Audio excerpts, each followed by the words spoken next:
The Lair of the White Worm by Bram Stoker. Chapter 1. Adam Sultan Arrives. Adam Sultan sauntered into the Empire Club, Sydney, and found awaiting him a letter from his grand uncle. He had first heard from the old gentleman less than a year before, when Richard Sultan had claimed kinship, stating that he had been unable to write earlier, as he had found it very difficult to trace his grandnephew's address.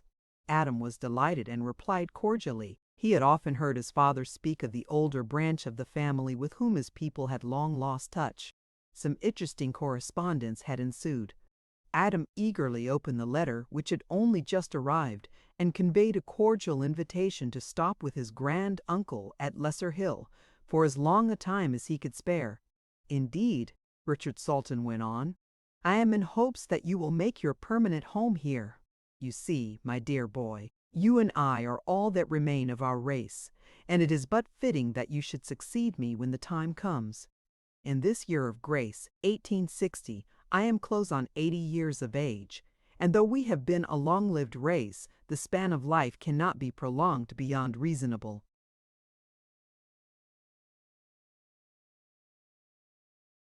bounds. I am prepared to like you, and to make your home with me as happy as you could wish. So do come at once on receipt of this, and find the welcome I am waiting to give you. I send, in case such may make matters easy for you, a banker's draft for £200. Come soon, so that we may both of us enjoy many happy days together. If you are able to give me the pleasure of seeing you, send me as soon as you can a letter telling me when to expect you. Then when you arrive at Plymouth or Southampton or whatever port you are bound for, wait on board, and I will meet you at the earliest hour possible." Old Mr. Sultan was delighted when Adam's reply arrived, and sent a groom hotfoot to his crony, Sir Nathaniel de Salis, to inform him that his grandnephew was due at Southampton on the 12th of June. Mr. Sultan gave instructions to have ready a carriage early on the important day, to start for Stafford, where he would catch the 11:40 a.m. train. He would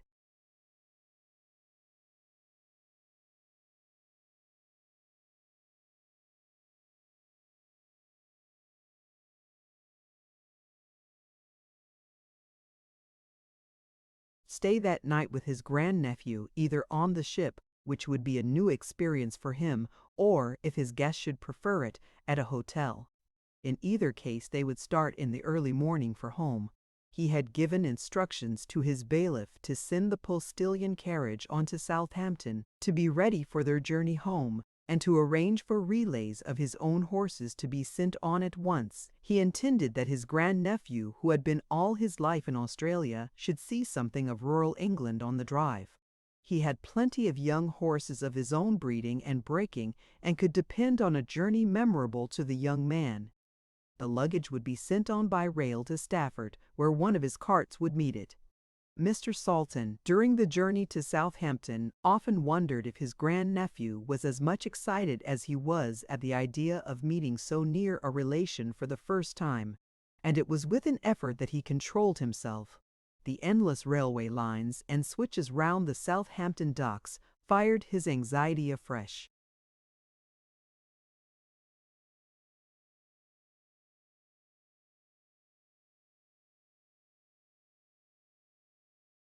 As the train drew up on the dockside, he was getting his hand traps together, when the carriage door was wrenched open and a young man jumped in.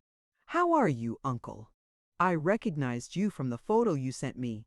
I wanted to meet you as soon as I could, but everything is so strange to me that I didn't quite know what to do. However, here I am. I am glad to see you, sir. I have been dreaming of this happiness for thousands of miles. Now I find that the reality beats all the dreaming." As he spoke, the old man and the young one were heartily wringing each other's hands. The meeting so auspiciously begun proceeded well. Adam, seeing that the old man was interested in the novelty of the ship, suggested that he should stay the night on board, and that he would himself be ready to start at any hour and go anywhere that the other suggested. This affectionate willingness to fall in with his own plans quite won the old man's heart. He warmly accepted the invitation. and at once they became not only on terms of affectionate relationship, but almost like old friends. The heart of the old man, which had been empty for so long, found a new delight. The young man found, on landing in the old country, a welcome and a surrounding in full harmony with all his dreams throughout his wanderings in solitude, and the promise of a fresh and adventurous life. It was not long before the old man accepted him to full relationship by calling him by his Christian name. After a long talk on affairs of interest, they retired to the cabin which the elder was to share. Richard Sultan put his hands affectionately on the boy's shoulders. Though Adam was in his 27th year, he was a boy, and always would be, to his grand uncle. "I am so glad to find you as you are, my dear boy. Just such a young man as I had always hoped for as a son in the days when I still had such hopes. However, that is all past. But thank God, there is a new life to begin for both of us. To you must be the larger part, but there is still time for some of it to be shared in common. I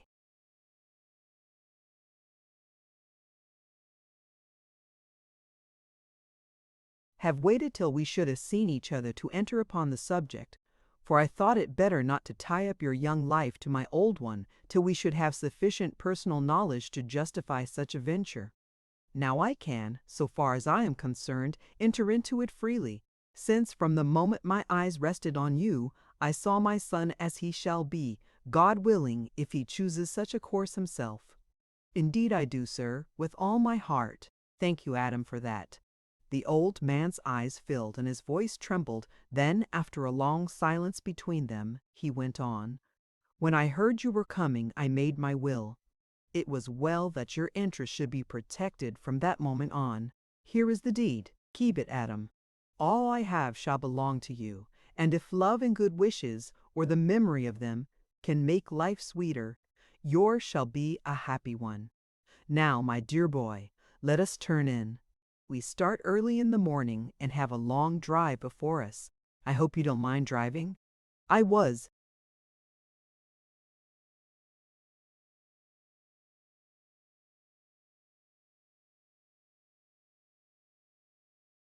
going to have the old traveling carriage in which my grandfather, your great-grand-uncle, went to court when William the Fourth was king. It is all right. They built well in those days, and it has been kept in perfect order. But I think I have done better. I have sent the carriage in which I travel myself. The horses are of my own breeding, and relays of them shall take us all the way. I hope you like horses? They have long been one of my greatest interests in life. I love them, sir, and I am happy to say I have many of my own. My father gave me a horse farm for myself when I was 18. I devoted myself to it, and it has gone on. Before I came away, my steward gave me a memorandum that we have in my own place more than 1,000, nearly all good. I am glad, my boy. Another link between us. Just fancy what a delight it will be, sir, to see so much of England and with you. Thank you again, my boy. I will tell you all about your future home and its surroundings as we go. We shall travel in old-fashioned state, I tell you. My grandfather always drove four in hand, and so shall we. Oh, thanks, sir, thanks. May I take the ribbon sometimes? Whenever you choose, Adam. The team is your own. Every horse we use today is to be your own. You are too generous, uncle. Not at all, only an old man's selfish pleasure. It is not every day that an heir to the old home comes back. And oh, by the way, no, we had better turn in. Now I shall tell you the rest in the morning.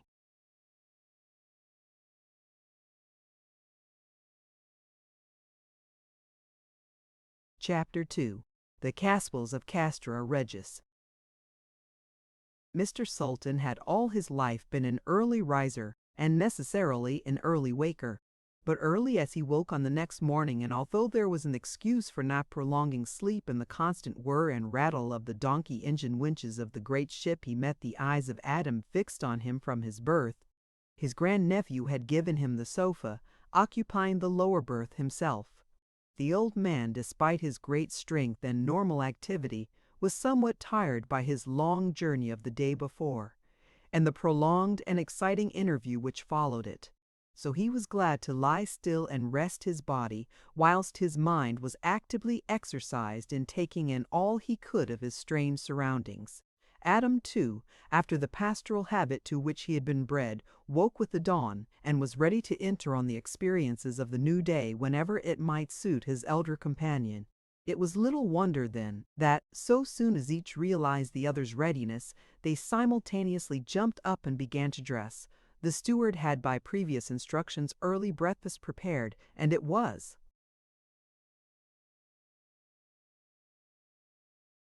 not long before they went down the gangway on shore in search of the carriage. They found Mr. Sultan's bailiff looking out for them on the dock, and he brought them at once to where the carriage was waiting in the street. Richard Sultan pointed out with pride to his young companion the suitability of the vehicle for every need of travel. To it were harnessed 4 useful horses, with a postilion to each pair. "See," said the old man proudly, "how it has all the luxuries of useful travel, silence and isolation as well as speed. There is nothing to obstruct the view of those traveling, and no one to overhear what they may say. I have used that trap for a quarter of a century, and I never saw one more suitable for travel. You shall test it shortly. We are going to drive through the heart of England, and as we go, I'll tell you what I was speaking of last night. Our route is to be by Salisbury, Bath, Bristol, Cheltenham, Worcester, Stafford, and so home."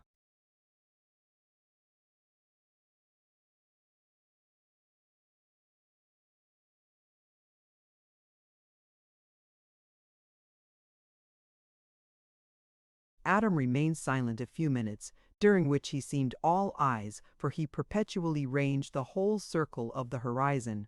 "As our journey today, sir," he asked, "any special relation to what you said last night that you wanted to tell me?" "Not directly, but indirectly everything. Won't you tell me now? I see we cannot be overheard, and if anything strikes you as we go along, just run it in. I shall understand." So old Sultan spoke. "To begin at the beginning, Adam. That lecture of yours on the Romans in Britain, a report of which you posted to me, set me thinking. In addition to telling me your tastes, I wrote to you at once and asked you to come home, for it struck me that if you were fond of historical research, as seemed a fact this was,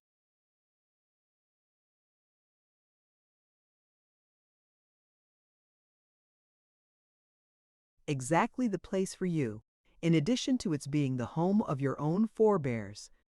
If you could learn so much of the British Romans so far away in New South Wales, where there cannot be even a tradition of them, what might you not make of the same amount of study on the very spot? Where we are going is in the real heart of the old kingdom of Mercia, where there are traces of all the various nationalities which made up the conglomerate which became Britain. I rather gathered that you had some more definite, more personal reason for my hurrying. After all, history can keep except in the making." "Quite right, my boy. I had a reason such as you very wisely guessed. I was anxious for you to be here when a rather important phase of our local history occurred." "What is that, if I may ask, sir?" "Certainly.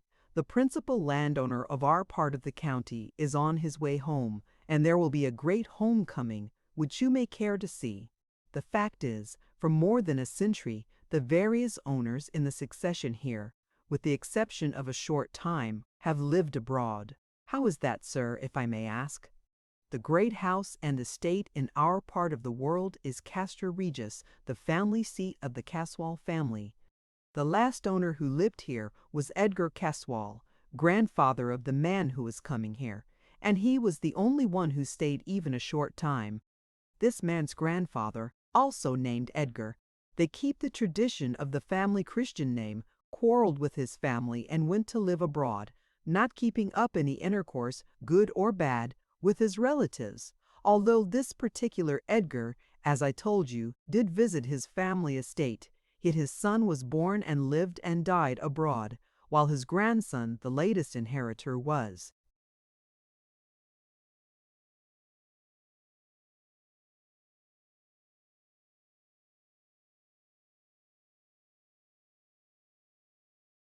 also born and lived abroad till he was over 30 his present age.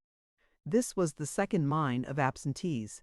The great estate of Castor Regis has had no knowledge of its owner for 5 generations, covering more than 120 years. It has been well administered, however, and no tenant or other connected with it has had anything of which to complain. All the same, there has been much natural anxiety to see the new owner, and we are all excited about the event of his coming. Even I am, though I own my own estate, which, though adjacent, is quite apart from Castor Regis. Here we are now, in new ground for you. That is the spire of Salisbury Cathedral, and when we leave that we shall be getting close to the old Roman county, and you will naturally want your eyes. So we shall shortly have to keep our minds on old Mercia. However, you need not be disappointed. My old friend, Sir Nathaniel de Salis, who, like myself, is a freeholder near Castor Regis, his estate, Doom Tower, is over the border of Derbyshire, on the Peak, is coming to stay with me for the festivities to welcome.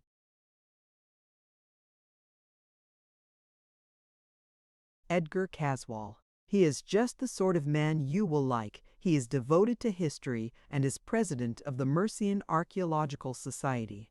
He knows more of our own part of the country, with its history and its people, than anyone else. I expect he will have arrived before us, and we 3 can have a long chat after dinner. He is also our local geologist and natural historian, so you and he will have many interests in common. Amongst other things, he has a special knowledge of the Peak and its caverns, and knows all the old legends of prehistoric times. They spent the night at Cheltenham, and on the following morning resumed their journey to Stafford. Adam's eyes were in constant employment, and it was not till Salton declared that they had now entered on the last stage of their journey that he referred to Sir Nathaniel's coming. As the dusk was closing down, they drove on to Lesser Hill, Mr. Salton's house.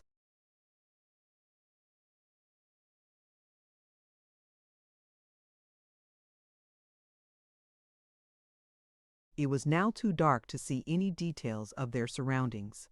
Adam could just see that it was on the top of a hill not quite so high as that which was covered by the castle, on whose tower flew the flag, and which was all ablaze with moving lights, manifestly used in the preparations for the festivities on the morrow.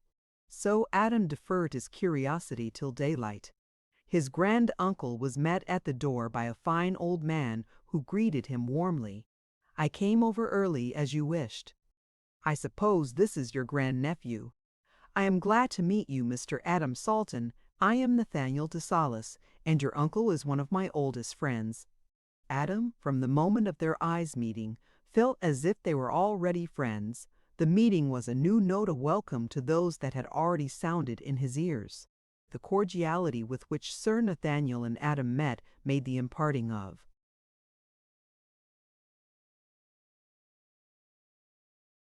information easy. Sir Nathaniel was a clever man of the world who had traveled much and within a certain area studied deeply.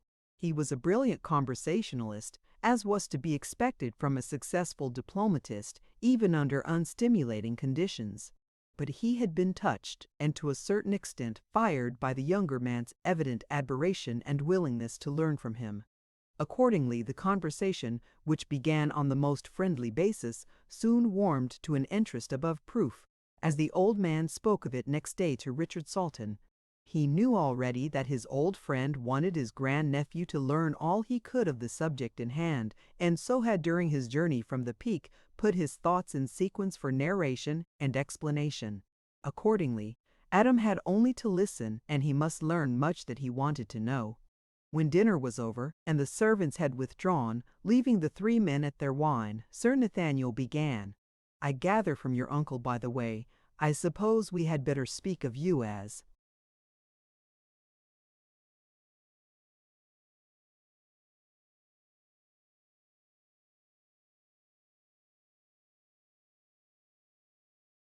uncle and nephew instead of going into exact relationship?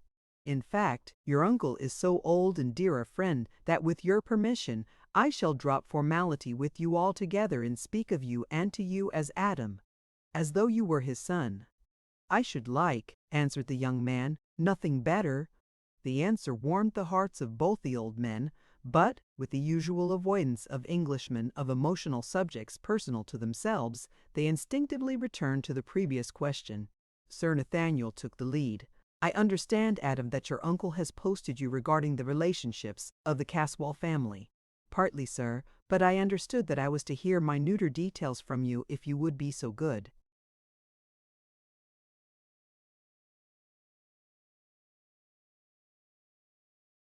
I shall be delighted to tell you anything so far as my knowledge goes. Well, the first Caswall in our immediate record is an Edgar, head of the family and owner of the estate, who came into his kingdom just about the time that George III did. He had one son of about 24. There was a violent quarrel between the two. No one of this generation has any idea of the cause, but, considering the family characteristics, we may take it for granted that though it was deep and violent, it was on the surface trivial. The result of the quarrel was that the son left the house without a reconciliation or without even telling his father where he was going. He never came back again. A few years after, he died, without having in the meantime exchanged a word or a letter with his father. He married abroad and left one son, who seems to have been brought up in ignorance of all belonging to him. The gulf between them appears to have been unbridgeable, for in time this son married and in turn had a son, but neither joy nor sorrow brought the sundered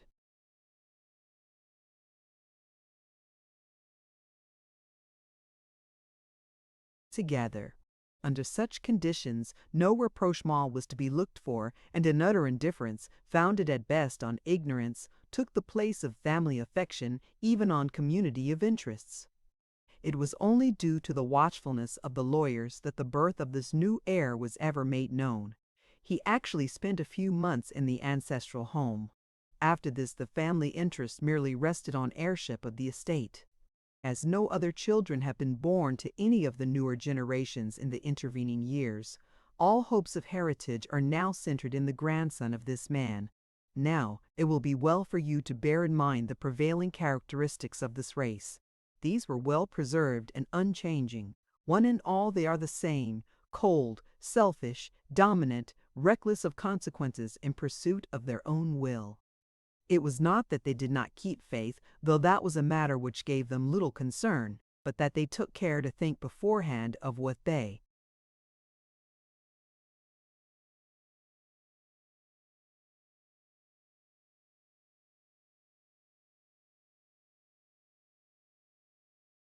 should do in order to gain their own ends. If they should make a mistake, someone else should bear the burthen of it. This was so perpetually recurrent that it seemed to be a part of a fixed policy. It was no wonder that, whatever changes took place, they were always insured in their own possessions. They were absolutely cold and hard by nature. Not one of them, so far as we have any knowledge, was ever known to be touched by the softer sentiments, to swerve from his purpose, or hold his hand in obedience to the dictates of his heart. The pictures and effigies of them all show their adherence to the early Roman type. Their eyes were full.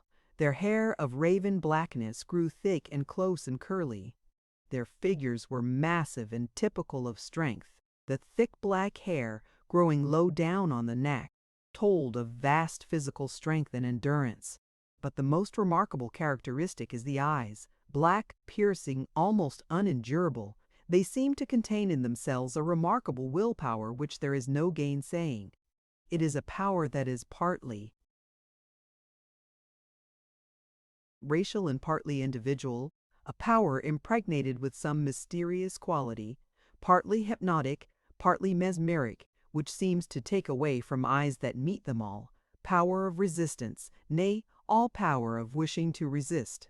With eyes like those, set in that all-commanding face, one would need to be strong indeed to think of resisting the inflexible will that lay behind. You may think, Adam, that all this is imagination on my part, especially as I have never seen any of them. So it is, but imagination based on deep study. I have made use of all I know or can surmise logically regarding this strange race. With such strange compelling qualities, Is it any wonder that there is abroad an idea that in the race there is some demoniac possession which tends to a more definite belief that certain individuals have in the past sold themselves to the devil? But I think we had better go to bed now. We have a lot to get through tomorrow, and I want you to have your brain clear and all your susceptibilities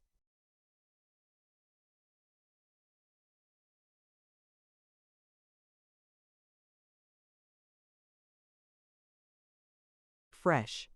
Moreover, I want you to come with me for an early walk, during which we may notice, whilst the matter is fresh in our minds, the peculiar disposition of this place, not merely your granduncle's estate, but the lie of the country around it. There are many things on which we may seek and perhaps find enlightenment. The more we know at the start, the more things which may come into our view will develop themselves.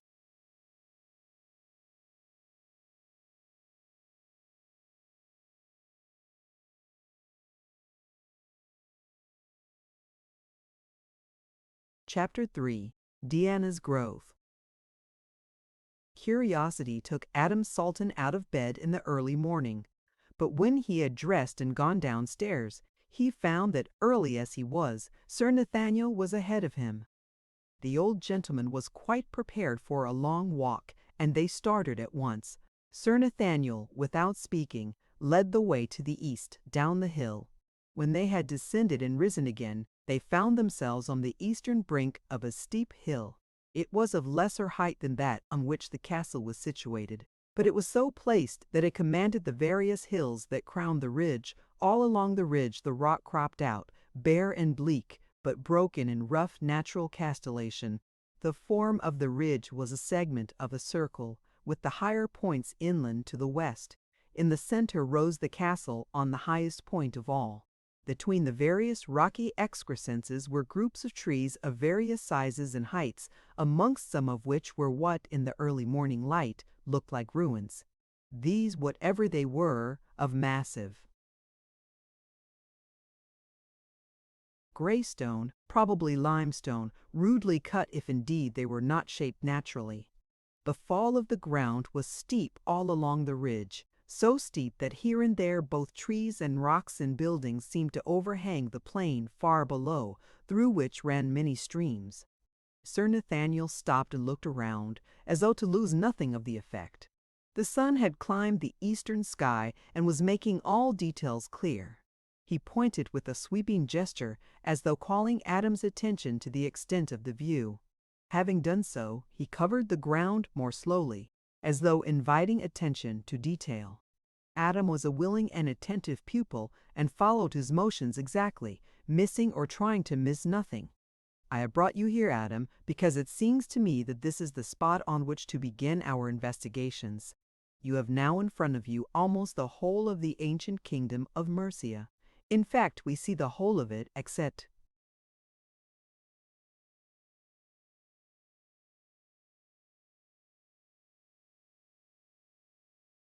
that furthest part, which is covered by the Welsh Marcheses, and those parts which are hidden from where we stand by the high ground of the immediate west. We can see theoretically the whole of the eastern bound of the kingdom, which ran south from the Humber to the Wash. I want you to bear in mind the trend of the ground. For some time, sooner or later, we shall do well to have it in our mind's eye when we are considering the ancient traditions and superstitions, and are trying to find the rationale of them.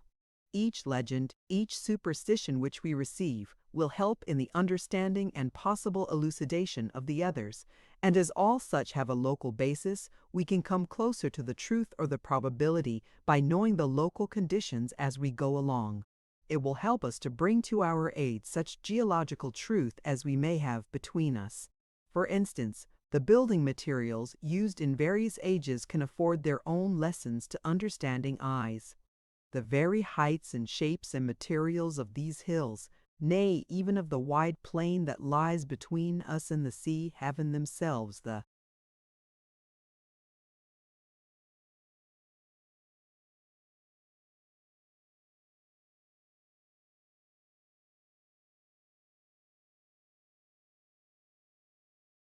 materials of enlightening books.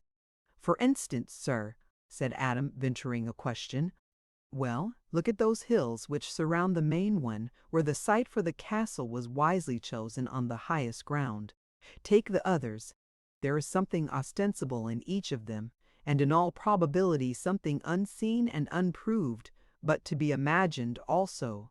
For instance, continued Adam, let us take them seriatim, that to the east where the trees are, lower down that was once the location of a Roman temple, possibly founded on a pre-existing druidical one. Its name implies the former, and the grove of ancient oaks suggests the latter. Please explain.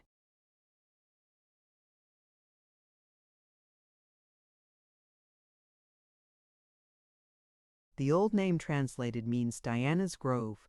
Then the next one higher than it, but just beyond it, is called Mercy, in all probability a corruption or familiarization of the word Mercia with a Roman pun included.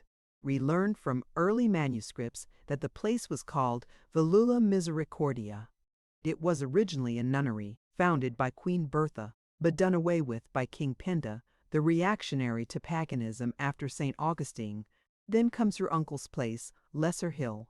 Though it is so close to the castle, it is not connected with it.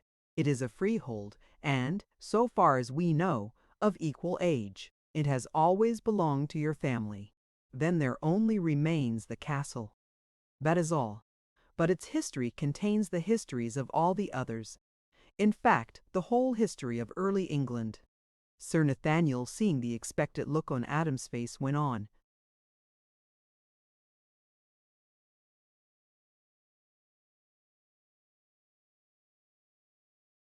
The history of the castle has no beginning so far as we know. The furthest records are surmises or inferences simply accepted as existing. Some of these guesses, let us call them, seem to show that there was some sort of structure there when the Romans came. Therefore, it must have been a place of importance in Druid times, if indeed that was the beginning. Naturally, the Romans accepted it, as they did everything of the kind that was, or might be, useful. The change is shown or inferred in the name Castra. It was the highest protected ground, and so naturally became the most important of their camps. A study of the map will show you that it must have been a most important center. It both protected the advances already made to the north, and helped to dominate the seacoast. It sheltered the western marches, beyond which lay savage Wales and danger. It provided a means of getting to the Severn, round which lay the great Roman roads then coming into existence, and made possible the great waterway to the heart of England through the Severn and its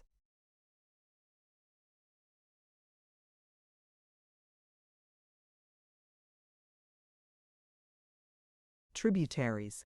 It brought the east and the west together by the swiftest and easiest ways known to those times. And, finally, it provided means of descent on London and all the expanse of country watered by the Thames. With such a center, already known and organized, we can easily see that each fresh wave of invasion, the Angles, the Saxons, the Danes, and the Normans, founded a desirable possession, and so ensured its upholding. In the earlier centuries, it was merely a vantage ground.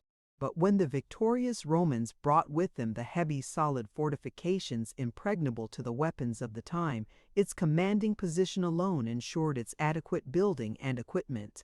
Then it was that the fortified camp of the Caesars developed into the castle of the king. As we are as yet ignorant of the names of the first kings of Mercia, no historian has been able to guess which of them made it his ultimate defense. And I suppose we shall never know now. In process of time, as the arts of war developed, it increased in size and strength, and although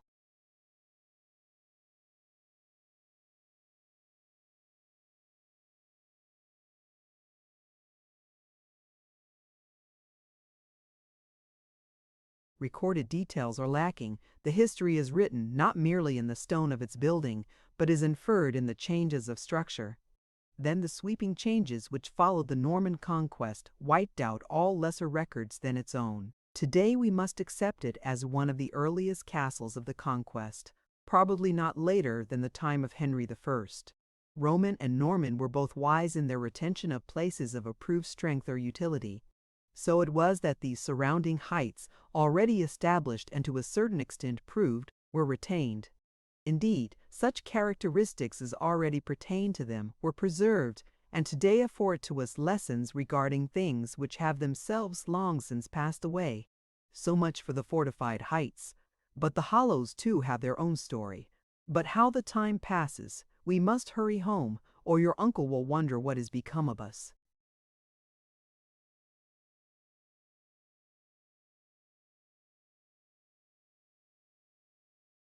He started with long steps towards Lesser Hill, and Adam was soon furtively running in order to keep up with him. Chapter 4. The Lady Arable Lotta March. Now there is no hurry, but so soon as you are both ready, we shall start, Mr. Sultan said when breakfast had begun. I want to take you first to see a remarkable relic of Mercia, and then we'll go to Liverpool through what is called the Great Vale of Cheshire. You may be disappointed, but take care not to prepare your mind, this to Adam, for anything stupendous or heroic. You would not think the place a vale at all unless you were told so beforehand and had confidence in the veracity of the teller. We should get to the landing stage in time to meet the West African and catch Mr. Caswall as he comes ashore. We want to do him honor and, besides, it will be more pleasant to have the introductions over before we go to his feet at the castle. The carriage was ready, the same as had been used the previous day, but there were different horses, magnificent animals and keen for work. Breakfast was soon over, and they shortly took their places. The postilions had their orders and were quickly on their way at an exhilarating pace.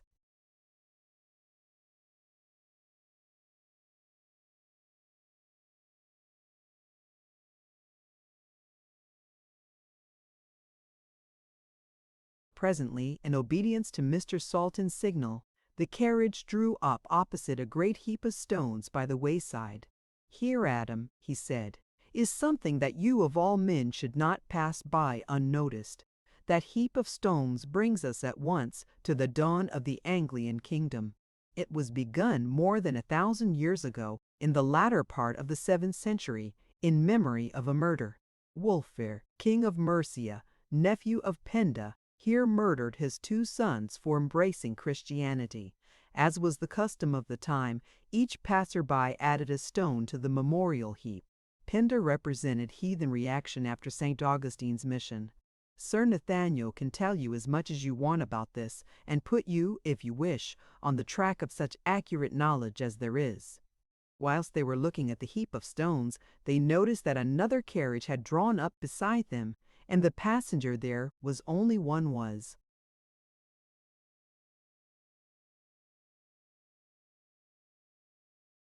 Regarding them curiously, the carriage was an old heavy traveling one, with arms blazoned on it gorgeously. The men took off their hats as the occupant, a lady, addressed them. "How do you do, Sir Nathaniel? How do you do, Mr. Sultan? I hope you have not met with any accident. Look at me." As she spoke, she pointed to where one of the heavy springs was broken across, the broken metal showing bright. Adam spoke up at once. "Oh, that can soon be put right." "Soon? There is no one near who can mend a break like that." "I can. You?" She looked incredulously at the dapper young gentleman who spoke.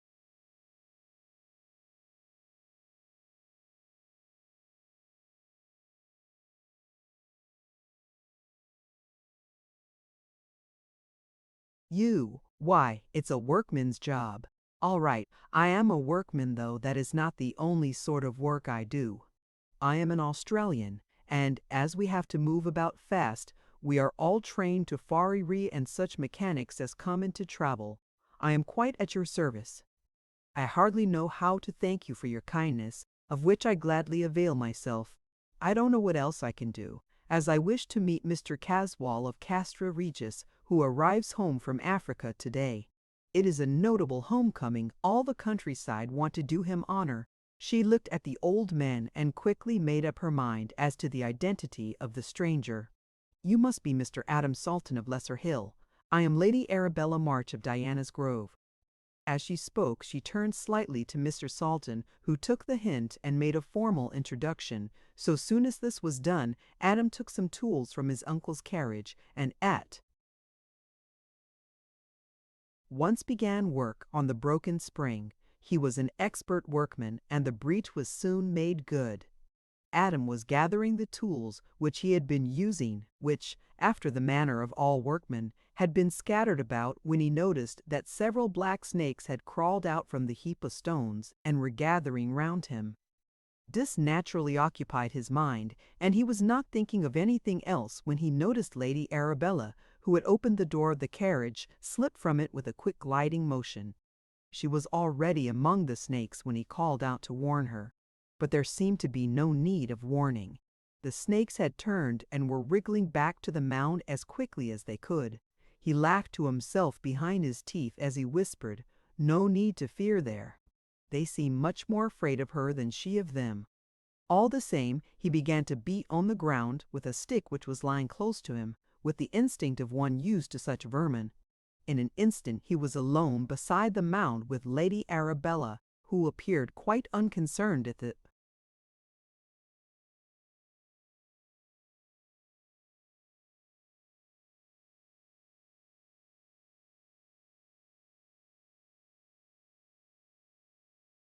incident.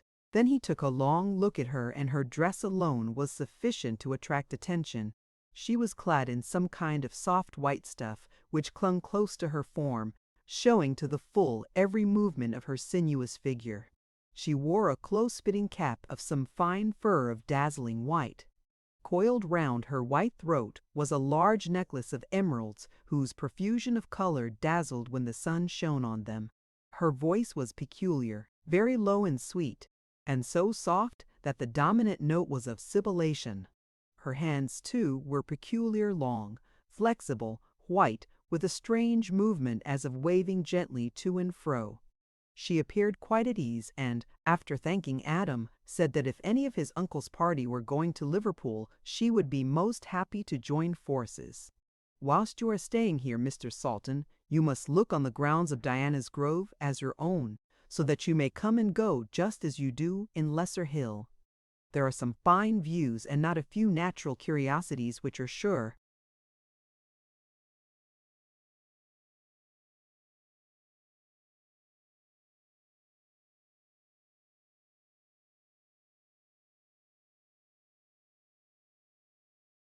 to interest you. If you are a student of natural history, especially of an earlier kind, when the world was younger." The heartiness with which she spoke, and the warmth of her words, not of her manner, which was cold and distant, made him suspicious. In the meantime, both his uncle and Sir Nathaniel had thanked her for the invitation, of which, however, they said they were unable to avail themselves. Adam had a suspicion that, though she answered regretfully, she was in reality relieved. When he had got into the carriage with the two old men, and they had driven off, he was not surprised when Sir Nathaniel spoke.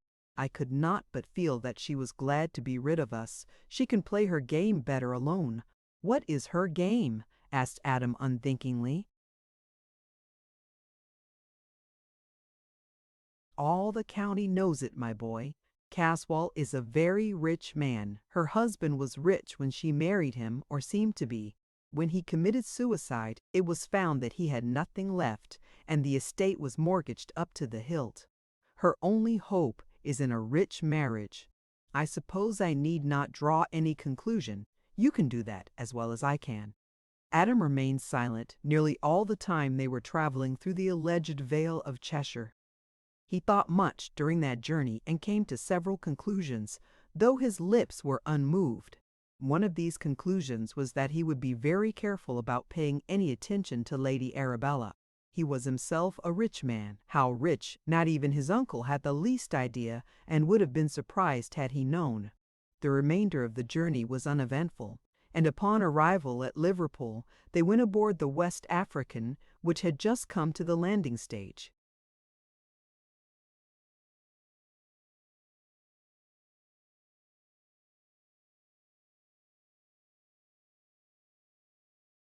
There his uncle introduced himself to Mr. Caswall, and followed this up by introducing Sir Nathaniel and then Adam. The newcomer received them graciously and said what a pleasure it was to be coming home after so long an absence of his family from their old seat. Adam was pleased at the warmth of the reception, but he could not avoid a feeling of repugnance at the man's face. He was trying hard to overcome this when a diversion was caused by the arrival of Lady Arabella. The diversion was welcome to all. The two sultans and Sir Nathaniel were shocked at Caswall's face, so hard, so ruthless, so selfish, so dominant. God help any, was the common thought, who is under the domination of such a man. Presently his African servant approached him, and at once their thoughts changed to a larger toleration. Caswall looked indeed a savage, but a cultured savage. In him were traces of the softening civilization of ages of some of the higher instincts and education of man, no matter how rudimentary these might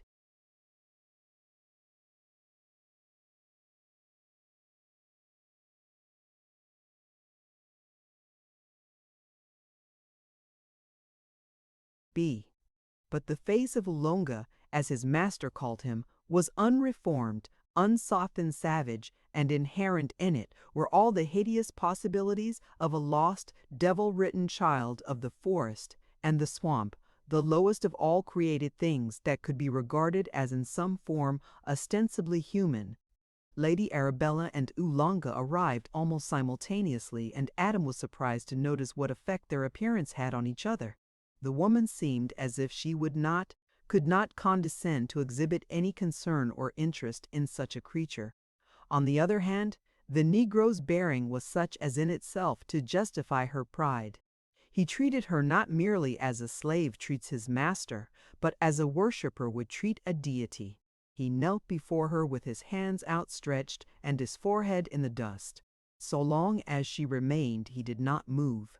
It was only when she went over to Caswall that he relaxed his attitude of devotion and stood by respectfully. Adam spoke to his own man, Davenport, who was standing by, having arrived with the bailiff of Lesser Hill, who had followed Mr. Sultan in a pony trap. As he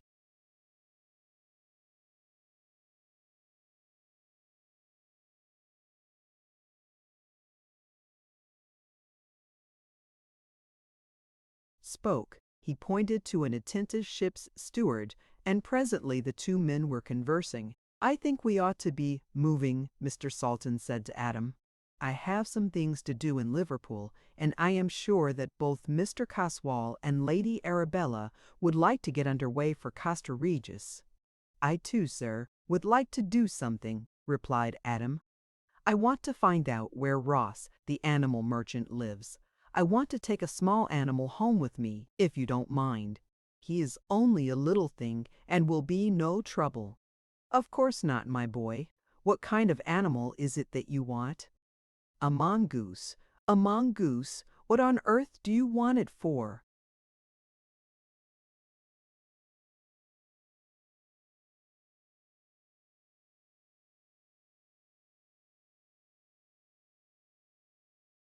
"To kill snakes." "Good." The old man remembered the mound of stones. No explanation was needed. When Ross heard what was wanted, he asked, "Do you want something special, or will an ordinary mongoose do?" "Well, of course I want a good one." "But I see no need for anything special. It is for ordinary use." "I can let you have a choice of ordinary ones. I only asked because I have in stock a very special one which I got lately from the Paul. He has a record of his own. He killed a king cobra that had been seen in the Rajah's garden.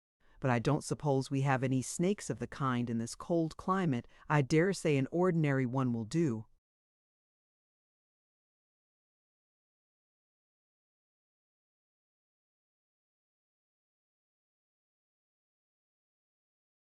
When Adam got back to the carriage, carefully carrying the box with the mongoose, Sir Nathaniel said, "Hullo, what have you got there?" "A mongoose." "What for? To kill snakes?" Sir Nathaniel laughed. "I heard Lady Arabella's invitation to you to come to Diana's Grove." "Well, what on earth has that got to do with it?"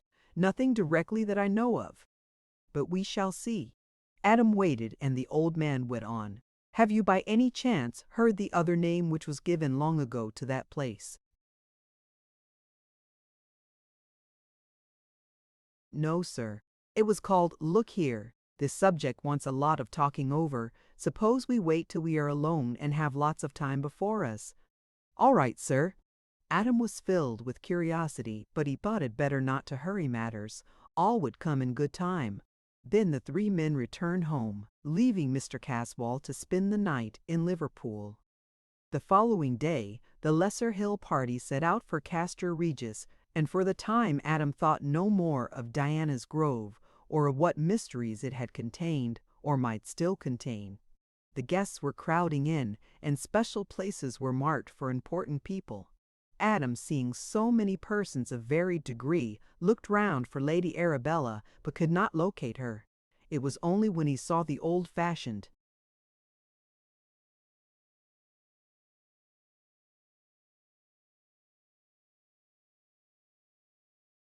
travelling carriage approach and heard the sound of cheering which went with it that he realized that Edgar Caswall had arrived. Then, on looking more closely, he saw that Lady Arabella, dressed as he had seen her last, was seated beside him. When the carriage drew up at the great flight of steps, the host jumped down and gave her his hand. It was evident to all that she was the chief guest at the festivities. It was not long before the seats on the dais were filled, while the tenants and guests of lesser importance had occupied all the coigns of vantage not reserved. The order of the day had been carefully arranged by a committee. There were some speeches, happily neither many nor long, and then festivities were suspended till the time for feasting arrived. In the interval Caswall walked among his guests, speaking to all in a friendly manner and expressing a general welcome. The other guests came down from the dais and followed his example, so there was unceremonious meeting and greeting between gentle and simple.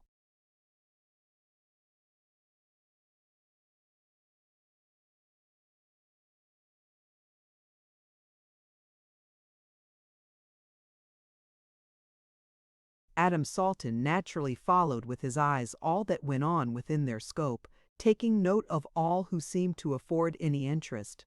He was young, and a man, and a stranger from a far distance, so on all these accounts he naturally took stock rather of the women than of the men, and of these, those who were young and attractive. There were lots of pretty girls among the crowd, and Adam, who was a handsome young man and well set up, got his full share of admiring glances. These did not concern him much, and he remained unmoved until there came along a group of three, by their dress and bearing of the farmer class. One was a sturdy old man. The other two were good-looking girls, one of a little over 20, the other not quite so old. So soon as Adam's eyes met those of the younger girl who stood nearest to him, some sort of electricity flashed, that divine spark which begins by recognition and ends in obedience. Men call it love. Both his companions noticed how much Adam was taken by the pretty girl, and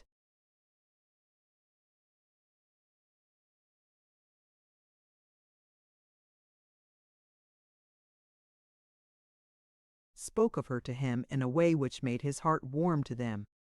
Did you notice that party that passed? The old man is Michael Watford, one of the tenants of Mr. Caswall.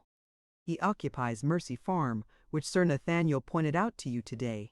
The girls are his granddaughters, the elder Lilla being the only child of his elder son, who died when she was less than a year old.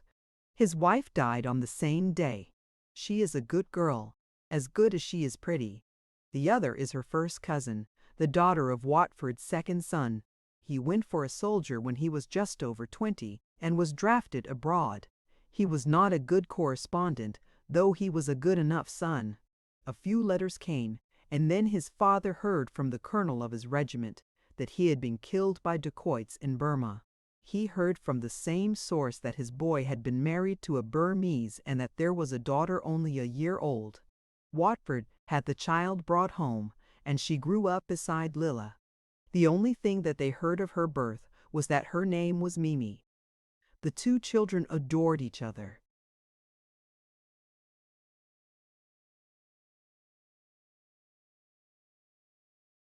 and do to this day. Strange how different they are. Lilla all fair, like the old Saxon stock from which she is sprung. Mimi showing a trace of her mother's race. Lilla is as gentle as a dove, but Mimi's black eyes can glow whenever she is upset. The only thing that upsets her is when anything happens to injure or threaten or annoy Lilla. Then her eyes glow as do the eyes of a bird when her young are menaced.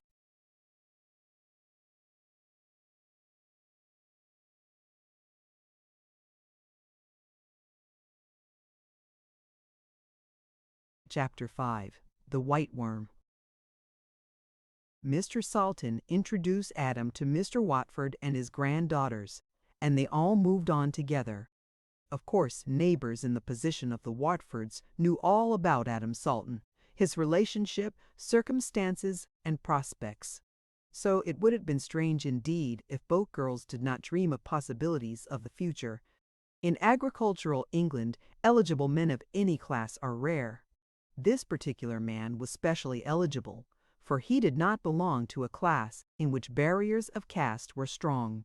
So when it began to be noticed that he walked beside Mimi Watford and seemed to desire her society, all their friends endeavored to give the promising affair a helping hand. When the gong sounded for the banquet, he went with her into the tent where her grandfather had seats. Mr. Salton and Sir Nathaniel noticed that the young man did not come to claim his appointed place at the day's table, but they understood and made no remark, or indeed did not seem to notice his absence. Lady Arabella sat as before at Edgar Caswall's right hand. She was certainly a striking and unusual woman, and to all it seemed fitting from her rank and personal qualities that she should be the chosen partner of the heir on his first appearance. Of course nothing was said openly by those of her own class who were present, but words were not necessary when so much could be expressed by nods and smiles. It seemed to be an accepted thing that at last there was to be a mistress of Castra Regis, and that she was present amongst them. There were not lacking some who, whilst admitting all her charm and beauty, placed her in the second rank, Lilla Watford being marked as first. There was sufficient divergence of type as well as of individual beauty to allow of fair comment. Lady Arabella represented the aristocratic type, and Lilla that of the commonalty. When the dusk began to thicken, Mr. Salton and Sir Nathaniel walked home. The trap had been sent away early in the day, leaving Adam to follow in his own time. He came in earlier than was expected and seemed upset about something. Neither of the elders made any comment. They all lit cigarettes and,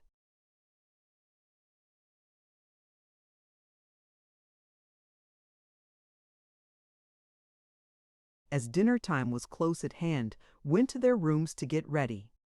Adam had evidently been thinking in the interval. He joined the others in the drawing room, looking ruffled and impatient, a condition of things seen for the first time. The others, with the patience or the experience of age, trusted to time to unfold and explain things. They had not long to wait. After sitting down and standing up several times, Adam suddenly burst out. "That fellow seems to think he owns the earth. Can't he let people alone? He seems to think that he has only to throw his handkerchief to any woman and be her master." This outburst was in itself enlightening. Only thwarted affection in some guise could produce this feeling in an amiable young man. Sir Nathaniel, as an old diplomatist, had a way of understanding, as if by foreknowledge, the true inwardness of things, and asked suddenly, but in a matter-of-fact, indifferent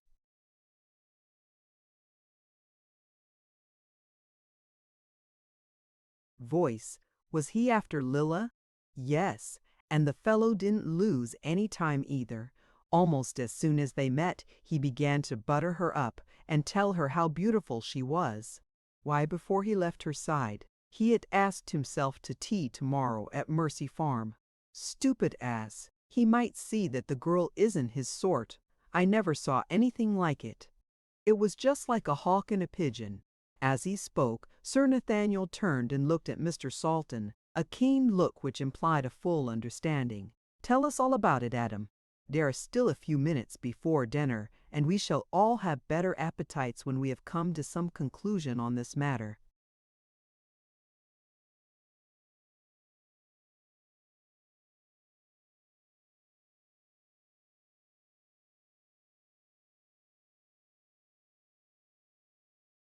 There is nothing to tell, sir, that is the worst of it. I am bound to say that there was not a word said that a human being could object to.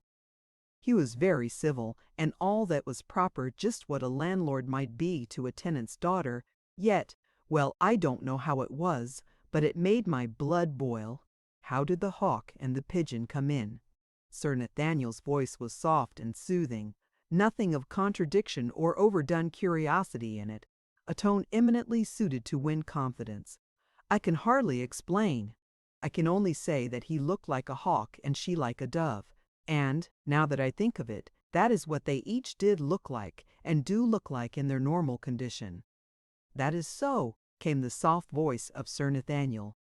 Adam went on.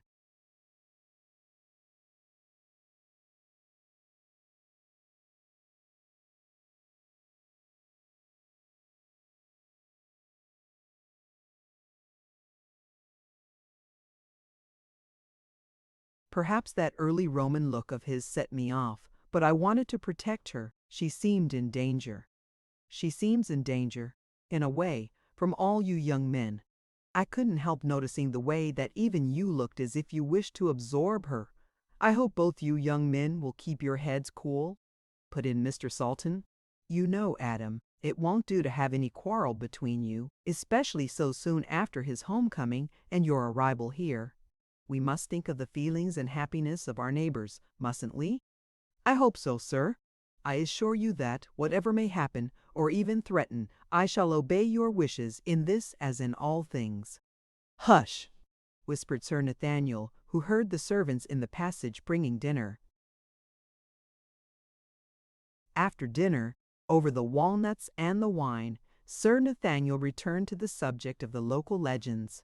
It will perhaps be a less dangerous topic for us to discuss than more recent ones. All right, sir, said Adam heartily. I think you may depend on me now with regard to any topic. I can even discuss Mr. Caswall. Indeed, I may meet him tomorrow. He is going, as I said, to call at Mercy Farm at 3 o'clock, but I have an appointment at 2. I notice, said Mr. Salton, that you do not lose any time. The two old men once more looked at each other steadily.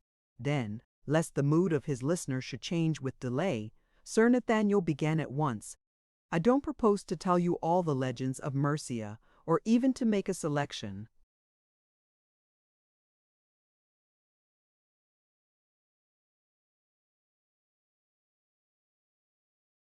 of them. It will be better, I think, for our purpose, if we consider a few facts recorded or unrecorded about this neighborhood.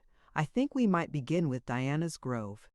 It has roots in the different epochs of our history, and each has its special crop of legend.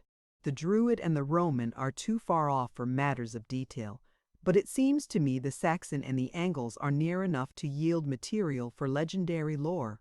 We find that this particular place had another name besides Diana's Grove. This was manifestly of Roman origin, or of Grecian accepted as Roman. The other is more pregnant of adventure and romance than the Roman name. In Mercian tongue it was the Lair of the White Worm. This needs a word of explanation at the beginning.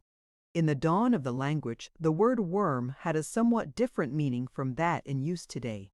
It was an adaptation of the Anglo-Saxon worm, meaning a dragon or snake, or from the Gothic worms, a serpent, or the Icelandic ormur, or the German worm.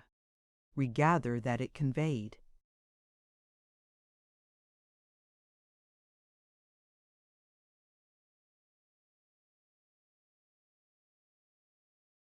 originally an idea of size and power, not as now in the diminutive of both these meanings. Here, legendary history helps us. We have the well-known legend of the Worm Well of Lambton Castle, and that of the Laidley Worm of Spindleston Heugh near Bamborough. In both these legends, the worm was a monster of vast size and power, a veritable dragon or serpent, such as legend attributes to vast fens or quags, where there was illimitable room for expansion. A glance at a geological map will show that whatever truth there may have been of the actuality of such monsters in the early geologic periods, at least there was plenty of possibility. In England, there were originally vast plains where the plentiful supply of water could gather.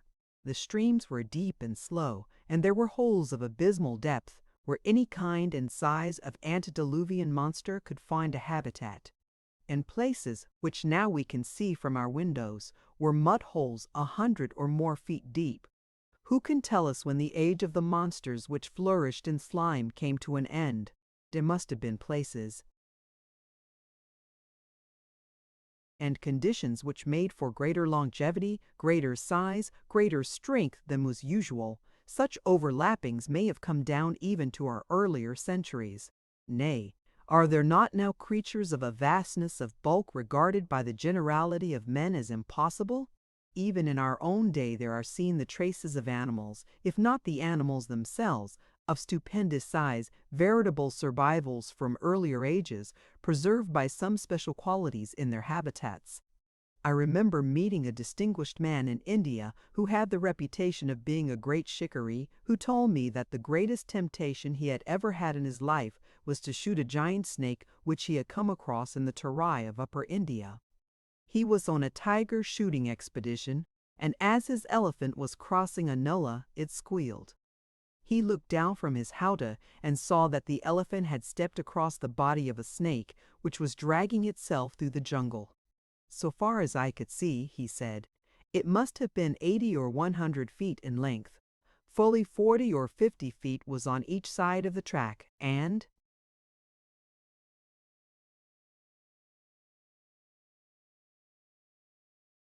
though the weight which it dragged had thinned it, it was as thick round as a man's body. I suppose you know that when you are after tiger, it is a point of honor not to shoot at anything else, as life may depend on it. I could easily have spined this monster, but I felt that I must not so. With regret, I had to let it go. Just imagine such a monster anywhere in this country, and at once we could get a sort of idea of the worms, which possibly did frequent the great morasses which spread round the mouths of many of the great European rivers. I haven't the least doubt, sir, that there may have been such monsters as you have spoken of still existing at a much later period than is generally accepted, replied Adam. Also, if there were such things, that this was the very place for them. I have tried to think over the matter since you pointed out the configuration of the ground. But it seems to me that there is a hiatus somewhere. Are there not mechanical difficulties?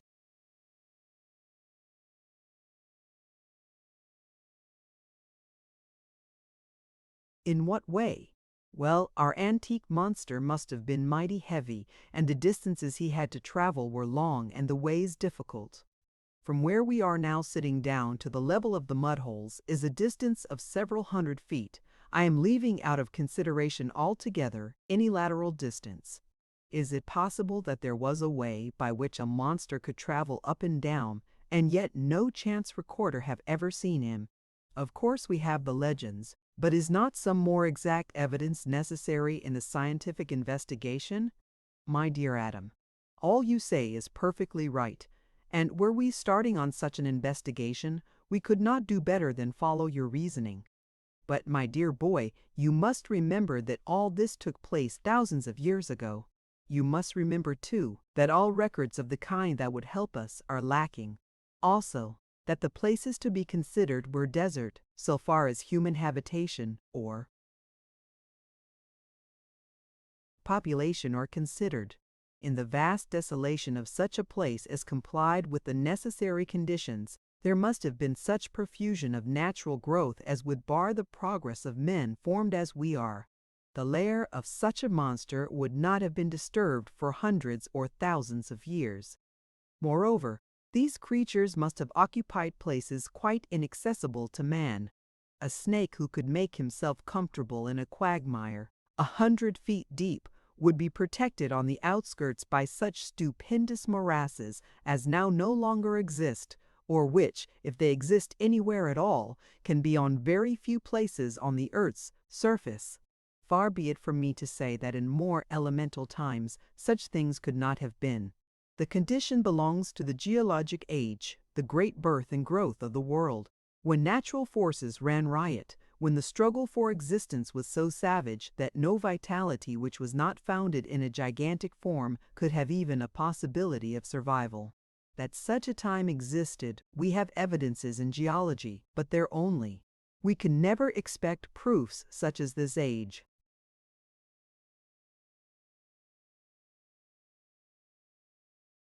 Demands. We can only imagine or surmise such things or such conditions and such forces as overcame them.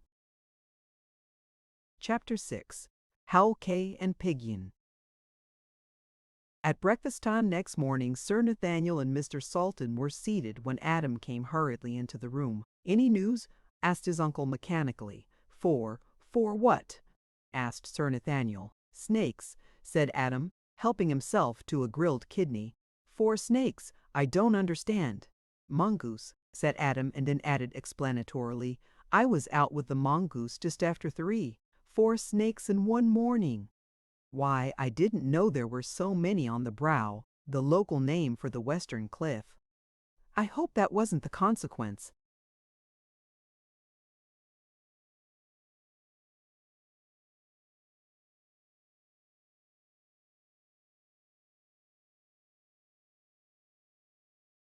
"Of our talk of last night?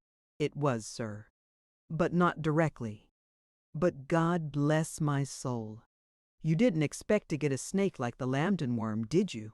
Why, a mongoose. To tackle a monster like that, if there were one, would have to be bigger than a haystack. These were ordinary snakes, about as big as a walking stick. Well, it's pleasant to be rid of them, big or little. That is a good mongoose, I am sure.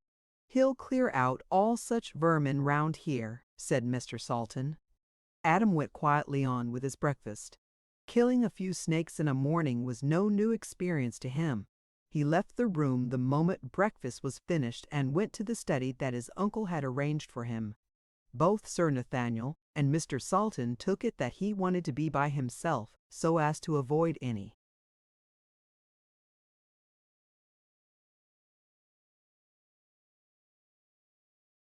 questioning or talk of the visit that he was to make that afternoon. They saw nothing further of him till about half an hour before dinner time. Then he came quietly into the smoking room, where Mr. Salton and Sir Nathaniel were sitting together, ready dressed. "I suppose there is no use waiting. We had better get it over at once," remarked Adam. His uncle, thinking to make things easier for him, said, "Get what over?" There was a sign of shyness about him at this. He stammered a little at first, but his voice became more even as he went on. "My visit to Mercy Farm." Mr. Salton waited eagerly. The old diplomatist simply smiled.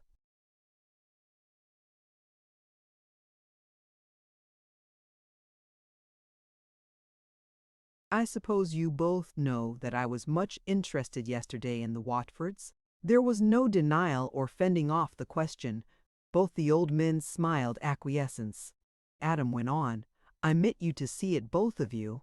You, uncle, because you are my uncle and the nearest of my own kin, and moreover, you couldn't have been more kind to me or made me more welcome if you had been my own father." Mr. Salton said nothing. He simply held out his hand, and the other took it and held it for a few seconds. "And you, sir, because you have shown me something of the same affection which in my wildest dreams of home I had no right to expect." He stopped for an instant, much moved. Sir Nathaniel answered softly, laying his hand on the youth's shoulder. "You are right, my boy, quite right. That is the proper way to look at it. And I may tell you that we old men who have no children of our own feel our hearts growing warm when we hear words like those."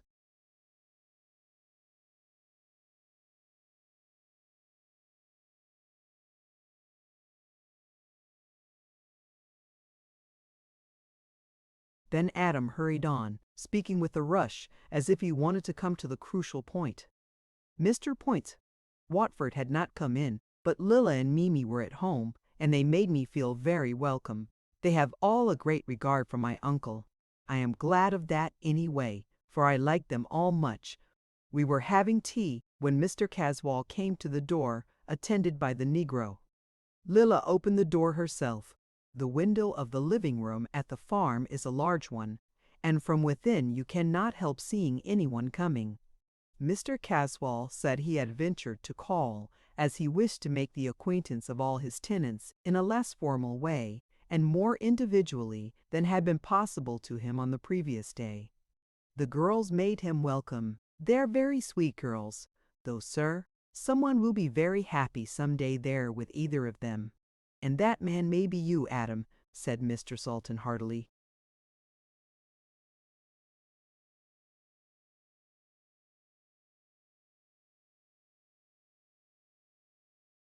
A sad look came over the young man's eyes, and the fire his uncle had seen there died out. Likewise the timbre left his voice, making it sound lonely. Such might crown my life. But that happiness, I fear, is not for me, or not without pain and loss and woe. Well, it's early days yet, cried Sir Nathaniel heartily. The young man turned on him his eyes, which had now grown excessively sad. Yesterday, a few hours ago, that remark would have given me new hope, new courage, but since then I have learned too much. The old man, skilled in the human heart, did not attempt to argue in such a matter. Too early to give in, my boy.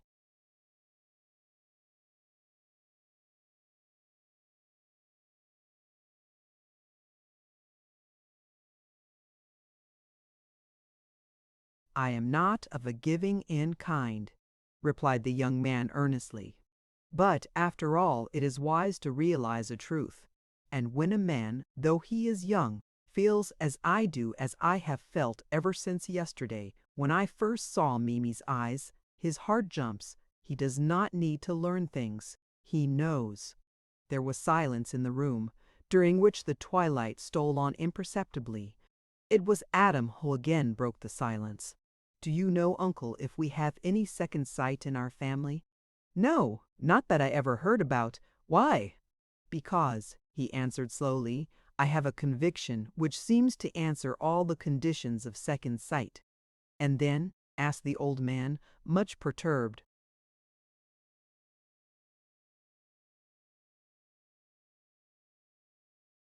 And then the usual inevitable. What in the Hebrides and other places, where the sight is occult, a belief is called the doom, the court from which there is no appeal.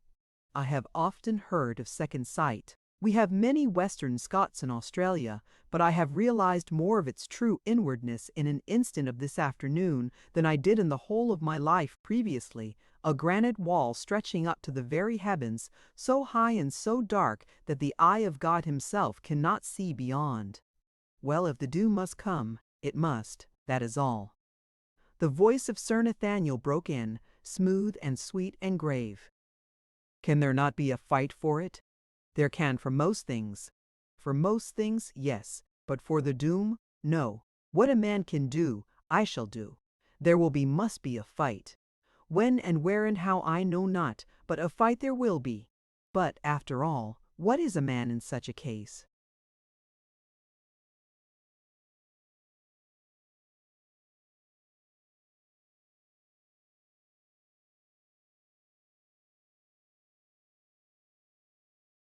Adam, there are three of us. Sultan looked at his old friend as he spoke, and that old friend's eyes blazed. Aye, three of us, he said, and his voice rang. There was again a pause, and Sir Nathaniel endeavored to get back to less emotional and more neutral ground. Tell us of the rest of the meeting. Remember, we are all pledged to this. It is a fight, a loutrance, and we can afford to throw away or forego no chance. We shall throw away or lose nothing that we can help. We fight to win, and the stake is a life, perhaps more than one we shall see. Then he went on in a conversational tone, such as he had used when he spoke of the coming to the farm of Edgar Caswall. When Mr. Caswall came in, the Negro went a short distance away and there remained. It gave me the idea that he expected to be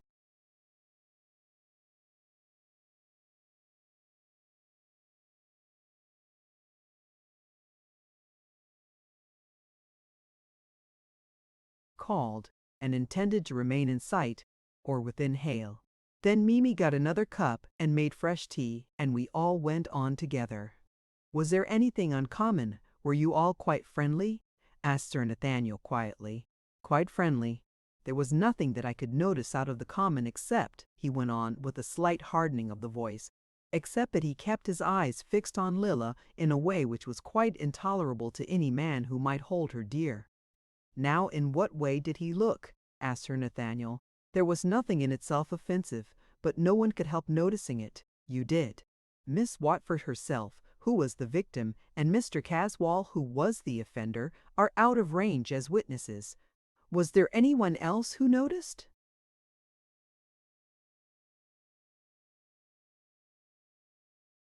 Mimi did. Her face flamed with anger as she saw the look. What kind of look was it? Over-ardent, or too admiring, or what? Was it the look of a lover, or one who fain would be? You understand. Yes, sir, I quite understand. Anything of that sort I should of course notice. It would be part of my preparation for keeping my self-control to which I am pledged. If it were not amatory, was it threatening? Where was the offense? Adam smiled kindly at the old man. It was not amatory. Even if it was, such was to be expected. I should be the last man in the world to object, since I am myself an offender in that respect. Moreover, not only have I been taught to fight fair, but by nature I believe I am just. I would be as tolerant of and as liberal to a rival as I should expect him to be.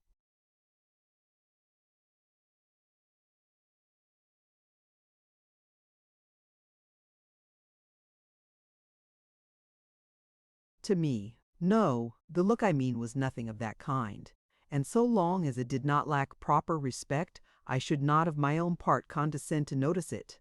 Did you ever study the eyes of a hound? At rest? No, when he is following his instincts. Or better still, Adam went on, the eyes of a bird of prey when he is following his instincts, not when he is swooping, but merely when he is watching his quarry. No, said Sir Nathaniel, I don't know that I ever did. Why, may I ask? That was the look. Certainly not amatory or anything of that kind. Yet it struck me more dangerous, if not so deadly as an actual threatening. Again there was a silence, which Sir Nathaniel broke as he stood up.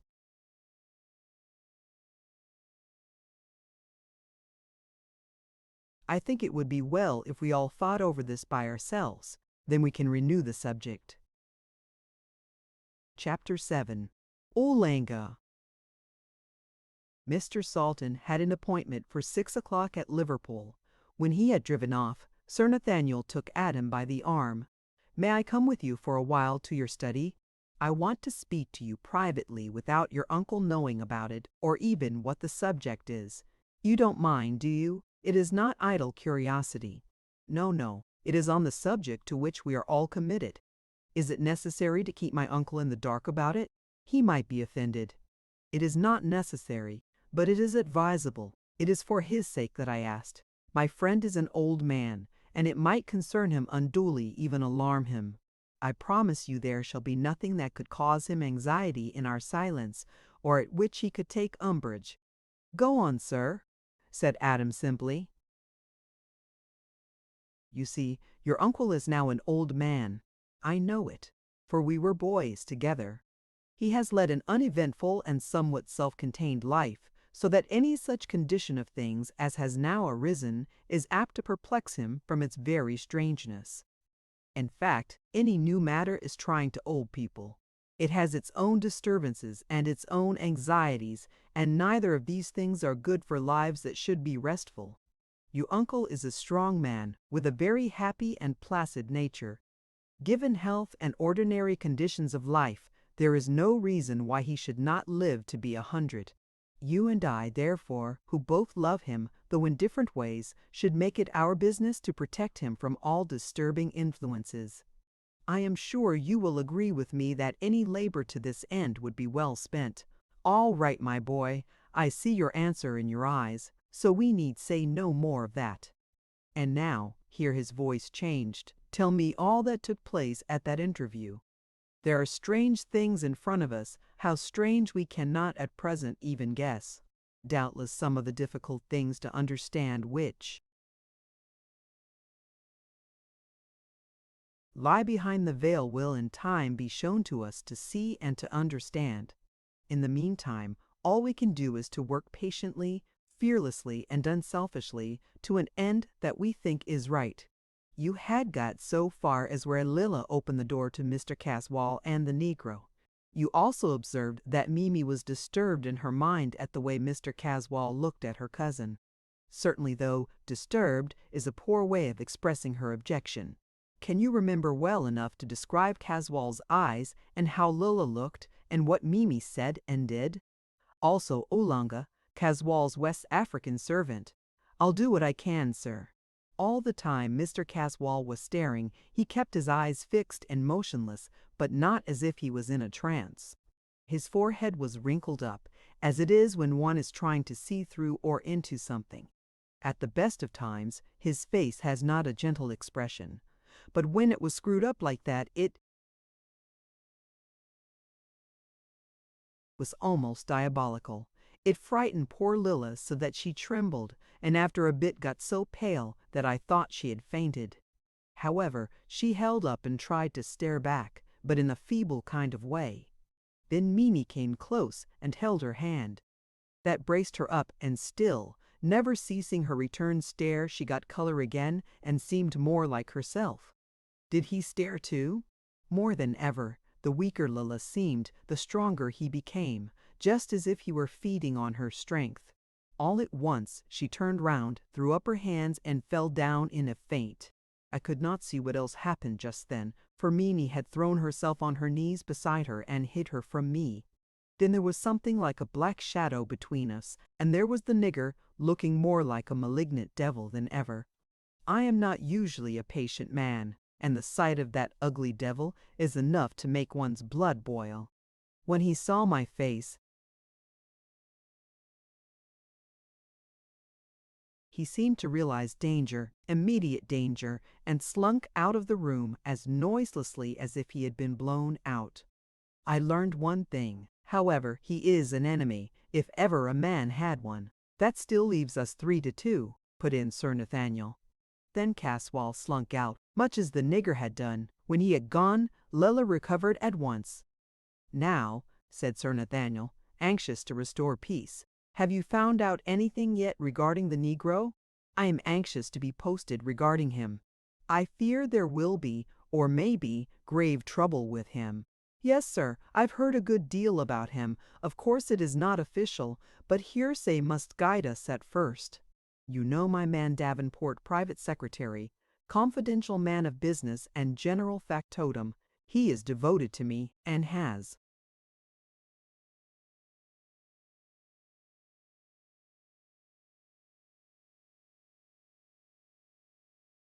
my full confidence.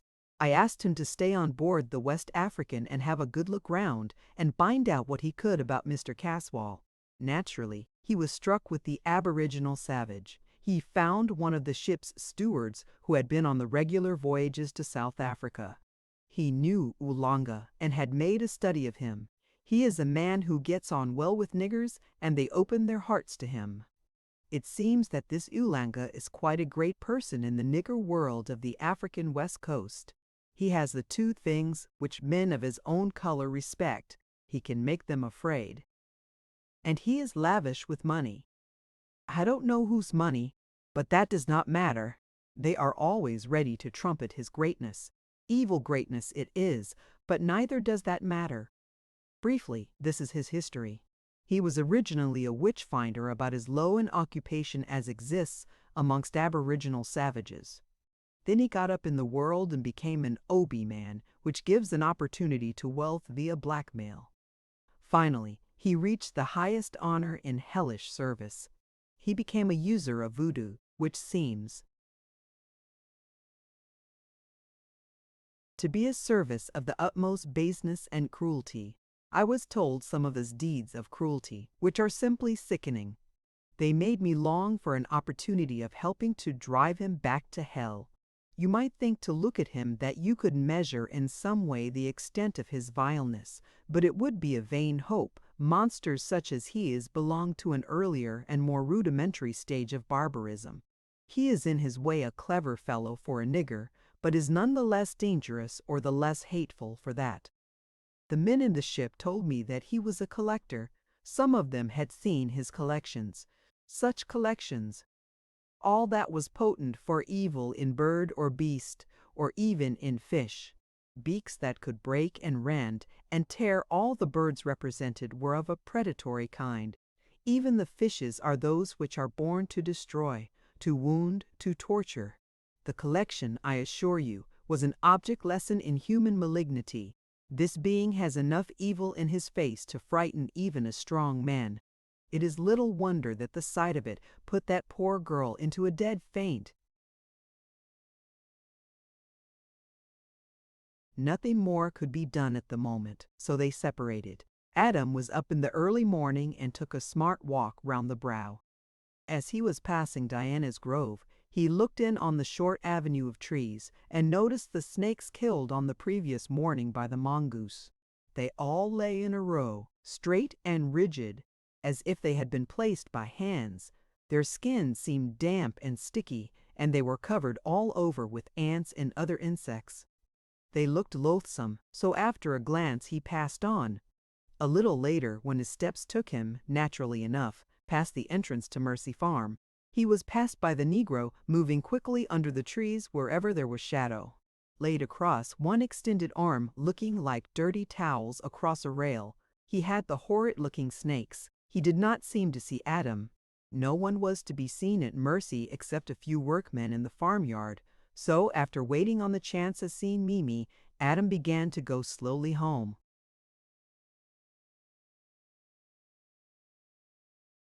Once more he was passed on the way. This time it was by Lady Arabella, walking hurriedly and so furiously angry that she did not recognize him, even to the extent of acknowledging his bow. When Adam got back to Lesser Hill, he went to the coach-house where the box with the mongoose was kept and took it with him, intending to finish at the mound of stone what he had begun the previous morning with regard to the extermination. He found that the snakes were even more easily attacked than on the previous day. No less than 6 were killed in the first half hour. As no more appeared, he took it for granted that the morning's work was over and went towards home. The mongoose had by this time become accustomed to him and was willing to let himself be handled freely. Adam lifted him up and put him on his shoulder and walked on. Presently he saw a lady advancing towards him and recognized Lady Arabella.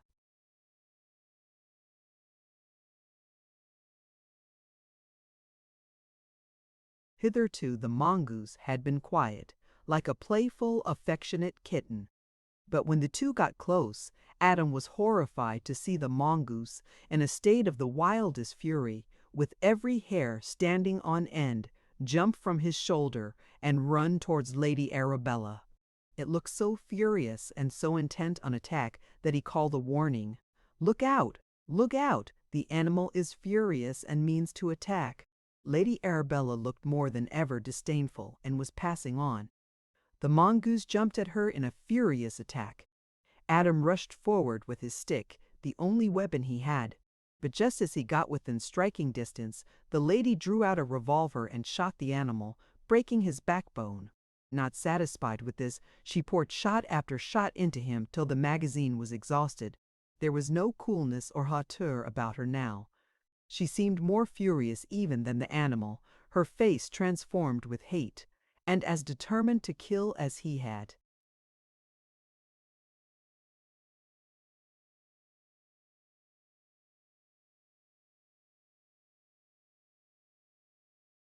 Appeared to be.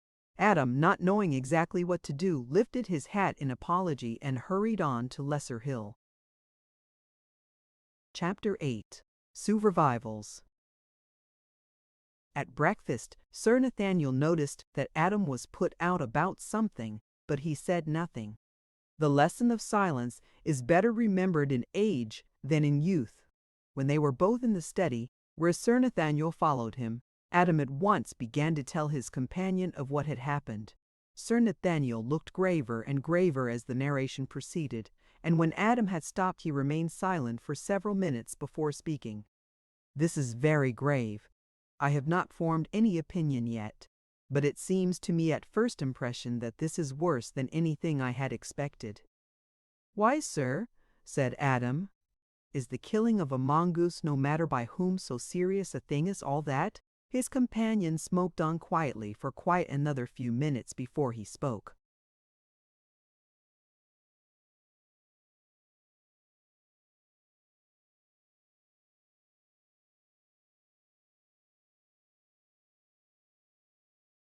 When I have properly thought it over, I may moderate my opinion, but in the meantime it seems to me that there is something dreadful behind all this, something that may affect all our lives, that may mean the issue of life or death to any of us.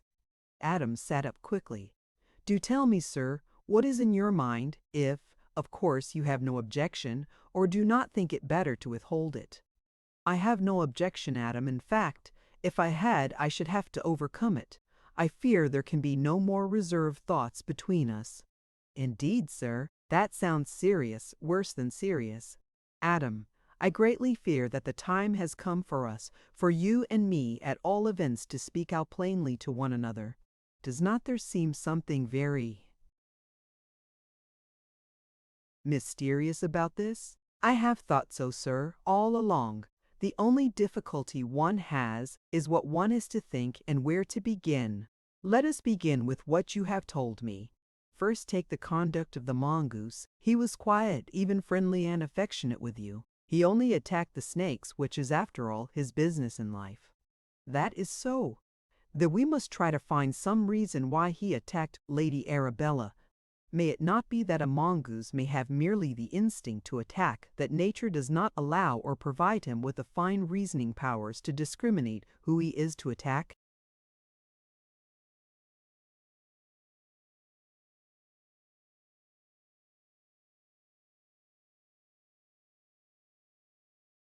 Of course that may be so. But, on the other hand, should we not satisfy ourselves why he does wish to attack anything? If for centuries this particular animal is known to attack only one kind of other animal, are we not justified in assuming that when one of them attacks a hitherto unclassed animal, he recognizes in that animal some quality which it has in common with the hereditary enemy? That is a good argument, sir, Adam went on, but a dangerous one. If we followed it out, it would lead us to believe that Lady Arabella is a snake. We must be sure, before going to such an end, that there is no point as yet unconsidered which would account for the unknown thing which puzzles us. In what way? Well, suppose the instinct works on some physical basis, for instance, smell. If,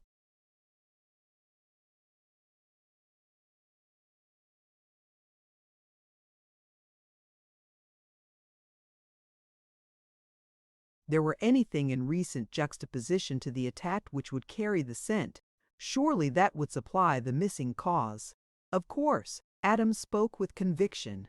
Now, from what you tell me, the Negro had just come from the direction of Diana's Grove, carrying the dead snakes which the mongoose had killed the previous morning. Might not the scent have been carried that way? Of course it might, and probably was. I never thought of that. Is there any possible way of guessing approximately how long a scent will remain?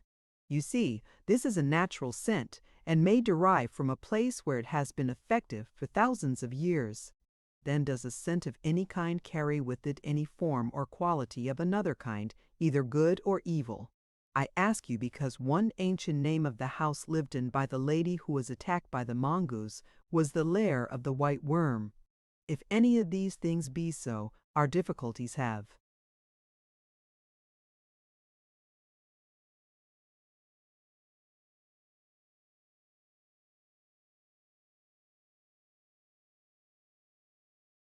multiplied indefinitely. They may even change in kind. We may get into moral entanglements. Before we know it, we may be in the midst of a struggle between good and evil. Sir Nathaniel smiled gravely. With regard to the first question, so far as I know, there are no fixed periods for which a scent may be active. I think we may take it that that period does not run into thousands of years. As to whether any moral change accompanies a physical one, I can only say that I have met no proof of the fact. At the same time, we must remember that good and evil are terms so wide as to take in the whole scheme of creation and all that is implied by them and by their mutual action and reaction.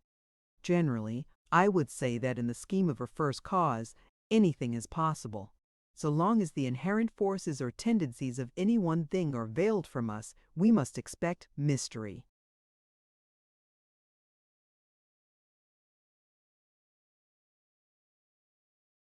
There is one other question on which I should like to ask your opinion.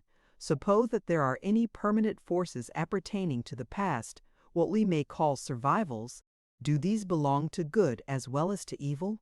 For instance, if the scent of the primeval monster can so remain in proportion to the original strength, can the same be true of things of good import? Sir Nathaniel thought for a while before he answered. We must be careful not to confuse the physical and the moral. I can see that already you have switched on the moral entirely, so perhaps we had better follow it up first. On the side of the moral, we have certain justification for belief in the utterances of revealed religion. For instance, the effectual fervent prayer of a righteous man availeth much, is altogether for good. We have nothing of a similar kind on the side of evil. But if we accept this dictum, we need have no more fear of mysteries. These become thenceforth merely obstacles.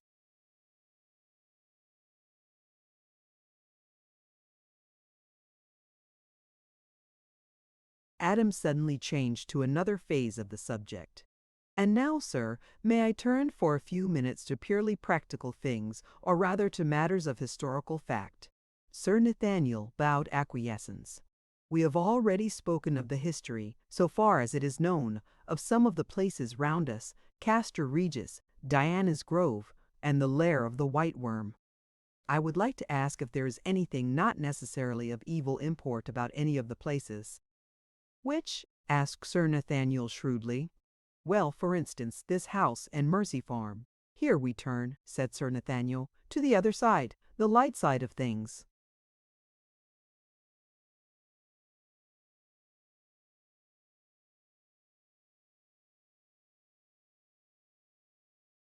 Let us take Mercy Farm first. When Augustine was sent by Pope Gregory to Christianize England, in the time of the Romans, he was received and protected by Ethelbert, King of Kent, whose wife, daughter of Charibert, King of Paris, was a Christian and did much for Augustine. She founded a nunnery in memory of Columba, which was named Sedis Misericordio, the House of Mercy, and, as the region was Mercian, the two names became involved.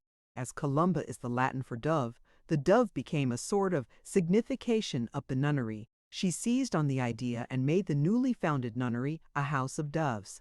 Someone sent her a freshly discovered dove, a sort of carrier, but which had in the white feathers of its head and neck the form of a religious cowl. The nunnery flourished for more than a century when, in the time of Penda, who was the reactionary of heathendom, it fell into decay. In the meantime, the doves, protected by religious feeling, had increased mightily and were known in all Catholic communities. When King Offa ruled in Mercia, about 150 years later, he restored Christianity, and under its protection the nunnery of St. Columba was restored, and its doves flourished again.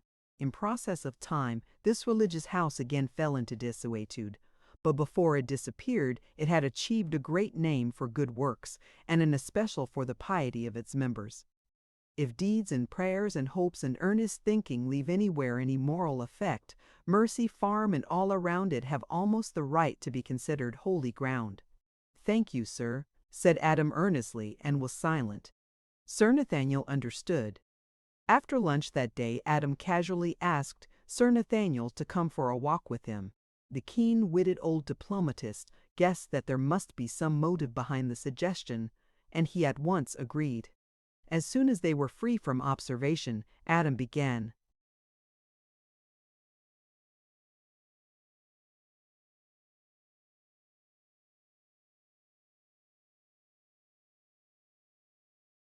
I am afraid, sir, that there is more going on in this neighborhood than most people imagine.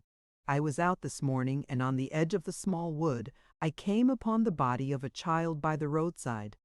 At first, I thought she was dead, and while examining her, I noticed on her neck some marks that looked like those of teeth. Some wild dog, perhaps? Put in Sir Nathaniel. Possibly, sir, though I think not. But listen to the rest of my news. I glanced around, and to my surprise, I noticed something white moving among the trees.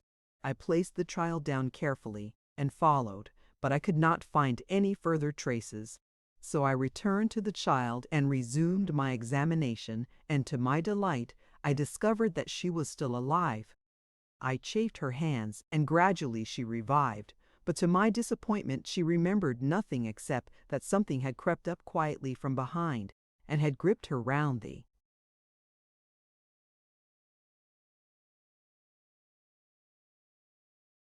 throat. Then apparently she fainted.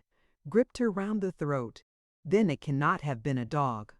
No, sir, that is my difficulty, and explains why I brought you out here, where we cannot possibly be overheard. You have noticed, of course, the peculiar sinuous way in which Lady Arabella moves well. I feel certain that the white thing that I saw in the wood was the mistress of Diana's grove. Good God, boy, be careful what you say. Yes, sir, I fully realize the gravity of my accusation, but I feel convinced that the marks on the child's throat were human and made by a woman. Adam's companion remained silent for some time, deep in thought. Adam, my boy, he said at last, this matter appears to me to be far more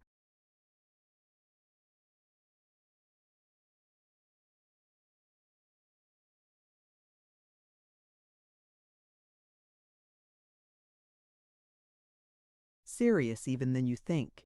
It forces me to break confidence with my old friend, your uncle, but in order to spare him, I must do so. For some time now, things have been happening in this district that have been worrying him dreadfully. Several people have disappeared, without leaving the slightest trace. A dead child was found by the roadside, with no visible or ascertainable cause of death. Sheep and other animals have been found in the fields, bleeding from open wounds. There have been other matters, many of them apparently trivial in themselves. Some sinister influence has been at work, and I admit that I have suspected Lady Arabella. That is why I questioned you so closely about the mongoose and its strange attack upon Lady Arabella. You will think it strange that I should suspect the mistress of Diana's grove, a beautiful woman of aristocratic birth.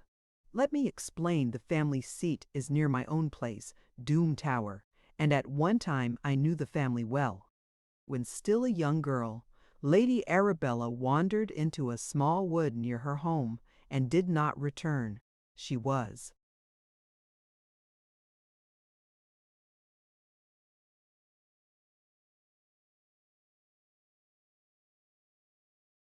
found unconscious and in a high fever. The doctor said that she had received a poisonous bite, and the girl being at a delicate and critical age, the result was serious, so much so that she was not expected to recover. A great London physician came down, but could do nothing indeed. He said that the girl would not survive the night. All hope had been abandoned when, to everyone's surprise, Lady Arabella made a sudden and startling recovery. Within a couple of days she was going about as usual. But to the horror of her people, she developed a terrible craving for cruelty, maiming and injuring birds and small animals, even killing them. This was put down to a nervous disturbance due to her age, and it was hoped that her marriage to Captain March would put this right. However, it was not a happy marriage, and eventually her husband was found shot through the head. I have always suspected suicide, though no pistol was found near the body. He may have discovered something, God knows what, so possibly Lady Arabella may herself have killed him. Putting together many small matters that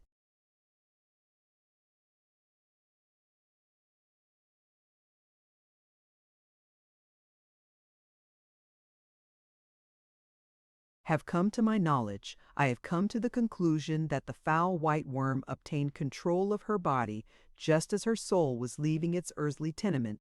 That would explain the sudden revival of energy, the strange and inexplicable craving for maiming and killing, as well as many other matters with which I need not trouble you now, Adam. As I said just now, God alone knows what poor Captain March discovered. It must have been something too ghastly for human endurance. If my theory is correct, that the once beautiful human body of Lady Arabella is under the control of this ghastly white worm. Adam nodded. But what can we do, sir? It seems a most difficult problem. We can do nothing, my boy. That is the important part of it. It would be impossible to take action. All we can do is to keep careful watch, especially as regards Lady Arabella, and be ready to act, promptly and decisively, if the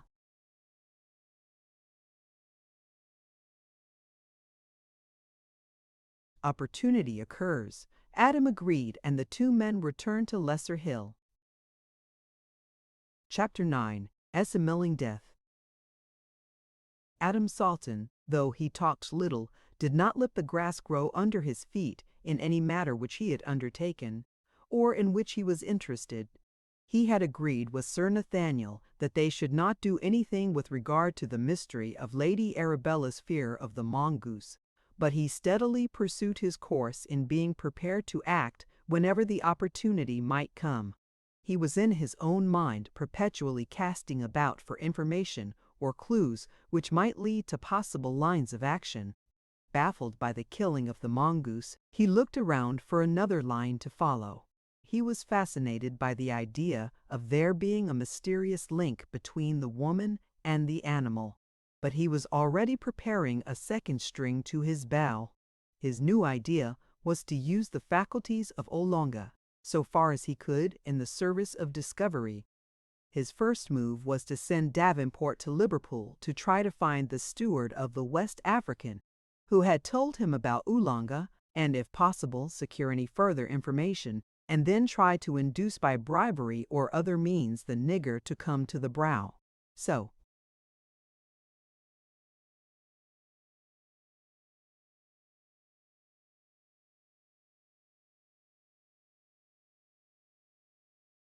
soon as he himself could have speech of the voodoo man, he would be able to learn from him something useful. Davenport was successful in his missions, for he had to get another mongoose, and he was able to tell Adam that he had seen the steward, who told him much that he wanted to know, and had also arranged for Olanga to come to Lesser Hill the following day. At this point Adam saw his way sufficiently clear to admit Davenport to some extent into his confidence. He had come to the conclusion that it would be better, certainly at first, not himself to appear in the matter, with which Davenport was fully competent to deal. It would be time for himself to take a personal part when matters had advanced a little further. If what the knicker said was in any wise true, the man had a rare gift which might be useful in the quest they were after. He could, as it were, smell death. If anyone was dead, if anyone had died, or if a place had been used in connection with death, he seemed to know the broad fact by intuition. Adam made up his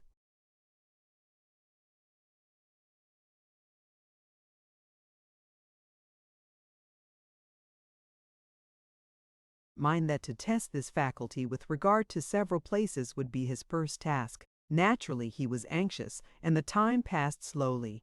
The only comfort was the arrival the next morning of a strong packing case, locked, from Ross, the key being in the custody of Davenport. In the case were two smaller boxes, both locked. One of them contained a mongoose, to replace that killed by Lady Arabella. The other was the special mongoose which had already killed the king cobra in Nepal. When both the animals had been safely put under lock and key, he felt that he might breathe more freely.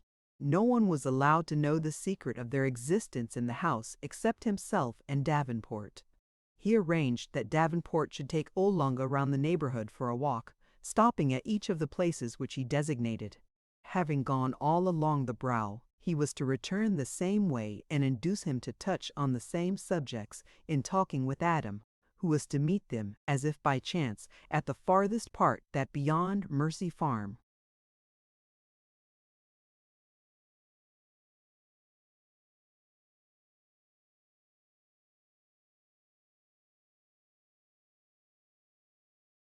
The incidents of the day proved much as Adam expected.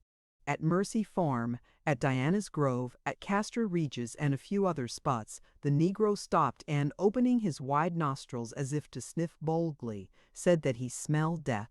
It was not always in the same form. At Mercy Farm he said there were many small deaths. At Diana's Grove his bearing was different. There was a distinct sense of enjoyment about him, especially when he spoke of many great deaths. Here, too, he sniffed in a strange way, like a bloodhound at check, and looked puzzled. He said no word in either praise or disparagement, but in the center of the grove, where hidden amongst ancient oak stumps was a block of granite slightly hollowed on the top, he bent low and placed his forehead on the ground. This was the only place where he showed distinct reverence. At the castle, though he spoke of much death, he showed no sign of respect. There was evidently something about Diana's Grove which both interested and baffled him. Before leaving, he moved all over the place unsatisfied, and in one spot, close to the edge of the brow, where there was a deep hollow, he appeared to be afraid. After returning several times to this place, he suddenly turned and ran in a panic of fear to the higher ground, crossing as he did so the outcropping rock. Then he seemed to breathe more freely, and recovered some of his jaunty impudence. All this seemed to satisfy Adam's expectations. He went back to Lesser Hill with a serene and settled calm upon him. Sir Nathaniel followed him into his study. "By the way, I forgot to ask you details about one thing. When that extraordinary staring episode of Mr. Caswall went on, how did Lilla take it? How did she bear herself?" "She looked frightened, and trembled just as I have seen a pigeon with a hawk, or a bird with a serpent."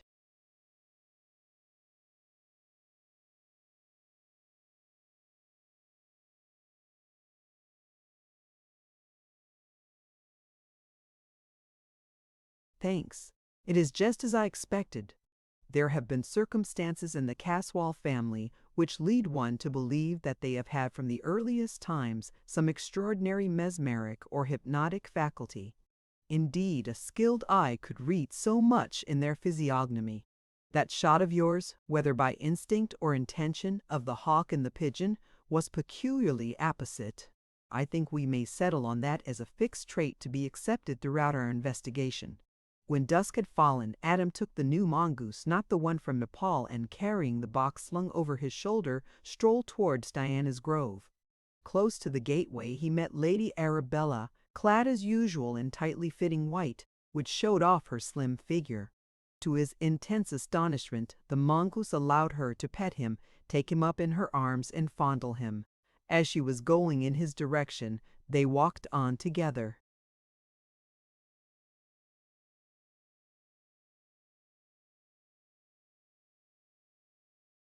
Round the roadway between the entrances of Diana's Grove and Lesser Hill were many trees, with not much foliage except at the top.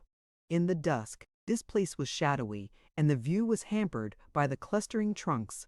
In the uncertain, tremulous light which fell through the treetops, it was hard to distinguish anything clearly, and at last somehow he lost sight of her altogether and turned back on his track to find her.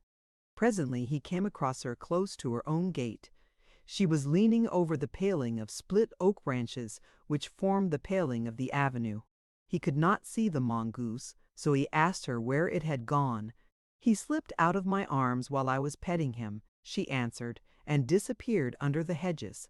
They found him at a place where the avenue widened so as to let carriages pass each other. The little creature seemed quite changed. He had been ebulliently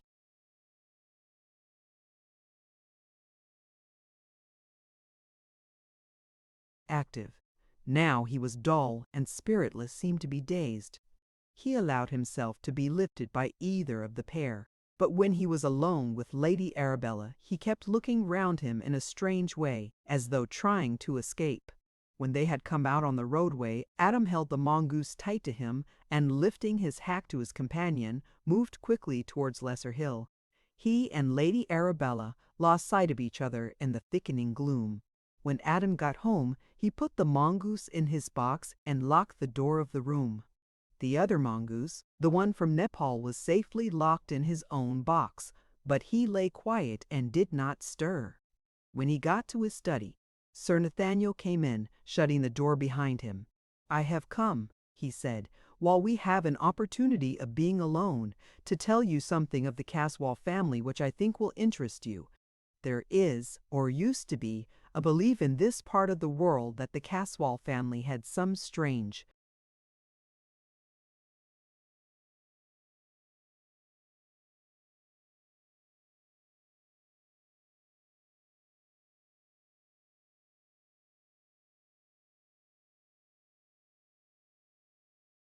power of making the wills of other persons subservient to their own. There are many allusions to the subject in memoirs and other unimportant works, but I only know of one where the subject is spoken of definitely. It is Mercia and its Worthies, written by Ezra Thoms more than 100 years ago. The author goes into the question of the close association of the then Edgar Caswall with Mesmer in Paris. He speaks of Caswall being a pupil and the fellow worker of Mesmer, and states that, though when the latter left France, he took away with him a vast quantity of philosophical and electric instruments, he was never known to use them again. He once made it known to a friend that he had given them to his old pupil.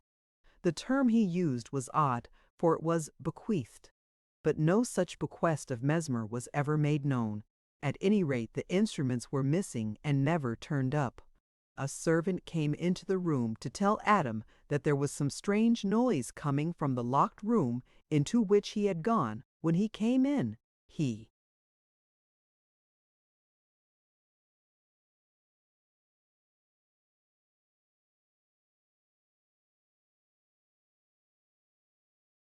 hurried off to the place at once, Sir Nathaniel going with him. Having locked the door behind them, Adam opened the packing case where the boxes of the 2 mongooses were locked up. There was no sound from one of them, but from the other a queer, restless struggling.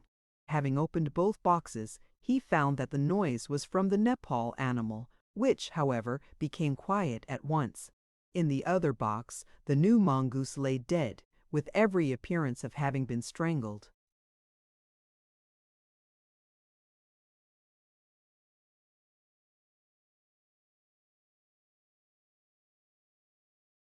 Chapter 10. The Kite. On the following day, a little after 4 o'clock, Adam set out for Mercy. He was home just as the clocks were striking 6. He was pale and upset, but otherwise looked strong and alert. The old man summed up his appearance and manner thus: braced up for battle. "Now," said Sir Nathaniel, and settled down to listen, looking at Adam steadily and listening attentively that he might miss nothing, even the inflection of a word. I found Lilla and Mimi at home. Watford had been detained by business on the farm. Miss Watford received me as kindly as before. Mimi, too, seemed glad to see me. Mr. Caswall came so soon after I arrived that he, or someone on his behalf, must have been watching for me. He was followed closely by the Negro, who was puffing hard as if he had been running so. It was probably he who watched. Mr. Caswall was very cool and collected, but there was a more than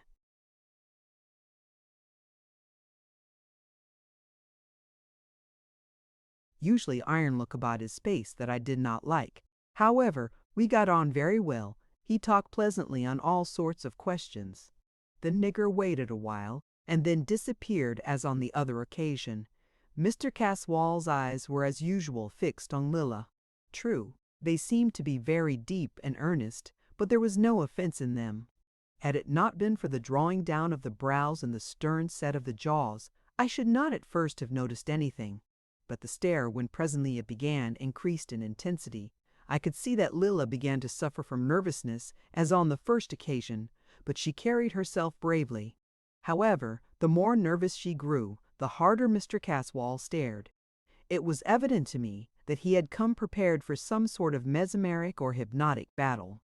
After a while he began to throw glances round him and then raised his hand, without letting either Lilla or Mimi see the action. It was evidently intended to give some sign to the Negro, for he came, in his usual stealthy way, quietly in by the hall door, which was open. Then Mr. Caswall's efforts at staring became intensified.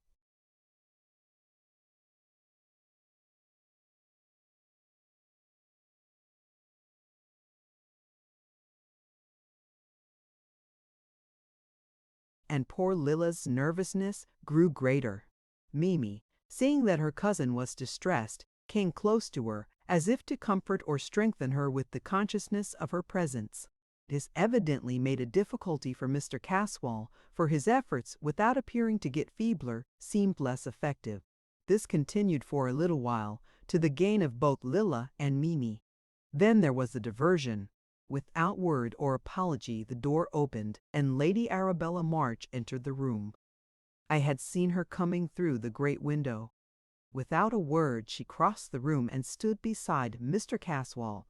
It really was very like a fight of a peculiar kind, and the longer it was sustained, the more earnest, the fiercer it grew. That combination of forces, the overlord, the white woman, and the black man, would have cost some, probably all of them, their lives in the southern states of America. To us it was simply horrible, but all that you can understand. This time, to go on in sporting phrase, it was understood by all to be a fight to a finish, and the mixed group did not slacken a moment or relax there. Efforts. On Lilla the strain began to tell disastrously. She grew pale, a patchy pallor, which meant that her nerves were out of order. She trembled like an aspen, and though she struggled bravely, I noticed that her legs would hardly support her. A dozen times she seemed about to collapse in a faint, but each time, on catching sight of Mimi's eyes, she made a fresh struggle and pulled through. By now Mr. Caswall's face had lost its appearance of passivity. His eyes glowed with a fiery light. He was still the old Roman in inflexibility of purpose, but grafted onto the Roman was a new berserker fury. His companions in the baleful work seemed to have taken on something of his feeling. Lady Arabella looked like a soulless, pitiless being, not human, unless it revived old legends of transformed human beings who had lost their humanity in some transformation or in the sweep of natural savagery. As for the Negro, well, I can only say that it was solely due to the self-restraint which you impressed on me that it did not wipe him out, as he stood without warning, without fair play, without a single. One of the graces of life and death. Lilla was silent in the helpless concentration of deadly fear. Mimi was all resolve and self-forgetfulness, so intent on the soul struggle in which she was engaged that there was no possibility of any other thought. As for myself, the bonds of will which held me inactive seemed like bands of steel which numbed all my faculties, except sight and hearing. We seemed fixed in an impasse. Something must happen, though the power of guessing was inactive. As in a dream, I saw Mimi's hand move restlessly, as if groping for something. Mechanically it touched that of Lilla, and in that instant she was transformed. It was as if youth and strength entered afresh into something already dead to sensibility and intention. As if by inspiration, she grasped the other's band with a force which blenched the knuckles. Her face suddenly flamed, as if some divine light shone through it. Her form expanded till it stood out majestically. Lifting her right hand, she stepped forward towards Caswall, and with a bold sweep of her arm seemed to drive some strange force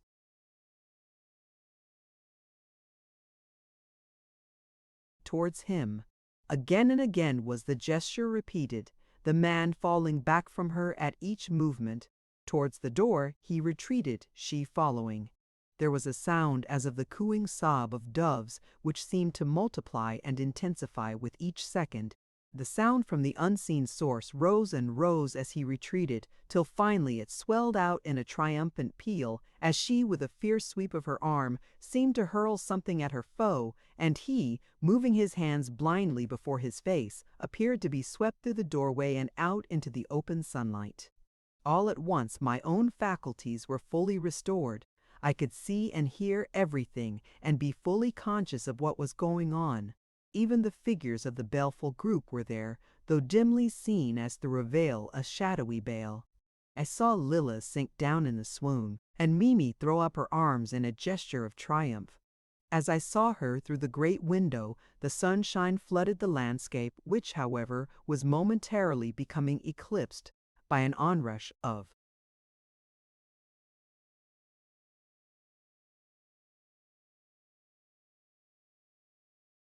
a myriad birds. By the next morning, daylight showed the actual danger which threatened. From every part of the eastern counties, reports were received concerning the enormous immigration of birds. Experts were sending on their own account, on behalf of learned societies, and through local and imperial governing bodies reports dealing with the matter and suggesting remedies. The reports closer to home were even more disturbing. All day long it would seem that the birds were coming thicker from all quarters. Doubtless many were going as well as coming, but the mass seemed never to get less. Each bird seemed to sound some note of fear or anger or seeking, and the whirring of wings never ceased nor lessened. The air was full of a muttered throb.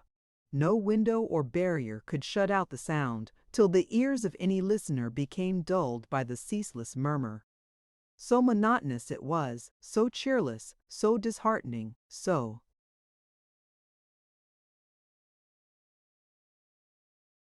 melancholy that all longed, but in vain, for any variety, no matter how terrible it might be.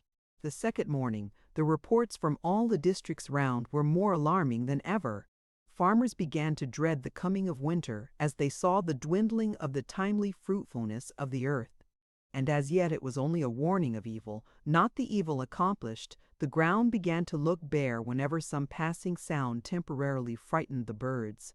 Edgar Caswall tortured his brain for a long time unavailingly to think of some means of getting rid of what he, as well as his neighbors, had come to regard as a plague of birds.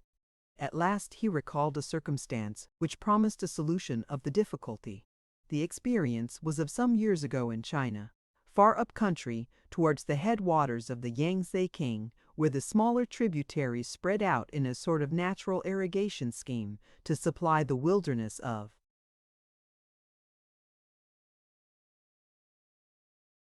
paddy fields. It was at the time of the ripening rice, and the myriads of birds which came to feed on the coming crop was a serious menace, not only to the district, but to the country at large. The farmers, who were more or less afflicted with the same trouble every season, knew how to deal with it. They made a vast kite, which they caused to be flown over the center spot of the incursion. The kite was shaped like a great hawk, and the moment it rose into the air, the birds began to cower and seek protection, and then to disappear. So long as that kite was flying overhead, the birds lay low, and the crop was saved. Accordingly, Caswall ordered his men to construct an immense kite, adhering as well as they could to the lines of a hawk. Then he and his men, with a sufficiency of cord, began to fly it high overhead. The experience of China was repeated. The moment the kite rose, the birds hid or sought shelter. The following morning, the kite was still flying high. No bird was to be seen as far as the eye could reach from Castor Regis. But there followed in turn what proved even a worse evil. The birds were cowed. Their sound stopped. Neither song nor chirp was heard. Silence seemed to have taken the place of the normal voices of bird life, but that was not all. The silence spread to all animals. The fear and restraint which brooded amongst the denizens of the air began to affect all life. Not only did the birds cease song or chirp, but the lowing of the cattle ceased in the fields, and the varied sounds of life died away. In place of these things was only a soundless gloom, more dreadful, more disheartening, more soul-killing than any concourse of sounds, no matter how full of fear and dread. Pious individuals put up constant prayers for relief from the intolerable solitude. After a little, there were signs of universal depression, which those who ran might read. One and all, the faces of men and women seemed bereft of vitality, of interest, of thought, and most of all, of hope. Men seemed to have lost the power of expression of their thoughts. The soundless air seemed to have the same effect as the universal darkness when men gnawed their tongues with pain.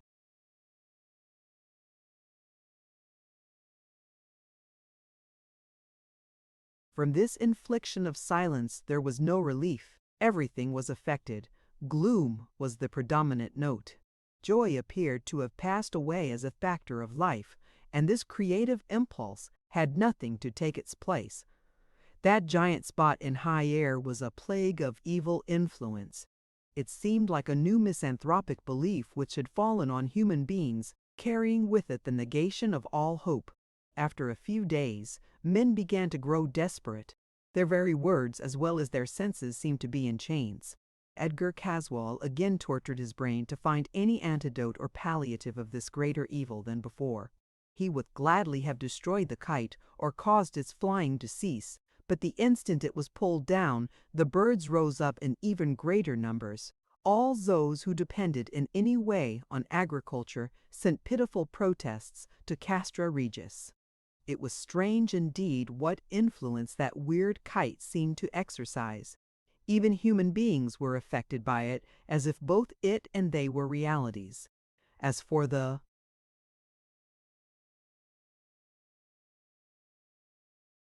people at Mercy Farm, it was like a taste of actual death.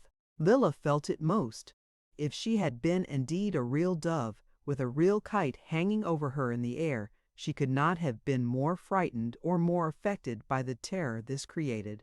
Of course, some of those already drawn into the vortex noticed the effect on individuals. Those who were interested took care to compare their information. Strangely enough, as it seemed to the others, the person who took the ghastly silence least to heart was the Negro. By nature, he was not sensitive to or afflicted by nerves. This alone would not have produced the seeming indifference, so they set their minds to discover the real cause. Adam came quickly to the conclusion that there was for him some compensation that the others did not share, and he soon believed that that compensation was in one form or another the enjoyment of the sufferings of others. Thus the black had a never-failing source of amusement.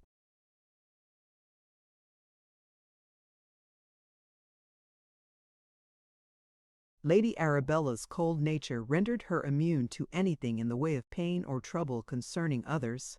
Edgar Caswall was far too haughty a person and too stern of nature to concern himself about poor or helpless people, much less the lower order of mere animals.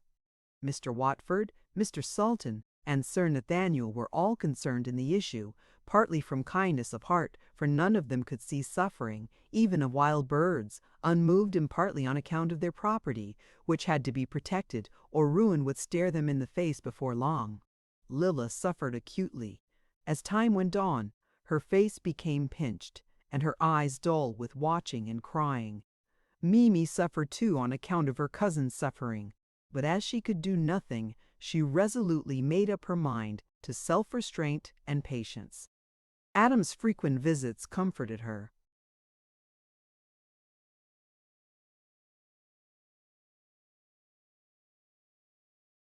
Chapter 11. Emma Summer's Chest. After a couple of weeks had passed, the kite seemed to give Edgar Caswall a new zest for life. He was never tired of looking at its movements. He had a comfortable armchair put out on the tower, wherein he sat sometimes all day long, watching as though the kite was a new toy, and he a child lately come into possession of it.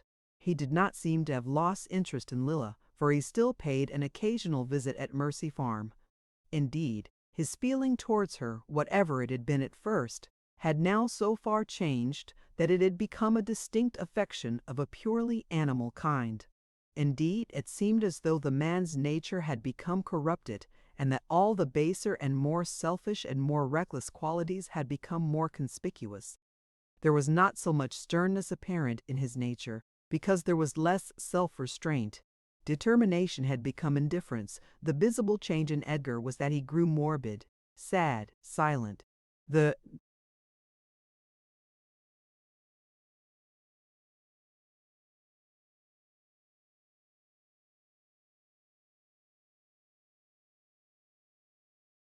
neighbors thought he was going mad. He became absorbed in the kite and watched it not only by day, but often all night long.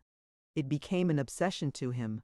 Caswall took a personal interest in the keeping of the great kite flying. He had a vast coil of cord efficient for the purpose, which worked on a roller fixed on the parapet of the tower. There was a winch for the pulling in of the slack, the outgoing line being controlled by a racket. There was invariably one man at least, day and night, on the tower to attend to it.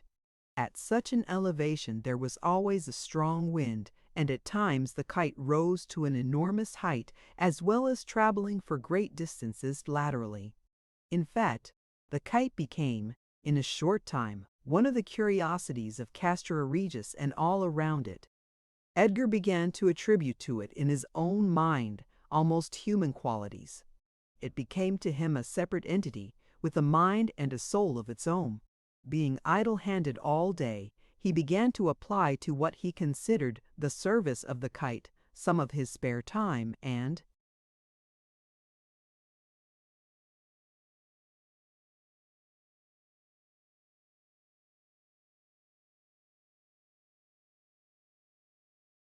found a new pleasure, a new object in life in the old schoolboy game of sending up runners to the kite. The way this is done is to get round pieces of paper so cut that there is a hole in the center through which the string of the kite passes. The natural action of the wind pressure takes the paper along the string, and so up to the kite itself, no matter how high or how far it may have gone. In the early days of this amusement, Edgar Caswall spent hours. Hundreds of such messengers flew along the string, until soon he bethought him of writing messages on these papers so that he could make known his ideas to the kite. It may be that his brain gave way under the opportunities given by his illusion of the entity of the toy and its power of separate thought. From sending messages he came to making direct speech to the kite without, however, ceasing to send the runners. Doubtless, the height of the tower, seated as it was on the hilltop, the rushing of the ceaseless wind, the hypnotic effect of the lofty altitude of the speck in the sky at which he gazed, and the rushing of the paper messengers up.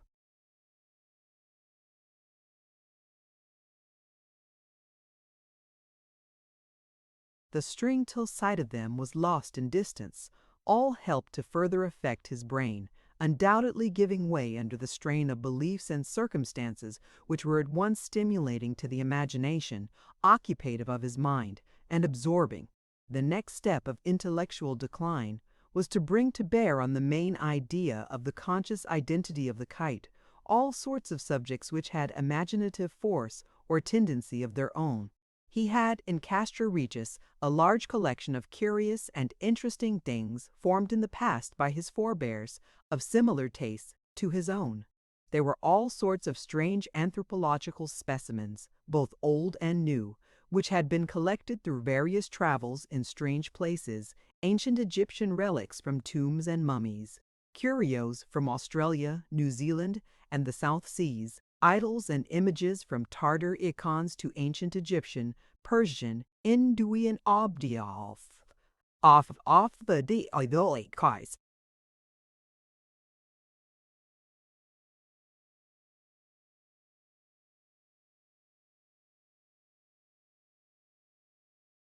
Every place, Chinese high penders, double knives, Afghan double-edged scimitars, made to cut a body in two, heavy knives from all the eastern countries, ghost daggers from Tibet, the terrible kukri of the Gawarka and other hill tribes of India, assassins' weapons from Italy and Spain, even the knife which was formerly carried by the slave drivers of the Mississippi region. Death and pain of every kind were fully represented in that gruesome collection. That it had a fascination for Olanga goes without saying. He was never tired of visiting the museum in the tower, and spent endless hours in inspecting the exhibits till he was thoroughly familiar with every detail of all of them. He asked permission to clean and polish and sharpen them, a favor which was readily granted.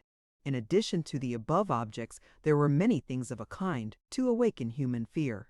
Stuffed serpents of the most objectionable and horrid kind, giant insects from the tropics, fearsome in every detail, fishes and crustaceans covered with weird spikes, dried octopuses of great size. Other things, too, there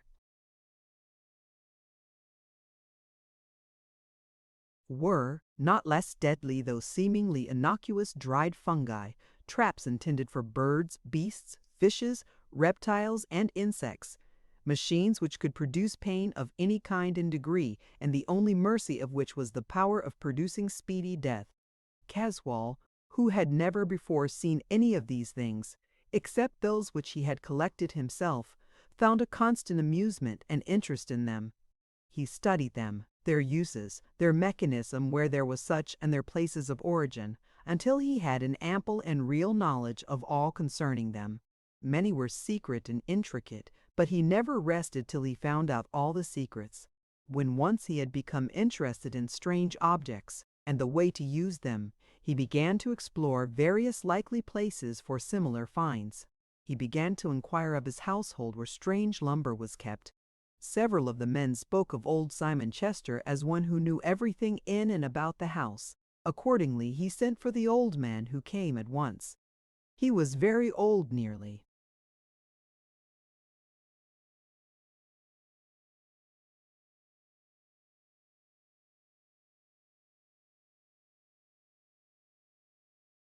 90 years of age, and very infirm. He had been born in the castle, and had served its succession of masters present or absent ever since. When Edgar began to question him on the subject regarding which he had sent for him, old Simon exhibited much perturbation. In fact, he became so frightened that his master, fully believing that he was concealing something, ordered him to tell at once what remained unseen and where it was hidden away. Face to face with discovery of his secret, the old man, in a pitiable state of concern, spoke out even more fully than Mr. Caswall had expected. Indeed, sir, everything is here in the tower that has ever been put away in my time, except, here he began to shake and tremble it, except the chest which Mr. Edgar, he who was Mr. Edgar when I first took service, brought back from France, after he had been with Dr. Mesmer. The trunk has been kept in my room for safety, but I shall send it down here now.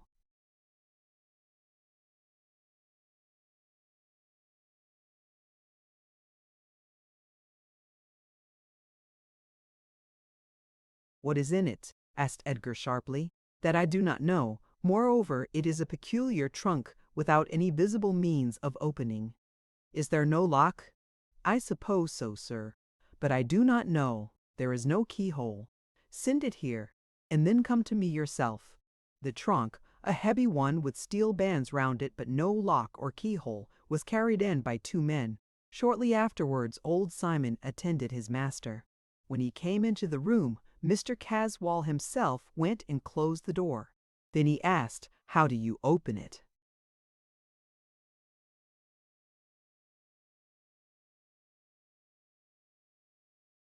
I do not know, sir. Do you mean to say that you never opened it? Most certainly I say so, your honor. How could I? It was entrusted to me with the other things by my master. To open it would have been a breach of trust, Caswall sneered. Quite remarkable. Leave it with me. Close the door behind you. Stay, did no one ever tell you about it? Say anything regarding it? Make any remark? Old Simon turned pale and put his trembling hands together. Oh, sir, I entreat you not to touch it. That trunk probably contains secrets which Dr. Mesmer told my master, told them to his ruin. How do you mean? What ruin?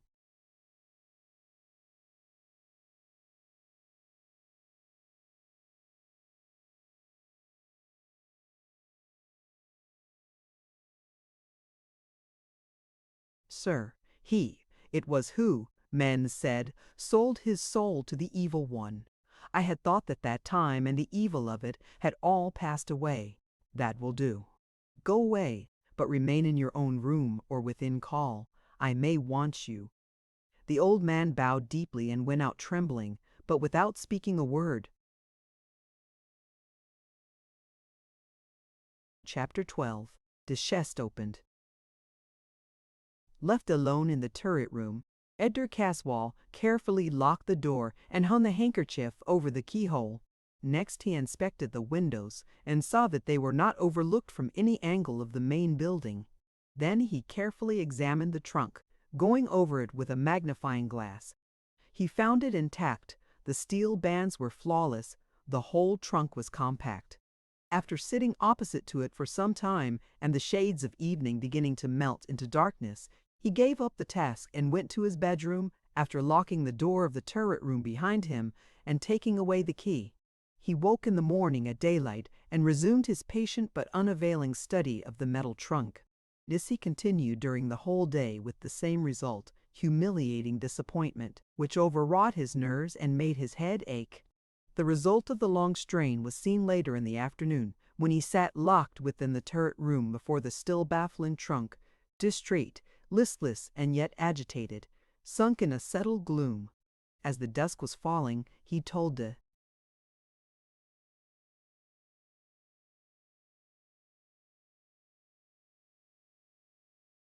steward to send him 2 men, strong ones. These he ordered to take the trunk to his bedroom. In that room he then sat on into the night without pausing even to take any food. His mind was in a whirl, a fever of excitement. The result was that when, late in the night, he locked himself in his room, his brain was full of odd fancies. He was on the high road to mental disturbance. He lay down on his bed in the dark, still brooding over the mystery of the closed trunk. Gradually he yielded to the influences of silence and darkness. After lying there quietly for some time, his mind became active again. But this time there were round him no disturbing influences. His brain was active and able to work freely, and to deal with memory. 1,000 forgotten or only half-known incidents, fragments of conversations or theories long ago guessed at and long forgotten, crowded on his mind. He seemed to hear again around him the legions of whirring wings to which he had been so lately accustomed. Even to himself he knew that that was an effort of imagination founded on imperfect memory. But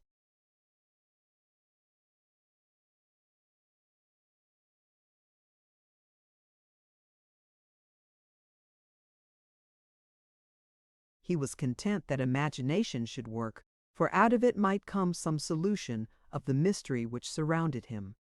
And in this frame of mind, sleep made another and more successful essay. This time he enjoyed peaceful slumber, restful alike to his weary body and his overwrought brain. In his sleep he arose and, as if in obedience to some influence beyond and greater than himself, lifted the great trunk and set it on a strong table at one side of the room, from which he had previously removed a quantity of books. To do this, he had to use an amount of strength which was, he knew, far beyond him in his normal state. As it was, it seemed easy enough. Everything yielded before his touch. Then he became conscious that somehow, he never could remember the chest was open. He unlocked his door and, taking the chest on his shoulder, carried it up to the turret room, the door of which also he unlocked. Even at the time he was amazed at his own strength and wondered whence it had come. His mind, lost in conjecture, was too far off to realize more.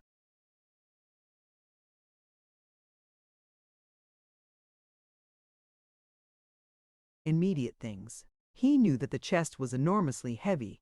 He seemed, in a sort of vision which lit up the absolute blackness around, to see the 2 sturdy servant men staggering under its great weight. He locked himself again in the turret room and laid the opened chest on the table, and in the darkness began to unpack it, laying out the contents, which were mainly of metal and glass, great pieces in strange forms, on another table. He was conscious of being still asleep, and of acting rather in obedience to some unseen and unknown command than in accordance with any reasonable plan to be followed by results which he understood. This phase completed, he proceeded to arrange in order the component parts of some large instruments, formed mostly of glass. His fingers seemed to have acquired a new and exquisite subtlety, and even a volition of their own. Then weariness of brain came upon him, his head sank down on his breast, and little by little everything became wrapped in gloom. He awoke in the early morning in his bedroom and looked around him now.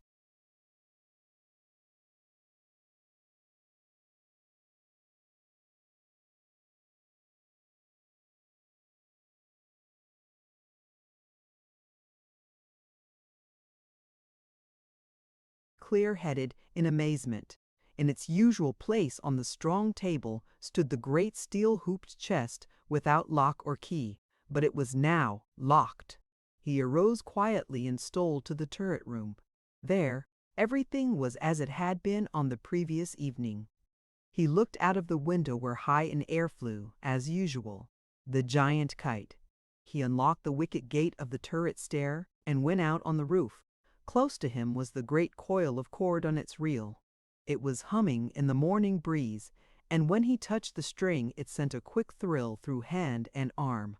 There was no sign anywhere that there had been any disturbance or displacement of anything during the night.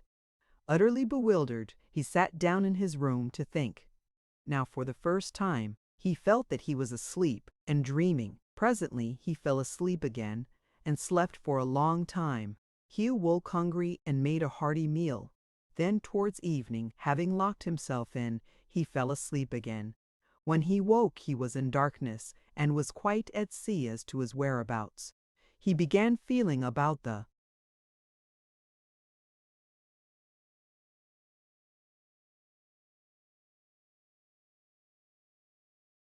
dark room, and was recalled to the consequences of his position by the breaking of a large piece of glass. Having obtained a light, he discovered this to be a glass wheel, part of an elaborate piece of mechanism which he must in his sleep have taken from the chest, which was now opened. He had once again opened it whilst asleep, but he had no recollection of the circumstances. Caswall came to the conclusion that there had been some sort of dual action of his mind, which might lead to some catastrophe or some discovery of his secret plans, so he resolved to forego for a while the pleasure of making discoveries regarding the chest. To this end, he applied himself to quite another matter, an investigation of the other treasures and rare objects in his collections. He went amongst them in simple, idle curiosity, his main object being to discover some strange item which he might use for experiment with the kite. He had already resolved to try some runners other than those made of paper. He had a vague idea that with such a force as the great kite straining at its leash, this might be used to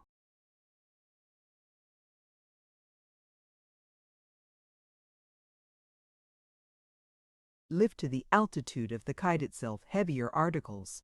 His first experiment with articles of little but increasing weight was eminently successful, so he added by degrees more and more weight until he found out that the lifting power of the kite was considerable.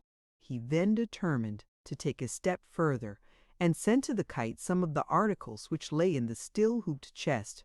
The last time he had opened it in sleep, it had not been shut again, and he had inserted a wedge so that he could open it at will. He made examination of the contents, but came to the conclusion that the glass objects were unsuitable. They were too light for testing weight, and they were so frail as to be dangerous to send to such a height. So he looked around for something more solid with which to experiment. His eye caught sight of an object which at once attracted him. This was a small copy of one of the ancient Egyptian gods, that of Buz, who represented the destructive power of nature. It was so bizarre and mysterious as to commend itself to his mad humor. In lifting it from the cabinet, he was struck by its great weight in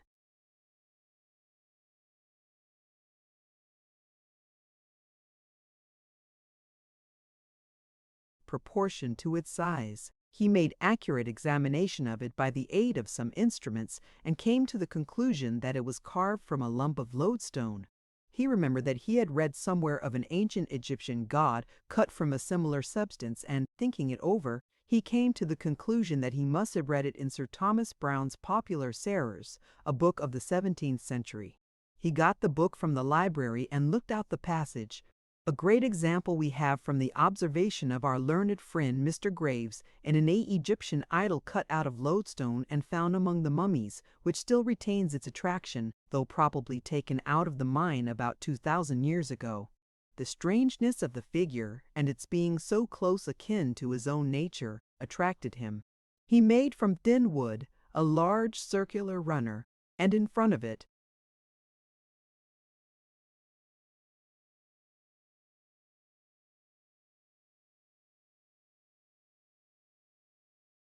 placed the weighty god, sending it up to the flying kite along the throbbing cord. Chapter 13. Uhlenge's Haliscams. During the last few days, Lady Arabella had been getting exceedingly impatient. Her debts, always pressing, were growing to an embarrassing amount. The only hope she had of comfort in life was a good marriage. But the good marriage on which she had fixed her eye did not seem to move quickly enough. Indeed, it did not seem to move at all in the right direction. Edgar Caswall was not an ardent wooer. From the very first, he seemed difficile, but he had been keeping to his own room ever since his struggle with Mimi Watford. On that occasion, Lady Arabella had shown him in an unmistakable way what her feelings were. Indeed, she had made it known to him in a more overt way than pride should allow that she wished to help and support him. The moment when she had gone across the room to stand beside him in his mesmeric struggle had been the very limit of her voluntary action. It was quite bitter enough, she felt, that he did not come to her, but now that she had made that advance, she felt that any withdrawal on his part would, to a woman of her class, be nothing less than a flaming insult. Had she not classed herself with his nigger servant, an unreformed savage? Had she not shown her preference for him at the festival of his homecoming? Had she not? Lady Arabella was cold-blooded, and she was prepared to go through all that might be necessary of indifference and even insult to become chatelaine of Castor Regis. In the meantime, she would show no hurry. She must wait. She might, in an unostentatious way, come to him again. She knew him now, and could make a keen guess at his desires with regard to Lilla Watford. With that secret in her possession, she could bring pressure to bear on Caswall, which would make it no easy matter for him to evade her. The great difficulty was how to get near him. He was shut up within his castle, and guarded by a defensive convention which she could not pass without danger of ill repute to herself. Over this question she thought and thought for days and nights. At last she decided that the only way would be to go to him openly at Castor Regis. Her rank and position would make such a thing possible if carefully done. She could explain.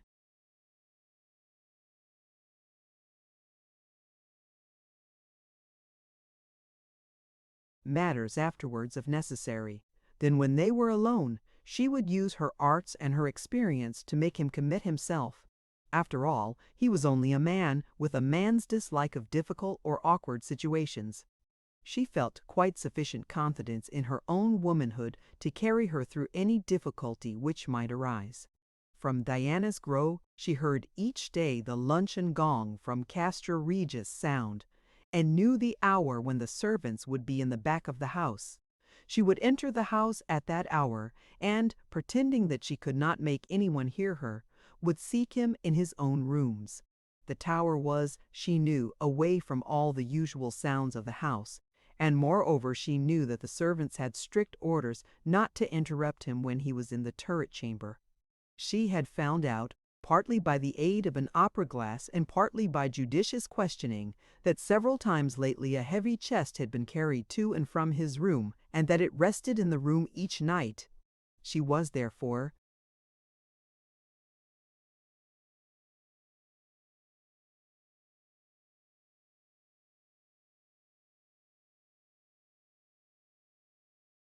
confident that he had some important work on hand which would keep him busy for long spells.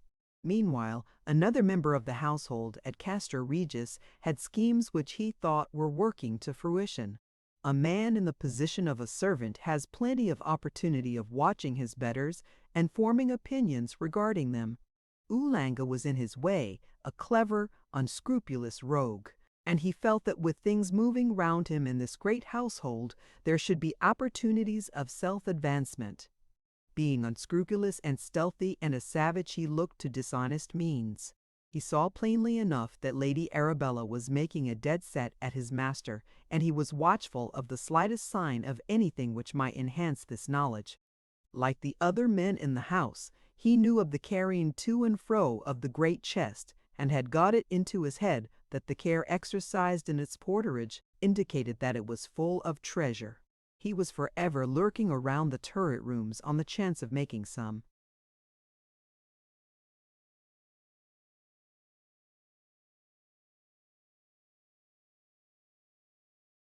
useful discovery, but he was as cautious as he was stealthy, and took care that no one else watched him.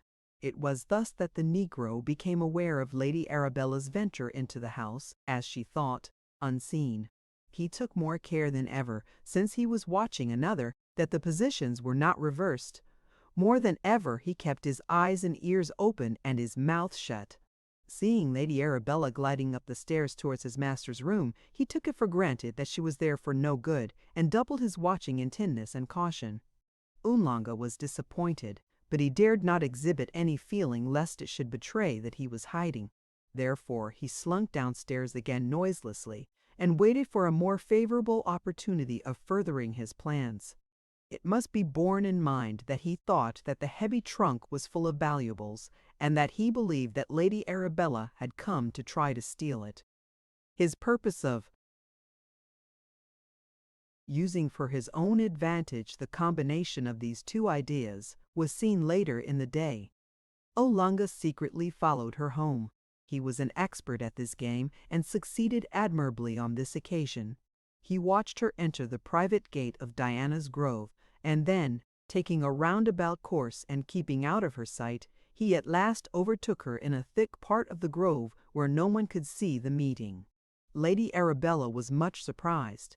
She had not seen the Negro for several days and had almost forgotten his existence.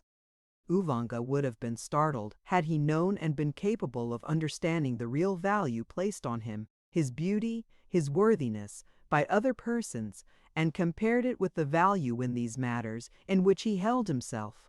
Doubtless Oolanga had his dreams like other men. In such cases he saw himself as a young sun-god, as beautiful as the eye of dusky or even white womanhood had ever dwelt upon. He would have been filled with all noble and captivating qualities, or those regarded as such in West Africa.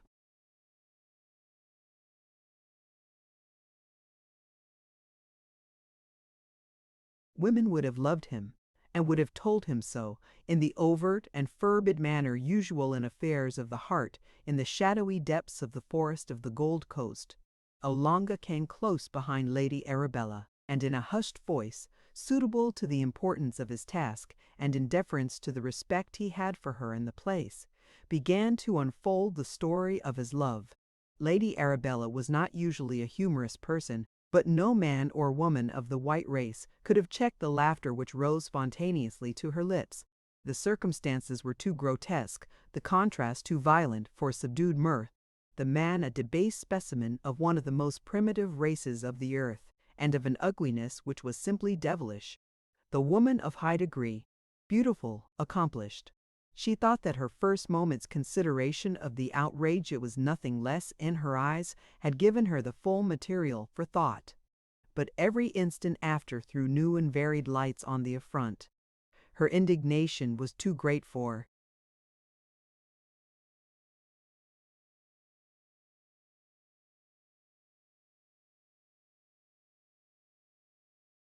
passion. Only irony or satire would meet the situation. Her cold, cruel nature helped, and she did not shrink to subject this ignorant savage to the merciless fire-lash of her scorn.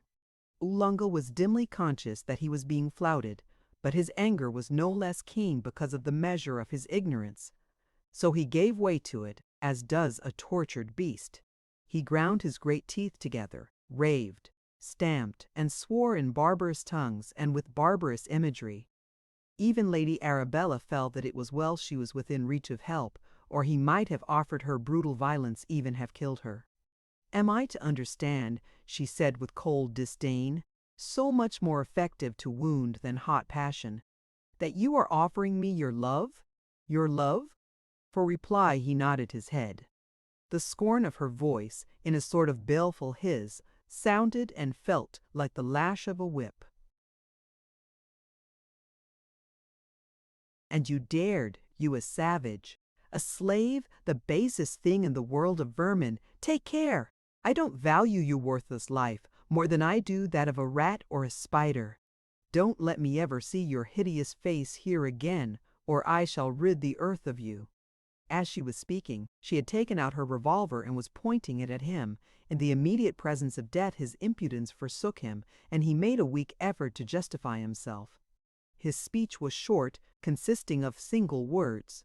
To Lady Arabella it sounded mere gibberish, but it was in his own dialect and meant love, marriage, wife.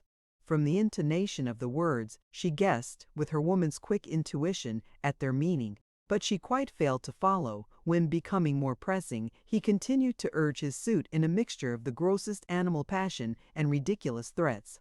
He warned her that he knew she had tried to steal his master's treasure and that he had caught her in the act. But if she would be his, he would share the treasure with her, and they could live in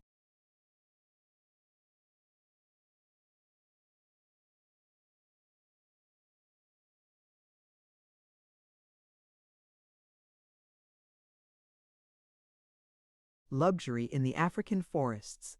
But if she refused, he would tell his master, who would flog and torture her and then give her to the police, who would kill her. Chapter 14. Battle Ren-EW'd. The consequences of that meeting in the dusk of Diana's Grove were acute and far-reaching, and not only to the two engaged in it. From Oolanga, this might have been expected by anyone who knew the character of the tropical African savage.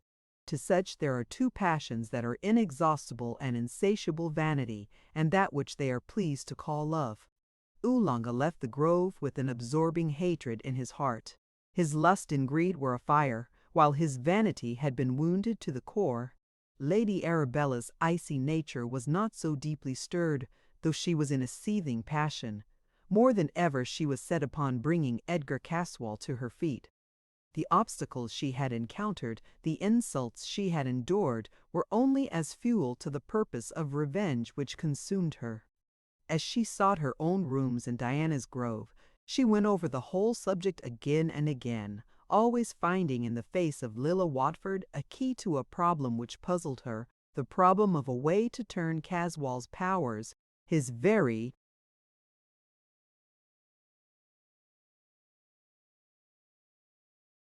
existence, to aid her purpose. When in her boudoir, she wrote a note, taking so much trouble over it that she destroyed and rewrote, till her dainty waste-basket was half full of torn sheets of notepaper. When quite satisfied, she copied out the last sheet afresh, and then carefully burned all the spoiled fragments. She put the copied note in an emblazoned envelope, and directed it to Edgar Caswall at Castra Regis. This she sent off by one of her grooms. The letter ran, "Dear Amor, Caswall, I want to have a chat with you on a subject in which I believe you are interested. Will you kindly call for me one day after lunch, say at 3 or 4 o'clock, and we can walk a little way together. Only as far as Mercy Farm, where I want to see Lilla and Mimi Watford. We can take a cup of tea at the farm. Do not bring your African servant with you, as I am afraid his face frightens these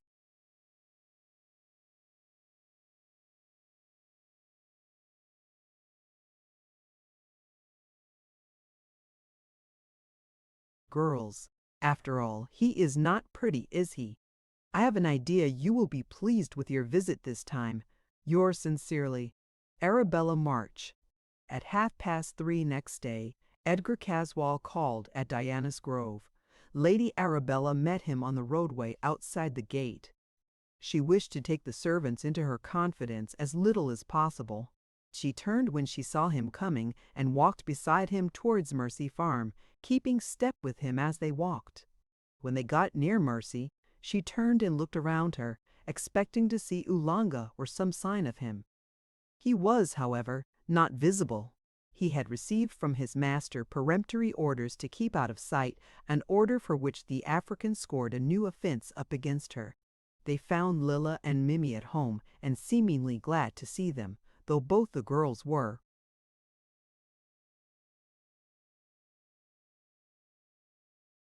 surprised at the visit coming so soon after the other. The proceedings were a repetition of the battle of souls of the former visit. On this occasion, however, Edgar Caswall had only the presence of Lady Arabella to support him, Oolanga being absent, but Mimi lacked the support of Adam Salton, which had been of such effective service before. This time the struggle for supremacy of will was longer and more determined. Caswall felt that if he could not achieve supremacy, he had better give up the idea, so all his pride was enlisted against Mimi. When they had been waiting for the door to be opened, Lady Arabella, believing in a sudden attack, had said to him in a low voice, which somehow carried conviction, "This time you should win. Mimi is, after all, only a woman. Show her no mercy. That is weakness. Fight her, beat her, trample on her, kill her if need be. She stands in your way, and I hate her. Never take your eyes off her. Never mind."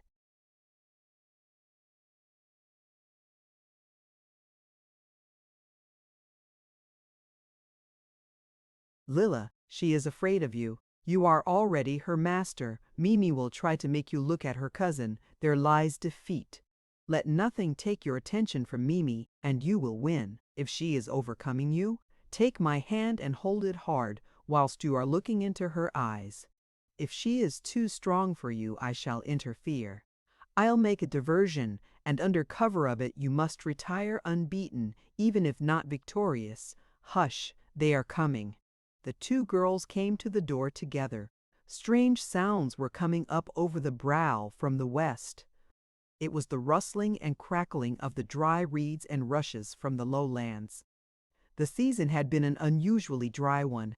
Also, the strong east wind was helping forward enormous flocks of birds, most of them pigeons with white cowls. Not only were their wings whirring, but their cooing was plainly audible. From such a multitude of birds, the mass of sound, individually small, assumed the volume of a storm. Surprised at the influx of birds, to which they had been strangers so long, they all looked towards Castra.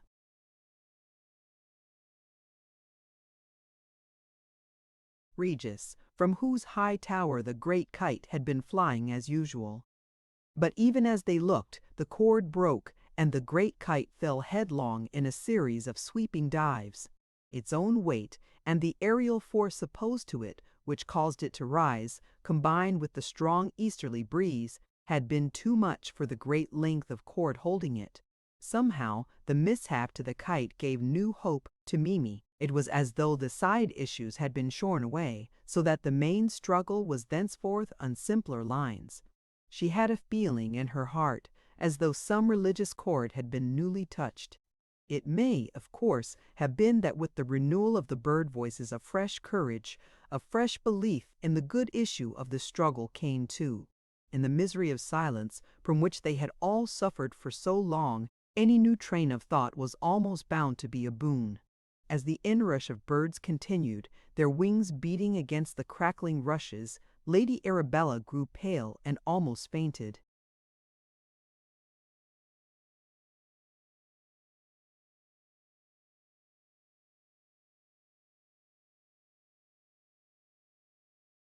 "What is that?" she asked suddenly. To Mimi, born and bred in Siam, the sound was strangely like an exaggeration of the sound produced by a snake charmer. Edgar Caswall was the first to recover from the interruption of the falling kite. After a few minutes, he seemed to have quite recovered his sang-froid, and was able to use his brains to the end which he had in view. Mimi too quickly recovered herself, but from a different cause. With her it was a deep religious conviction that the struggle round her was of the powers of good and evil, and that good was triumphing. The very appearance of the snowy birds, with the cowls of St. Columba, heightened the impression. With this conviction strong upon her, she continued the strange battle with fresh vigor. She seemed to tower over Caswall, and he to give back before her oncoming. Once again her vigorous passes drove him to the door. He was just going out backward when Lady Arabella, who had been gazing at him with fixed eyes, caught his hand and tried to stop his movement. She was, however, unable to do any good, and so, holding hands, they passed out together. As they did so, the strange music which had so alarmed Lady Arabella suddenly stopped. Instinctively they all looked towards the tower of Castra Regis, and saw that the workmen had refixed the kite, which had risen again and was beginning to float out to its former station. As they were looking, the door opened, and Michael Watford came into the room. By that time all had recovered their self-possession, and there was nothing out of the common to attract his attention. As he came in, seeing inquiring looks all around him, he said, The new influx of birds is only the annual migration of pigeons from Africa. I am told that it will soon be over. The second victory of Mimi Watford made Edgar Caswall more moody than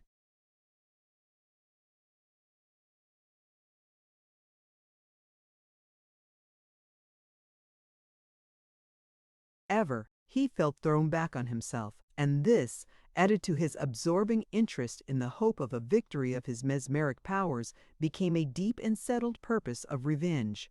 The chief object of his animosity was, of course, Mimi, whose will had overcome his, but it was obscured in greater or lesser degree by all who had opposed him. Lilla was next to Mimi in his hate. Lilla, the harmless, tender-hearted, sweet-natured girl, whose heart was so full of love for all things that in it was no room for the passions of ordinary life, whose nature resembled those doves of St. Columba, whose color she wore, whose appearance she reflected.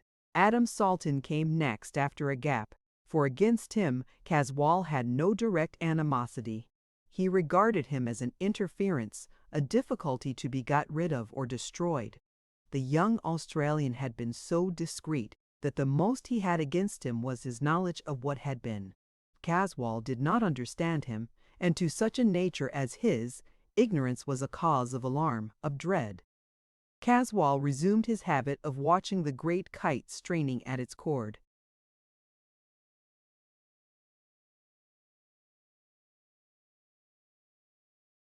Varying his vigils in this way by a further examination of the mysterious treasures of his house, especially Mesmer's chest. He sat much on the roof of the tower, brooding over his thwarted passion. The vast extent of his possessions, visible to him at that altitude, might, one would have thought, have restored some of his complacency. But the very extent of his ownership, thus perpetually brought before him, created a fresh sense of grievance. How was it, he thought, that with so much at command that others wished for, he could not achieve the dearest wishes of his heart? In this state of intellectual and moral depravity, he found a solace in the renewal of his experiments with the mechanical powers of the kite. For a couple of weeks he did not see Lady Arabella, who was always on the watch for a chance of meeting him. Neither did he see the Watford girls, who studiously kept out of his way. Adam Salton simply marked time, keeping ready to deal with anything that might affect his friends. He called at the farm and heard from Mimi of the last.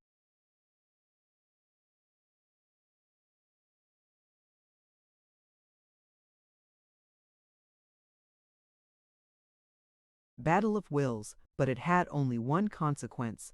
He got from Ross several more mongooses, including a second king cobra killer, which he generally carried with him in its box whenever he walked out. Mr. Caswall's experiments with the kite went on successfully. Each day he tried the lifting of greater weight, and it seemed almost as if the machine had a sentience of its own, which was increasing with the obstacles placed before it. All this time the kite hung in the sky at an enormous height. The wind was steadily from the north, so the trend of the kite was to the south. All day long runners of increasing magnitude were sent up. These were only of paper or thin cardboard or leather or other flexible materials. The great height at which the kite hung made a great concave curve in the string, so that as the runners went up, they made a flapping sound. If one laid a finger on the string, the sound answered to the flapping of the runner in a sort of hollow, intermittent murmur. Edgar Caswall, who was now wholly obsessed by the kite and all belonging to it, found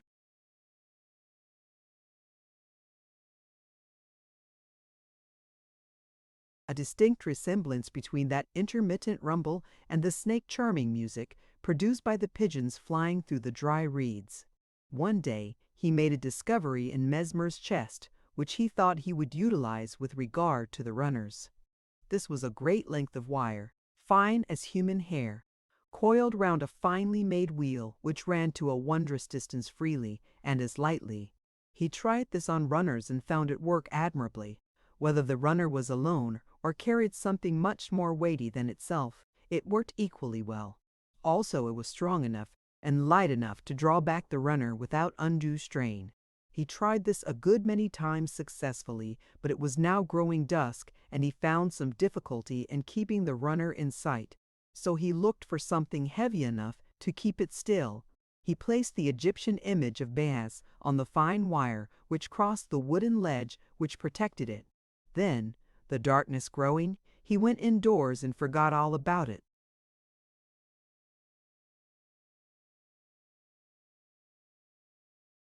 He had a strange feeling of uneasiness that night, not sleeplessness, for he seemed conscious of being asleep.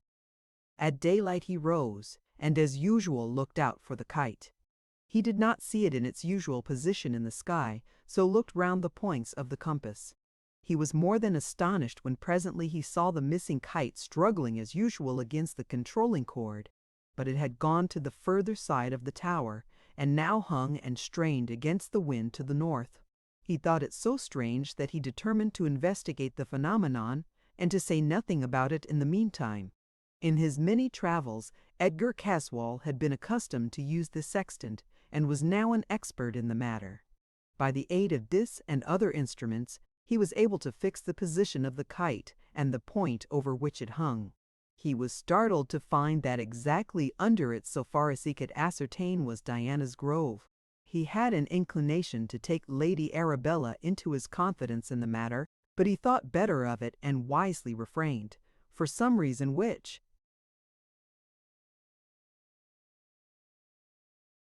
he did not try to explain to himself. He was glad of his silence when, on the following morning, he found, on looking out, that the point over which the kite then hovered was Mercy Farm. When he had verified this with his instruments, he sat before the window of the tower, looking out and thinking.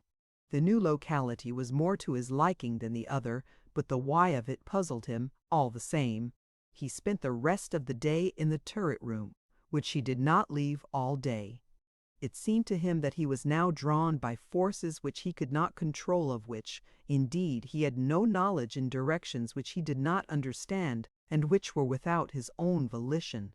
In sheer helpless inability to think the problem out satisfactorily, he called up a servant and told him to tell Oolanga that he wanted to see him at once in the turret room. The answer came back that the African had not been seen since the previous evening. Caswall was now so irritable that even this small thing upset him. As he was distrait and wanted to talk to somebody, he sent for Simon Chester, who came at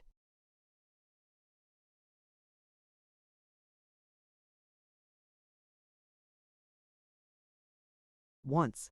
Breathless with hurrying and upset by the unexpected summons, Caswall bade him sit down, and when the old man was in a less uneasy frame of mind, he again asked him if he had ever seen what was in Mesmer's chest or heard it spoken about.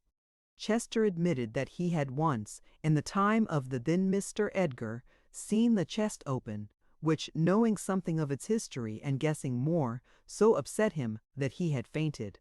When he recovered, the chest was closed. From that time the then Mr. Edgar had never spoken about it again. When Caswall asked him to describe what he had seen when the chest was open, he got very agitated, and despite all his efforts to remain calm, he suddenly went off into a faint. Caswall summoned servants, who applied the usual remedies. Still the old man did not recover.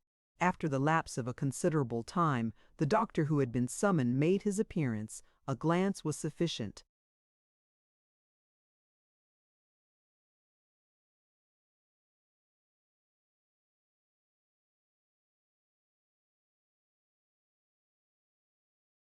For him to make up his mind. Still, he knelt down by the old man and made a careful examination. Then he rose to his feet and in a hushed voice said, "I grieve to say, sir, that he has passed away."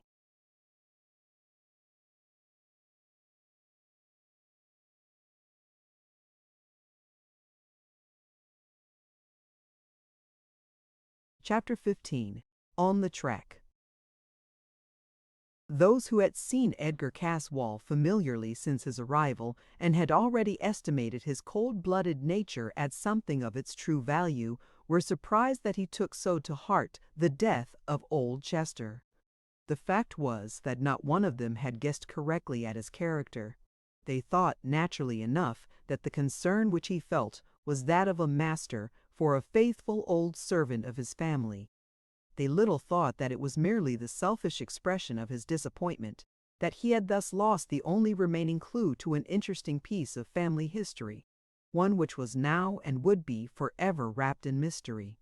Caswall knew enough about the life of his ancestor in Paris to wish to know more fully and more thoroughly all that had been. The period covered by that ancestor's life in Paris was one inviting every form of curiosity. Lady Arabella, who had her own game to play, saw in the métier of sympathetic friend a series of meetings with the man she wanted to secure. She made the first use of the opportunity the day after old Chester's death, indeed, as soon as the news had filtered in through the back door of Diana's Grove. At that meeting she played her part so well that even Caswall's cold nature was impressed. Oolanga was the only one who did not credit her with at least some sense of fine feeling in the matter. In emotional, as in other matters, Oolanga was distinctly a utilitarian, and as he could not understand anyone feeling grief except for his own suffering, pain, or for the loss of money, he could not understand anyone simulating such an emotion except for show intended to deceive. He thought that she had come to Castra Regis again for the opportunity of stealing something, and was determined that on this occasion the chance of pressing his advantage over her should not pass. He felt, therefore, that the occasion was one for extra carefulness in the watching of all that went on. Ever since he had come to the conclusion that Lady Arabella was trying to steal the treasure chest, he suspected nearly everyone of the same design, and made it a point to watch all.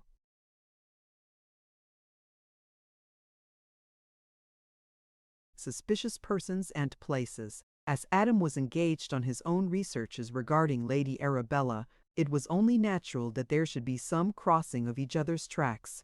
This is what did actually happen. Adam had gone for an early morning survey of the place in which he was interested, taking with him the mongoose in its box. He arrived at the gate of Diana's Grove just as Lady Arabella was preparing to set out for Castra Regis on what she considered her mission of comfort. Seeing Adam from her window going through the shadows of the trees round the gate, she thought that he must be engaged on some purpose similar to her own. So, quickly making her toilet, she quietly left the house and, taking advantage of every shadow and substance which could hide her, followed him on his walk. Oolanga, the experienced tracker, followed her, but succeeded in hiding his movements better than she did. He saw that Adam had on his shoulder a mysterious box, which he took to contain something valuable. Seeing that Lady Arabella was secretly following Adam, he was confirmed in this idea. His mind, such as it was fixed on her trying to steal, and he credited her at once with making use of this new opportunity. In his walk, Adam went into the grounds of Castra Regis, and Oolanga saw her follow him with great secrecy. He feared to go closer, as now on both sides of him were enemies who might make discovery. When he realized that Lady Arabella was bound for the castle, he devoted himself to following her with singleness of purpose. He therefore missed seeing that Adam branched off the track and returned to the high road. That night Edgar Caswall had slept badly. The tragic occurrence of the day was on his mind, and he kept waking and thinking of it. After an early breakfast, he sat at the open window watching the kite and thinking of many things. From his room, he could see all round the neighborhood, but the two places that interested him most were Mercy Farm and Diana's Grove. At first the movements about those spots were of a humble kind, those that belonged to domestic service or agricultural needs. The opening of doors and windows, the sweeping and brushing, and generally the restoration of habitual order. From his high window, whose height made it a screen from the observation of others, he saw the chain of watchers move into his own grounds, and then presently break up Adam Salton, going one way, and Lady Arabella, followed by the nigger, another. Then Oolanga disappeared amongst the trees, but Caswall could see that he was still watching. Lady Arabella, after looking around her, slipped in by the open door, and he could, of course, see her no longer. Presently, however, he heard a light tap at his door. Then the door opened slowly, and he could see the flash of Lady Arabella's white dress through the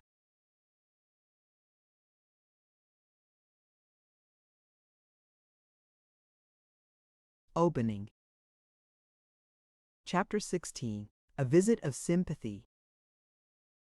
Caswall was genuinely surprised when he saw Lady Arabella, though he need not have been after what had already occurred in the same way. The look of surprise on his face was so much greater than Lady Arabella had expected, though she thought she was prepared to meet anything that might occur, that she stood still in sheer amazement. Cold-blooded as she was, and ready for all social emergencies, she was nonplussed how to go on. She was plucky, however, and began to speak at once, although she had not the slightest idea what she was going to say. "I came to offer you my very warm sympathy with the grief you have so lately experienced." "My grief? I'm afraid I must be very dull. But I really do not understand." Already she felt at a disadvantage and hesitated.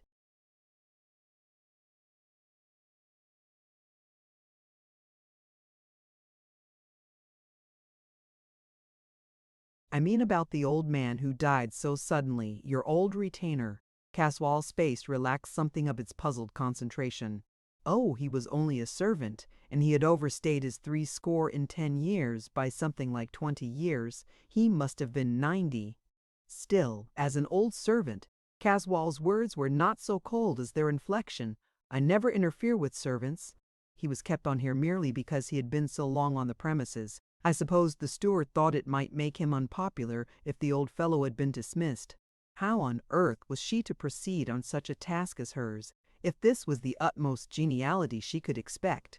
So she at once tried another tack, this time a personal.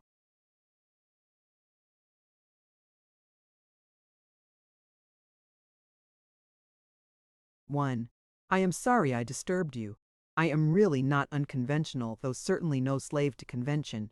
Still, there are limits. It is bad enough to intrude in this way, and I do not know what you can say or think of the time selected for the intrusion. After all, Edgar Caswall was a gentleman by custom and habit, so he rose to the occasion. I can only say, Lady Arabella, that you are always welcome at any time you may deign to honor my house with your presence." She smiled at him sweetly. "Thank you so much. You do put one at ease. My breach of convention makes me glad rather than sorry. I feel that I can open my heart to you about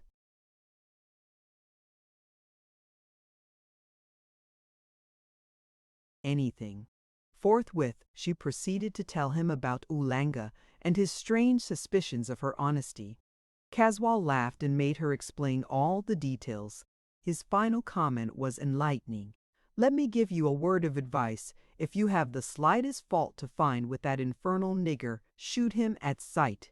A swelled-headed nigger with a bee in his bonnet is one of the worst difficulties in the world to deal with. So, better make a clean job of it and wipe him out at once." "But what about the law, Mr. Caswall?" "Oh, the law doesn't concern itself much about dead niggers. A few more or less do not matter. To my mind, it's rather a relief." "I'm afraid of you," was her only comment, made with a sweet smile and in a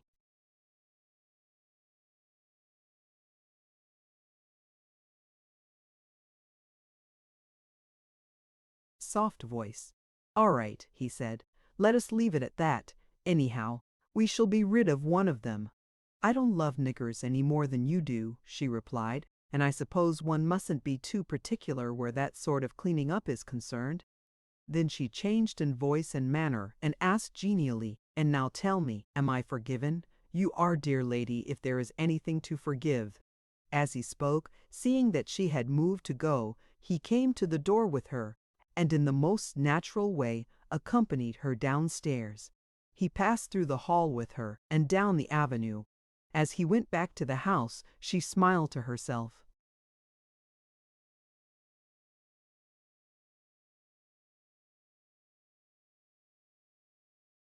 "Well, that is all right. I don't think the morning has been altogether thrown away." and she walked slowly back to Diana's Grove. Adam Salton followed the line of the brow and refreshed his memory as to the various localities. He got home to Lesser Hill just as Sir Nathaniel was beginning lunch. Mr. Salton had gone to Walsall to keep an early appointment, so he was all alone. When the meal was over, seeing in Adam's face that he had something to speak about, he followed into the study and shut the door. When the two men had lighted their pipes, Sir Nathaniel began. "I have remembered an interesting fact about Diana's Grove there is. I have long understood some strange mystery about that house. It may be of some interest, or it may be trivial, in such a tangled skein as we are trying to unravel.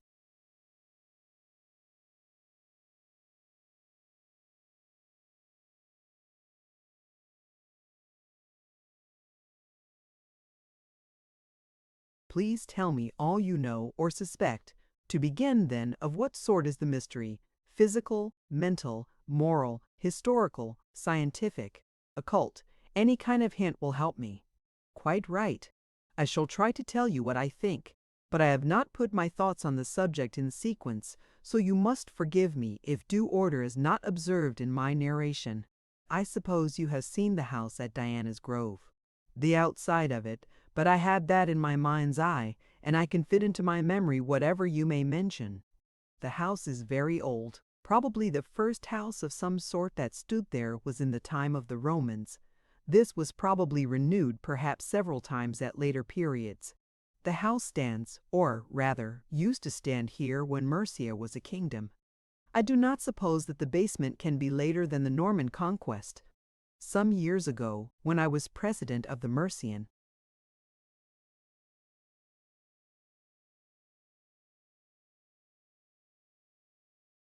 Archaeological Society, I went all over it very carefully. This was when it was purchased by Captain March. The house had then been done up so as to be suitable for the bride. The basement is very strong, almost as strong and as heavy as if it had been intended as a fortress. There are a whole series of rooms deep underground. One of them in particular struck me. The room itself is of considerable size, but the masonry is more than massive. In the middle of the room is a sunk well, built up to floor level and evidently going deep underground. There is no windlass, nor any trace of there ever having been any no-rope nothing. Now we know that the Romans had wells of immense depth, from which the water was lifted by the old rag rope, that at Woodhull used to be nearly 1,000 feet.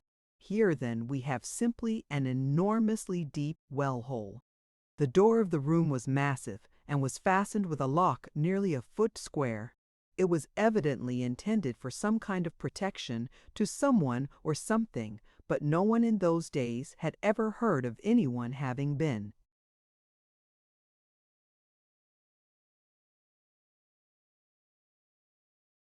Allowed even to see the room.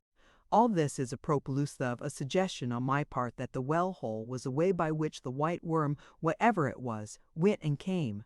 At that time I would have had a search made, even excavation if necessary at my own expense, but all suggestions were met with a prompt and explicit negative.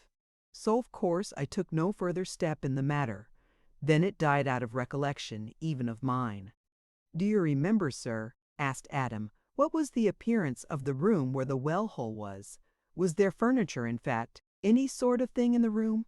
"The only thing I remember was a sort of green light, very clouded, very dim, which came up from the well.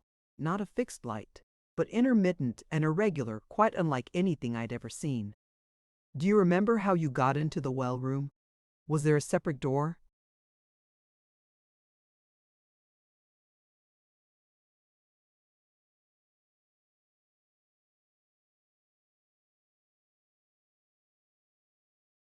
"From outside, or was there any interior room or passage which opened into it?" "I think there must have been some room with a way into it. I remember going up some steep steps. They must have been worn smooth by long use or something of the kind, for I could hardly keep my feet as I went up. Once I stumbled and nearly fell into the well hole." "Was there anything strange about the place? Any queer smell, for instance?" "Queer smell? Yes, like bilge or a rank swamp. It was distinctly nauseating. When I came out, I felt as if I had just been going to be sick. I shall try back on my visit and see if I can recall any more of what I saw or felt. Then perhaps, sir, later in the day you will tell me anything you may chance to recollect." "I shall be delighted, Adam. If your uncle has not returned by then, I'll join you."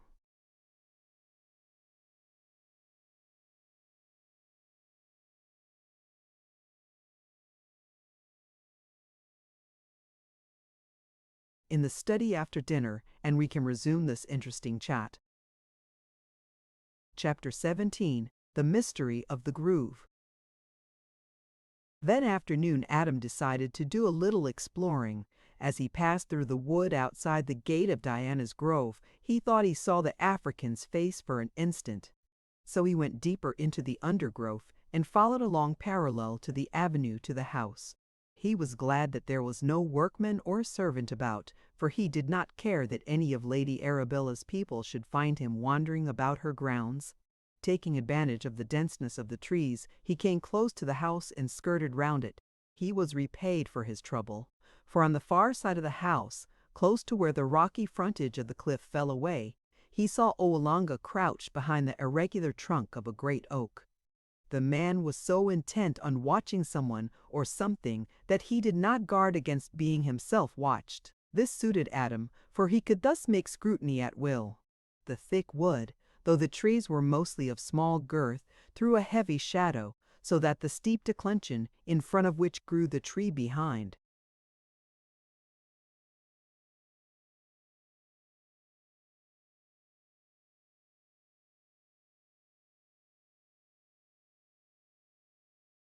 which the African lurked, was almost in darkness. Adam drew as close as he could and was amazed to see a patch of light on the ground before him. When he realized what it was, he was determined, more than ever, to follow on his quest. The nigger had a dark lantern in his hand and was throwing the light down the steep incline. The glare showed a series of stone steps which ended in the low-lying heavy iron door fixed against the side of the house. All the strange things he had heard from Sir Nathaniel, and all those, little and big, which he had himself noticed, crowded into his mind in a chaotic way. Instinctively he took refuge behind a thick oak stem and set himself down to watch what might occur. After a short time it became apparent that the African was trying to find out what was behind the heavy door. There was no way of looking in, for the door fitted tight into the massive stone slabs. The only opportunity for the entrance of light was through a small hole between the great stones above the door. This hole was too high up to look through from the ground level, Oolanga having tried.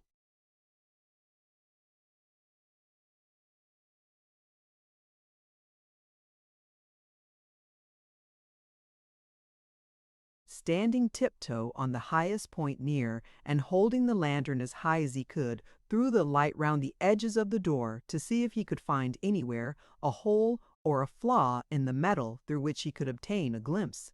Foiled in this, he brought from the shrubbery a plank, which he leant against the top of the door, and then climbed up with great dexterity. This did not bring him near enough to the window hole to look in, or even to throw the light of the lantern through it, so he climbed down and carried the plank back to the place from which he had got it. Then he concealed himself near the iron door and waited, manifestly with the intent of remaining there till someone came near. Presently Lady Arabella, moving noiselessly through the shade, approached the door. When he saw her close enough to touch it, Oolanga stepped forward from his concealment and spoke in a whisper, which through the gloom sounded like a hiss. "I want to see you, Missy, soon and secret."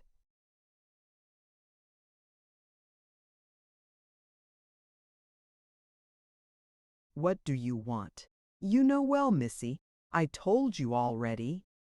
She turned on him with blazing eyes, the green tint in them glowing like emeralds. "Come, none of that.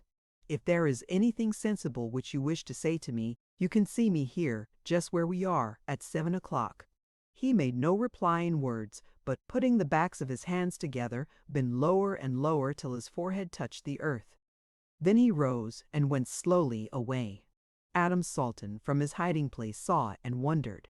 In a few minutes he moved from this place and went home to Lesser Hill, fully determined that 7 o'clock would find him in some hidden place behind Diana's grove.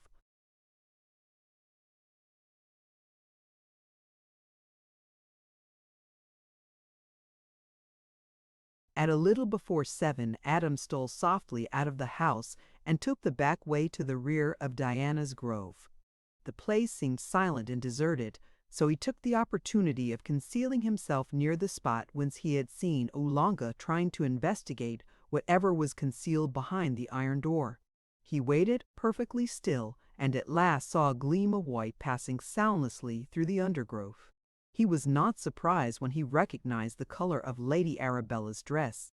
She came close and waited, with her face to the iron door. From some place of concealment near at hand, Oolanga appeared and came close to her. Adam noticed, with surprised amusement, that over his shoulder was the box with the mongoose. Of course the African did not know that he was seen by anyone, least of all by the man whose property he had with him. Silent-footed as he was, Lady Arabella heard him coming and turned to meet him. It was somewhat hard to see in the gloom, for, as usual, he was all in black, only his collar and cuffs showing white. Lady Arabella opened the conversation,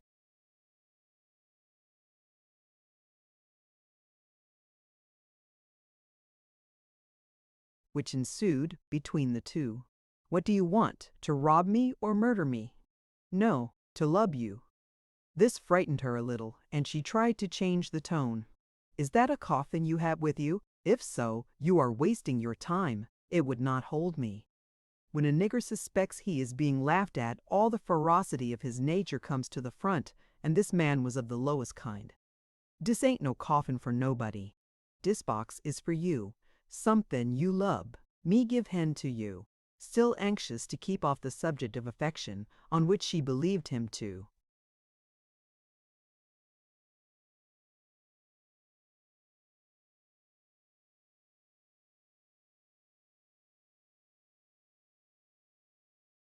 have become crazed, she made another effort to keep his mind elsewhere.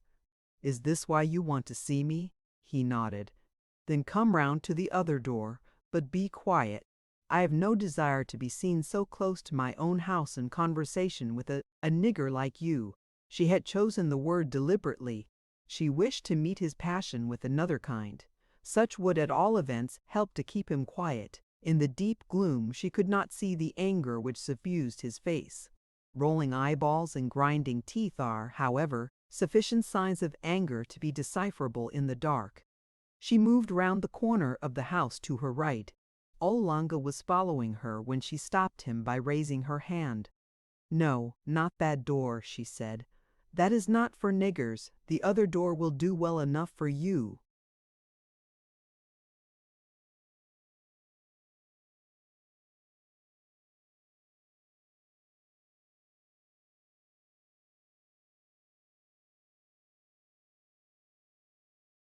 Lady Arabella took in her hand a small key which hung at the end of her watch chain, and moved to a small door low down round the corner, and a little downhill from the edge of the brow. Oolanga, in obedience to her gesture, went back to the iron door. Adam looked carefully at the mongoose box as the African went by, and was glad to see that it was intact. Unconsciously as he looked, he fingered the key that was in his waistcoat pocket. When Oolanga was out of sight, Adam hurried after Lady Arabella.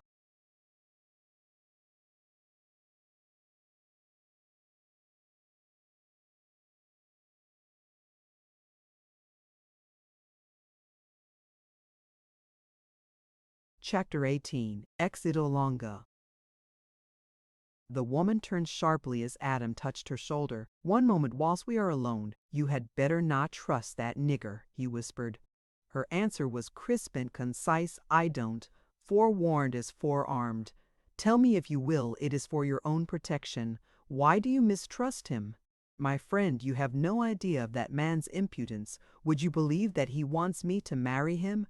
"No," said Adam incredulously, amused in spite of himself. "Yes, and wanted to bribe me to do it by sharing a chest of treasure at least, he." thought it was stolen from Mr. Caswell. Why do you distrust him, Mr. Sultan? Did you notice that box he had slung on his shoulder? That belongs to me. I left it in the gun room when I went to lunch. He must have crept in and stolen it. Doubtless he thinks that it too is full of treasure. He does. How on earth do you know? Asked Adam. A little while ago he offered to give it to me another bribe to accept him. Fall, I am ashamed to tell you such a thing. The beast! Whilst they had been speaking, she had opened the door, a narrow iron one, well hung, for it opened easily and closed tightly without any creaking or sound of any kind.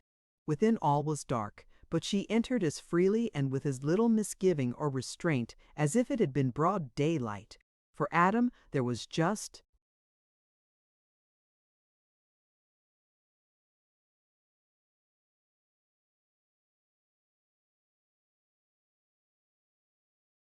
sufficient green light from somewhere for him to see that there was a broad flight of heavy stone steps leading upward.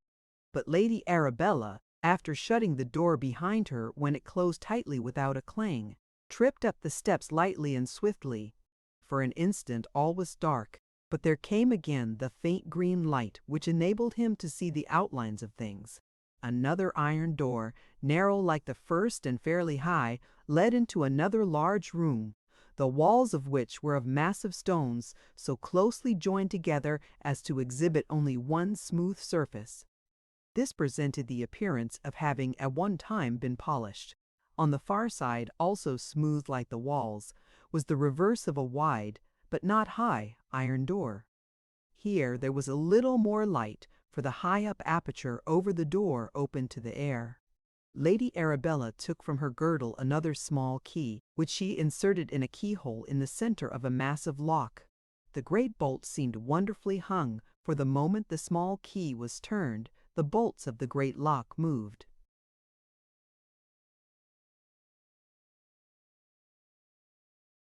Noiselessly, and the iron door swung open. On the stone steps outside stood Oolanga, with the mongoose box slung over his shoulder. Lady Arabella stood a little on one side, and the African, accepting the movement as an invitation, entered in an obsequious way. The moment, however, that he was inside, he gave a quick look around him.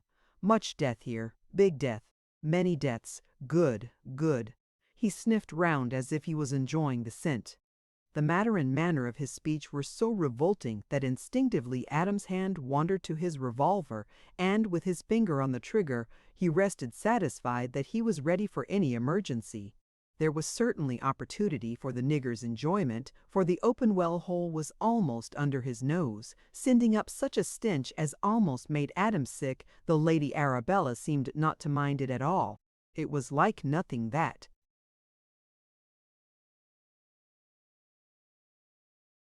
Adam had ever met with. He compared it with all the noxious experiences he had ever had. The drainage of war hospitals, of slaughterhouses, the refuse of dissecting rooms.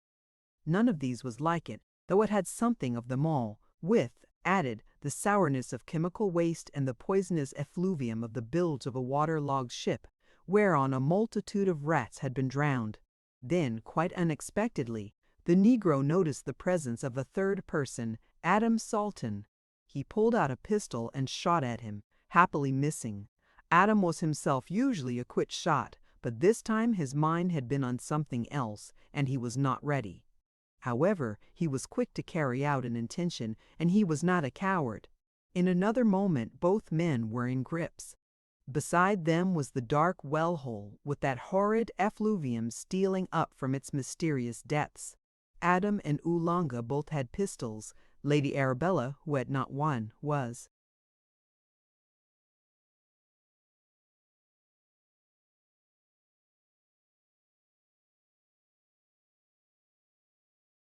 probably the most ready of them all in the theory of shooting, but that being impossible, she made her effort in another way.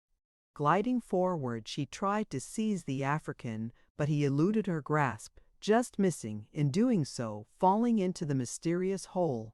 As he slayed back to firm foothold, he turned his own gun on her and shot. Instinctively Adam leaped at his assailant, Clutching at each other, they tottered on the very brink.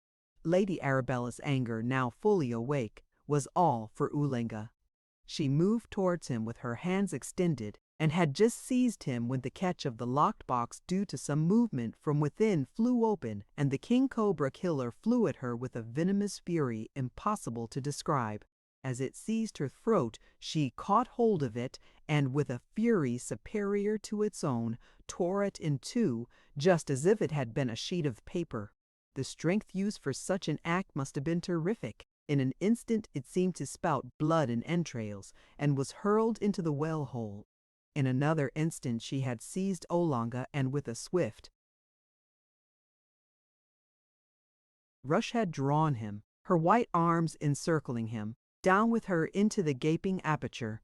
Adam saw a medley of green and red lights blaze in a whirling circle, and as it sank down into the well, a pair of blazing green eyes became fixed, sank lower and lower with frightful rapidity, and disappeared, throwing upward the green light which grew more and more vivid every moment.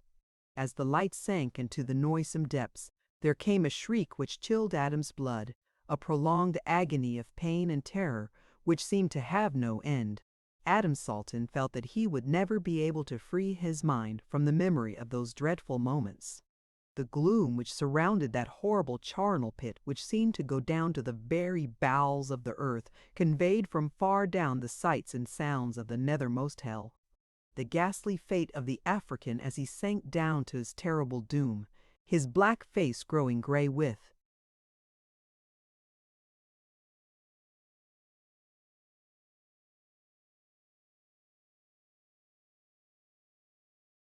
terror, his white eyeballs, now like veined bloodstone, rolling in the helpless extremity of fear. The mysterious green light was in itself a milieu of horror. And through it all the awful cry came up from that fathomless pit, whose entrance was flooded with spots of fresh blood. Even the death of the fearless little snake killer, so fierce, so frightful, as if stained with a ferocity which told of no living force above earth, but only of the devils of the pit, was only an incident. Adam was in a state of intellectual tumult which had no parallel in his experience. He tried to rush away from the horrible place. Even the baleful green light, thrown up through the gloomy well shaft, was dying away as its source sank deeper into the primeval ooze.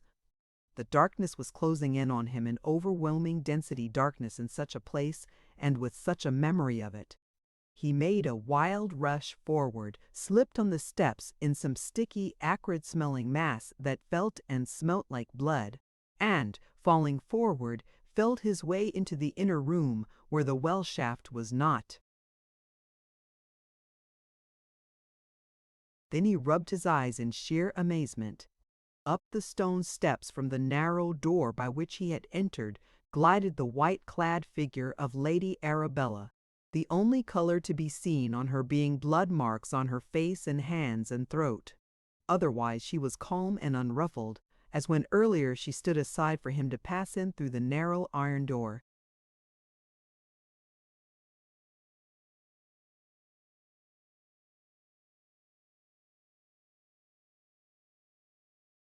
Chapter 19. An-Emi in the Dark. Adam Salton went for a walk before returning to Lesser Hill.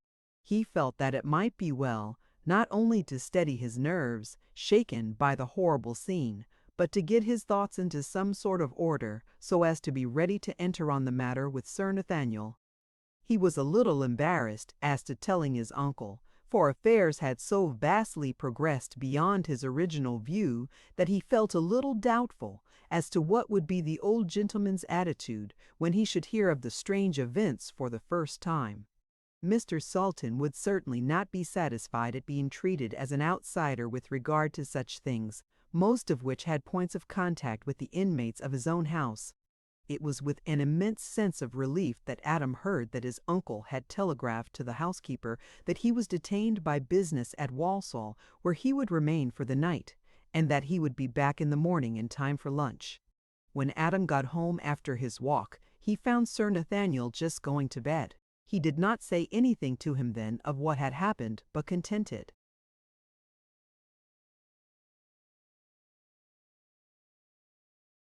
himself with arranging that they would walk together in the early morning, as he had much to say that would require serious attention. Strangely enough, he slept well, and awoke at dawn with his mind clear and his nerves in their usual unshaken condition. The maid brought up with his early morning cup of tea a note which had been found in the letter-box. It was from Lady Arabella, and was evidently intended to put him on his guard as to what he should say about the previous evening. He read it over carefully several times before he was satisfied that he had taken in its full import. Dear M.R. Sultan, I cannot go to bed until I have written to you, so you must forgive me if I disturb you, and at an unseemly time. Indeed, you must also forgive me if, in trying to do what is right, I err in saying too much or too little. The fact is that I am quite upset and unnerved by all that has happened in this terrible night. I find it difficult even to write. My hands shake so that they are not under control, and I am trembling all over with memory of the horrors we saw enacted before our eyes. I am grieved beyond measure that I should be, however remotely, a cause of this horror coming on you. Forgive me if you can, and do not think too hardly of me. This I ask with confidence, for since we shared together the danger, the very pangs of death, I feel that we should be to one another something more than mere friends, that I may lean on you and trust you, assured that your sympathy and pity are for me. You really must let me thank you for the friendliness, the help, the confidence, the real aid at a time of deadly danger and deadly fear which you showed me. That awful man, I shall see him forever in my dreams. His black, malignant face will shut out all memory of sunshine and happiness. I shall eternally see his evil eyes as he threw himself into that well-hole.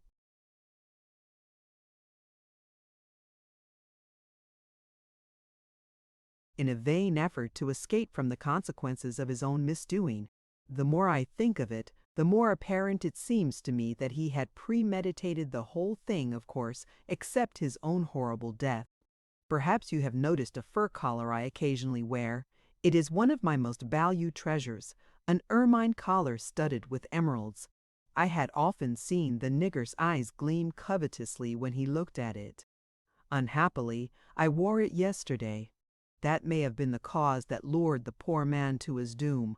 On the very brink of the abyss he tore the collar from my neck. That was the last I saw of him. When he sank into the hole, I was rushing to the iron door which I pulled behind me. When I heard that soul-sickening yell which marked his disappearance in the chasm, I was more glad than I can say that my eyes were spared the pain and horror which my ears had to endure. When I tore myself out of the Negro's grasp as he sank into the well-hole, I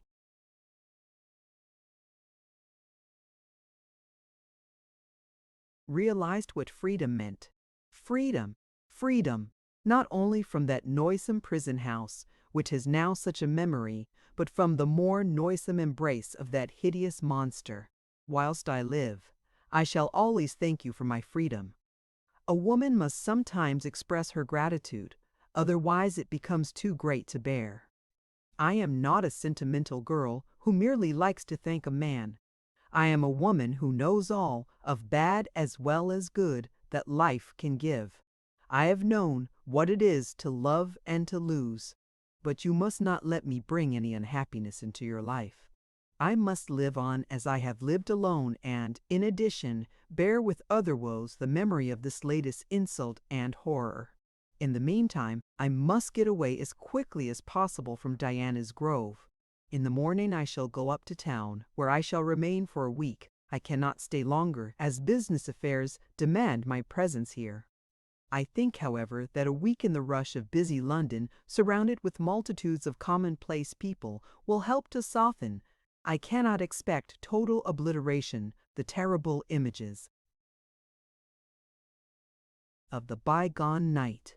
When I can sleep easily, which will be, I hope, after a day or two, I shall be fit to return home and take up again the burden which will, I suppose, always be with me. I shall be most happy to see you on my return or earlier, if my good fortune sends you on any errand to London. I shall stay at the Mayfair Hotel. In that busy spot we may forget some of the dangers and horrors we have shared together. Adieu, and thank you again and again for all your kindness and consideration to me. Arabella Marshach. Adam was surprised by this effusive epistle, but he determined to say nothing of it to Sir Nathaniel until he should have thought it well over. When Adam met Sir Nathaniel at breakfast, he was glad that he had taken time to turn things over in his mind. The result had been that not only was he familiar with the facts and all their bearings, but he had already so far differentiated them that he was able to arrange them in his own mind according to their values. Breakfast had been a silent function, so it did not interfere in any way with the process of thought. So soon as the door was closed, Sir Nathaniel began. "I see, Adam, that something has occurred and that you have much to tell me." "That is so, sir. I suppose I had better begin by telling you all I know, all that has happened since I left you yesterday." Accordingly, Adam gave him details of all that had happened during the previous evening. He confined himself rigidly to the narration of circumstances, taking care not to color events by any comment of his own, or any opinion of the meaning of things which he did not fully understand. At first Sir Nathaniel seemed disposed to ask questions, but shortly gave this up when he recognized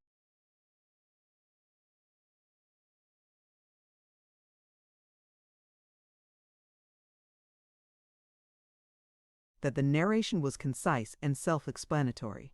Thenceforth he contented himself with quick looks and glances, easily interpreted, or by some acquiescent motions of his hands, when such could be convenient, to emphasize his idea of the correctness of any inference.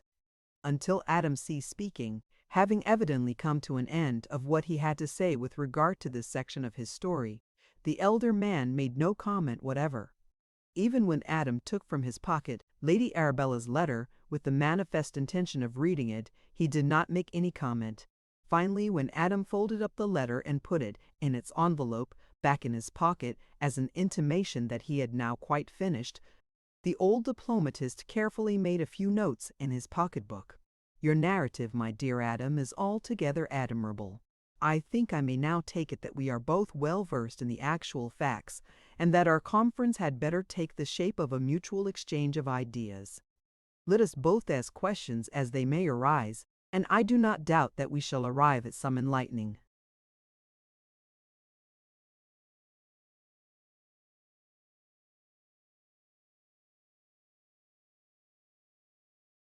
conclusions. Will you kindly begin, sir? I do not doubt that, with your longer experience, you will be able to dissipate some of the fog which envelops certain of the things which we have to consider." "I hope so, my dear boy. For a beginning, then, let me say that Lady Arabella's letter makes clear some things which she intended, and also some things which she did not intend. But before I begin to draw deductions, let me ask you a few questions. Adam, are you heart whole, quite heart whole, in the matter of Lady Arabella?" His companion answered at once, each looking the other straight in the eyes during question and answer. "Lady Arabella, sir, is a charming woman, and I should have deemed it a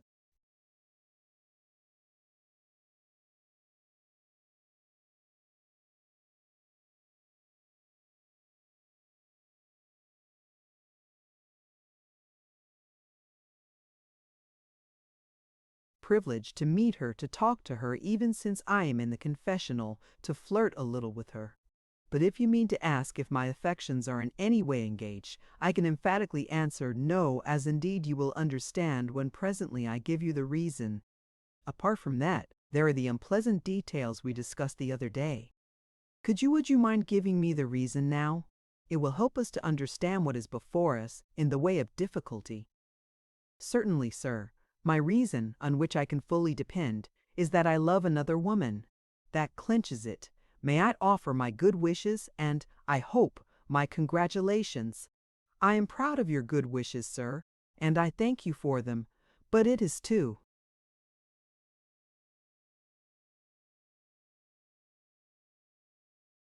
soon for congratulations. The lady does not even know my hopes yet.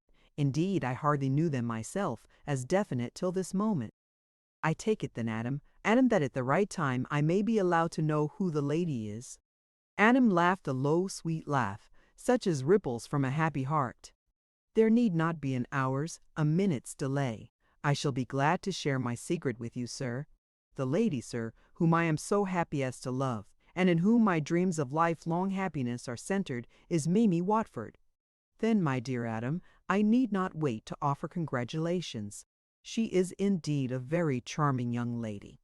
I do not think I ever saw a girl who united in such perfection the qualities of strength of character and sweetness of disposition. With all my heart, I congratulate you. Then I may take it that my question as to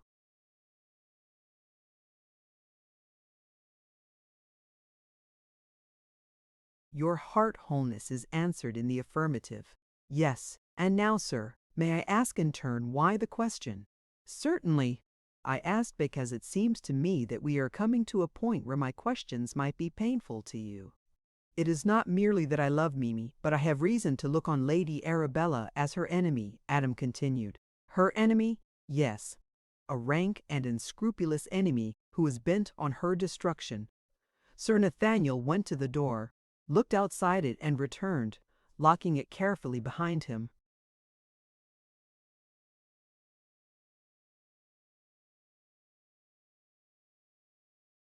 Chapter 20. Metabolism. "Am I looking grave?" asked Sir Nathaniel inconsequently when he re-entered the room. "You certainly are, sir. We little thought, when first we met, that we should be drawn into such a vortex.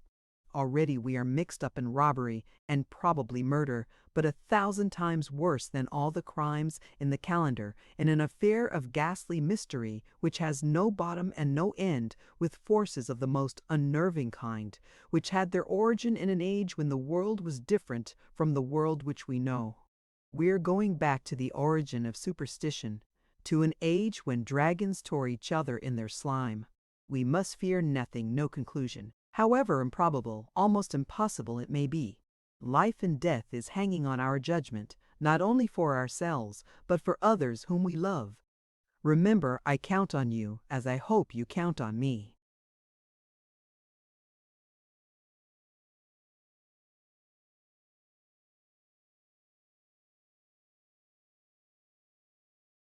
"I do, with all confidence." "Then," said Sir Nathaniel, "let us think justly and boldly, and fear nothing, however terrifying it may seem. I suppose I am to take as exact in every detail your account of all the strange things which happened whilst you were in Diana's Grove?" "So far as I know, yes. Of course I may be mistaken in recollection of some detail or another, but I am certain that in the main what I have said is correct." "You feel sure that you saw Lady Arabella seize the Negro round the neck and drag him down with her into the hole?" "Absolutely certain, sir. Otherwise I should have gone to her assistance. We have, then, an account of what happened from an eye-witness whom we trust, that is yourself. We have also another account written by Lady Arabella."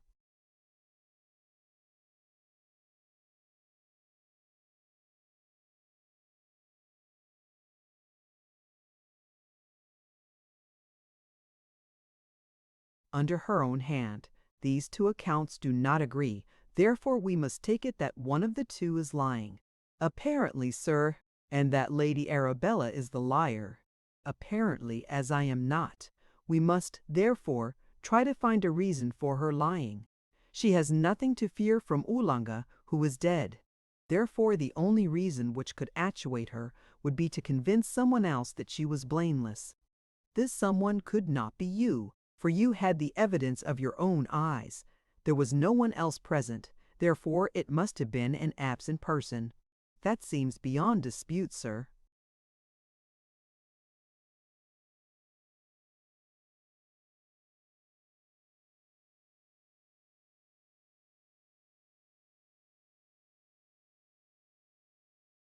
"There is only one other person whose good opinion she could wish to keep, Edgar Caswall.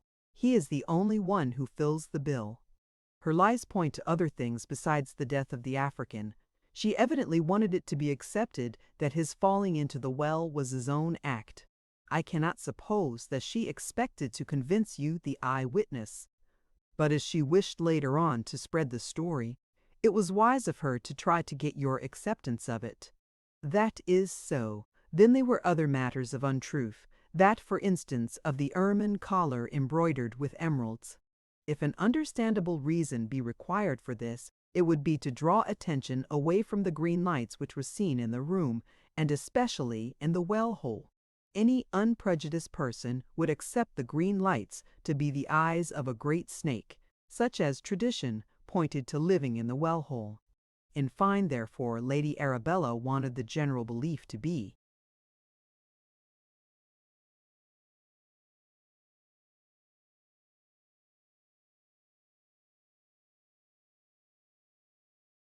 that there was no snake of the kind in Diana's grove. For my own part, I don't believe in a partial liar. This art does not deal in veneer. A liar is a liar right through. Self-interest may prompt falsity of the tongue, but if one prove to be a liar, nothing that he says can ever be believed. This leads us to the conclusion that because she said or inferred that there was no snake, we should look for one and expect to find it too.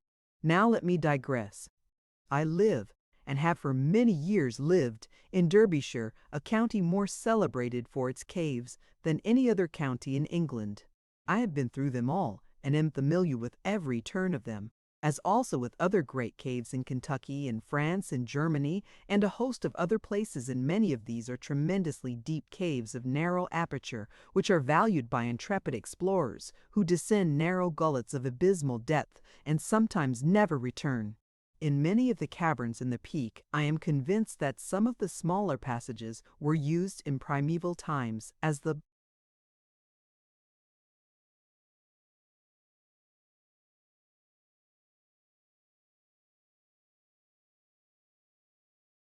lairs of some of the great serpents of legend and tradition. It may have been that such caverns were formed in the usual geologic way, bubbles or flaws in the earth's crust, which were later used by the monsters of the period of the young world. It may have been, of course, that some of them were worn originally by water, but in time they all found a use when suitable for living monsters. This brings us to another point, more difficult to accept and understand than any other, requiring belief in a base not usually accepted, or indeed entered on, whether such abnormal growths could have ever changed in their nature. Some day the study of metabolism may progress so far as to enable us to accept structural changes proceeding from an intellectual or moral base. We may lean towards a belief that great animal strength may be a sound base for changes of all sorts. If this be so, what could be a more fitting subject than primeval monsters whose strength was such as to allow a survival of thousands of years?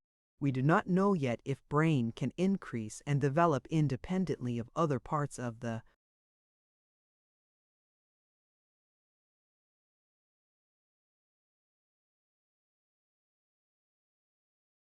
living structure. After all, a medieval belief in the philosopher's stone, which could transmute metals, has its counterpart in the accepted theory of metabolism, which changes living tissue. In an age of investigation like our own, when we are returning to science as the base of wonders, almost of miracles, we should be slow to refuse to accept facts, however impossible they may seem to be. Let us suppose a monster of the early days of the world, a dragon of the prime of vast age running into thousands of years, to whom had been conveyed in some way, it matters not, a brain just sufficient for the beginning of growth. Suppose the monster to be of incalculable size, and of a strength quite abnormal, a veritable incarnation of animal strength. Suppose this animal is allowed to remain in one place, thus being removed from accidents of interrupted development. Would not this creature, in process of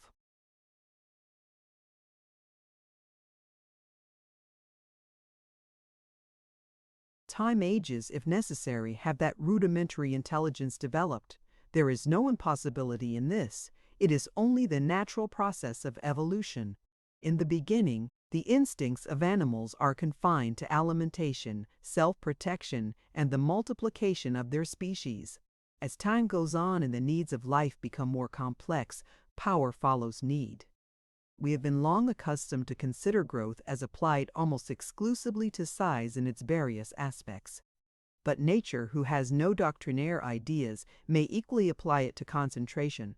A developing thing may expand in any given way or form. Now, it is a scientific law that increase implies gain and loss of various kinds. What a thing gains in one direction, it may lose in another. May it not be that Mother Nature may deliberately encourage decrease as well as increase, that it may be an axiom that what is gained in concentration is lost in size? Take, for instance, monsters that tradition has accepted and localized, such as the worm of Lambton or that of Spindleston Yew. If such a creature were, by its own process of metabolism, to fall, change much of its bulk for intellectual growth, we should at once arrive at a new class of creature more dangerous, perhaps, than the world has ever had any experience of, a force which can think, which has no soul and no morals, and therefore no acceptance of responsibility. A snake would be a good illustration of this, for it is cold-blooded and therefore removed from the temptations which often weaken or restrict warm-blooded creatures. If, for instance, the worm of Lambton, if such ever existed, were guided to its own ends by an organized intelligence capable of expansion, what form of creature could we imagine which would equal it in potentialities of evil? Why, such a being would devastate a whole country. Now, all these things require much thought, and we want to apply the knowledge usefully, and we should therefore be exact. Would it not be well to resume the subject later in the day? I quite agree, sir. I am in a whirl already, and want to attend carefully to what you say, so that I may try to digest it.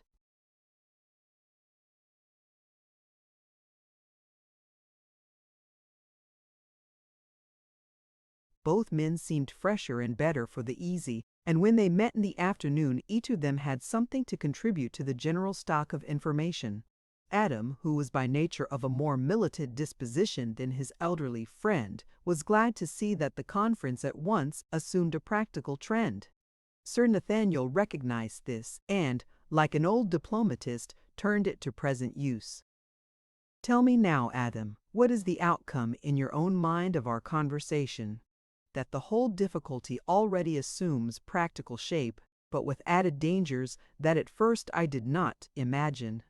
What is the practical shape, and what are the added dangers? I am not disputing, but only trying to clear my own ideas by the consideration of yours. So Adam went on. In the past, in the early days of the world, there were monsters who were so vast that they could exist for thousands of years. Some of them must have overlapped the Christian era. They may have progressed intellectually in process of time. If they had in any way so progressed, or even got the most rudimentary form of brain, they would be the most dangerous things that ever were in the world. Tradition says that one of these monsters lived in the marsh of the East and came up to a cave in Diana's Grove, which was also called the Lair of the White Worm. Such creatures may have grown down as well as up. They may have grown into, or something like, human beings. Lady Arabella March is of snake nature. She has committed crimes to our knowledge. She retains something of the vast strength of her primal being, can see in the dark, has the eyes of the snake. She used the nigger and then dragged him through the snake's hole down to the swamp. She is intent on evil and hates someone we love. Result? Yes, the result? First, that Mimi Watford should be taken away at once. Then yes, the monster must be destroyed. Bravo! That is a true and fearless conclusion. At whatever cost, it must be carried out. At once? Soon, at all events. That creature's very existence is a danger. Her presence in this neighborhood makes the danger immediate. As he spoke, Sir Nathaniel's mouth hardened, and his eyebrows came down till they met. There was no doubting his concurrence in the resolution, or his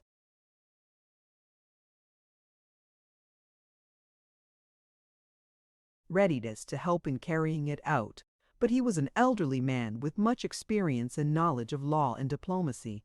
It seemed to him to be a stern duty to prevent anything irrevocable taking place till it had been thought out and all was ready. There were all sorts of legal cruxes to be thought out, not only regarding the taking of life, even of a monstrosity in human form, but also of property. Lady Arabella, be she woman or snake or devil, owned the ground she moved in according to British law, and the law is jealous and swift to avenge wrongs done within its ken. All such difficulties must be avoided for Mr. Sultan's sake, for Adam's own sake, and most of all, for Mimi Watford's sake. Before he spoke again, Sir Nathaniel had made up his mind that he must try to postpone decisive action until the circumstances on which they depended, which, after all, were only problematical, should have been tested satisfactorily, one way or another. When he did speak, Adam at first thought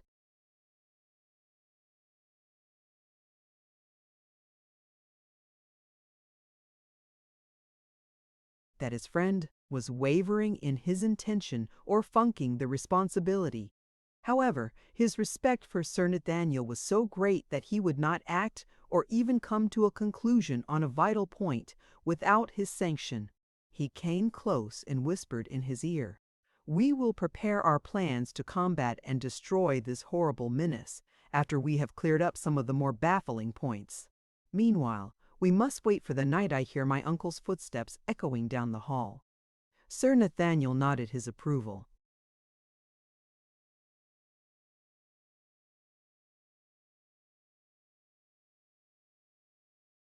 Chapter 21. Grain Light. When old Mr. Sultan had retired for the night, Adam and Sir Nathaniel returned to the study.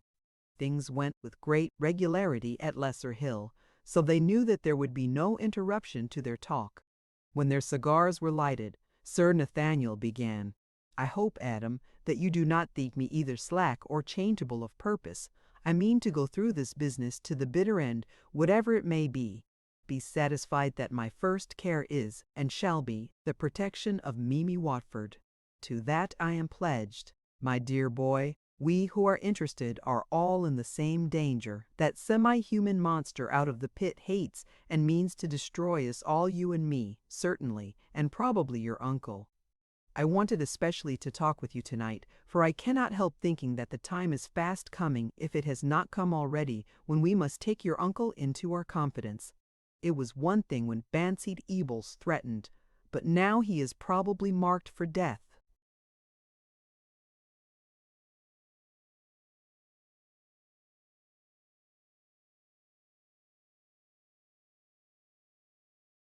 And it is only right that he should know all. I am with you, sir. Things have changed since we agreed to keep him out of the trouble. Now we dare not. Consideration for his feelings might cost his life. It is a duty, and no light or pleasant one either. I have not a shadow of doubt that he will want to be one with us in this. But remember, we are his guests. His name, his honor, have to be thought of as well as his safety. All shall be as you wish, Adam. And now as to what we are to do, we cannot murder Lady Arabella offhand.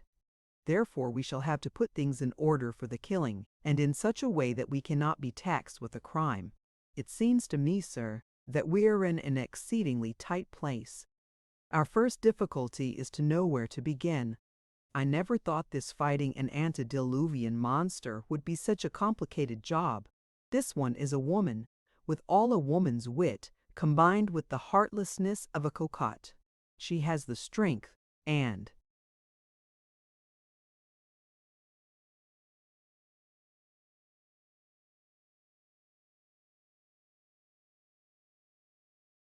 impregnability of a diplodocus. We may be sure that in the fight that is before us, there will be no semblance of fair play. Also that our unscrupulous opponent will not betray herself. That is so, but being feminine she will probably overreach herself. Now, Adam, it strikes me that as we have to protect ourselves and others against feminine nature, our strong game will be to play our masculine against her feminine. Perhaps we had better sleep on it. She is a thing of the night, and the night may give us some ideas. So they both turned in. Adam knocked at Sir Nathaniel's door in the grey of the morning. and, on being bidden, came into the room. He had several letters in his hand. Sir Nathaniel sat up in bed.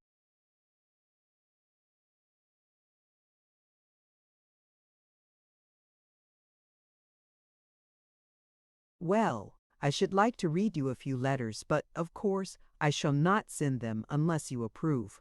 In fact," with a smile and a blush, "there are several things which I want to do, but I hold my hand and my tongue till I have your approval." "Go on," said the other kindly. "Tell me all, and count at any rate on my sympathy and on my approval and help if I can see my way." Accordingly, Adam proceeded. "When I told you the conclusions at which I had arrived, I put in the foreground that Mimi Watford should, for the sake of her own safety, be removed, and that the monster which had wrought all the harm should be destroyed. Yes, that is so.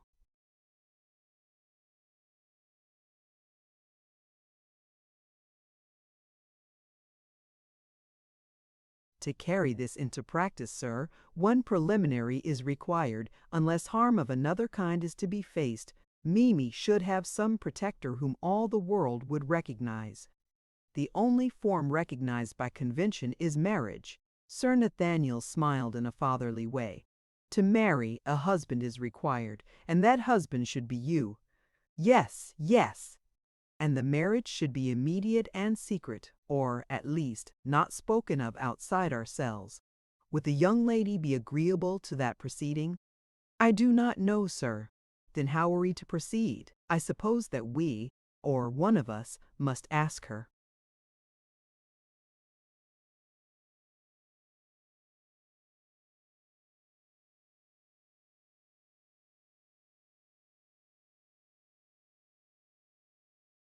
"Is this a sudden idea, Adam? A sudden resolution?" "A sudden resolution, sir, but not a sudden idea. If she agrees, all is well and good. The sequence is obvious." "And it is to be kept a secret amongst ourselves?" "I want no secret, sir, except for Mimi's good. For myself, I should like to shout it from the housetops. But we must be discreet. Untimely knowledge to our enemy might work incalculable harm." "And how would you suggest, Adam, that we could combine the momentous question with secrecy?" Adam grew red and moved uneasily. "Someone must ask her as soon as possible."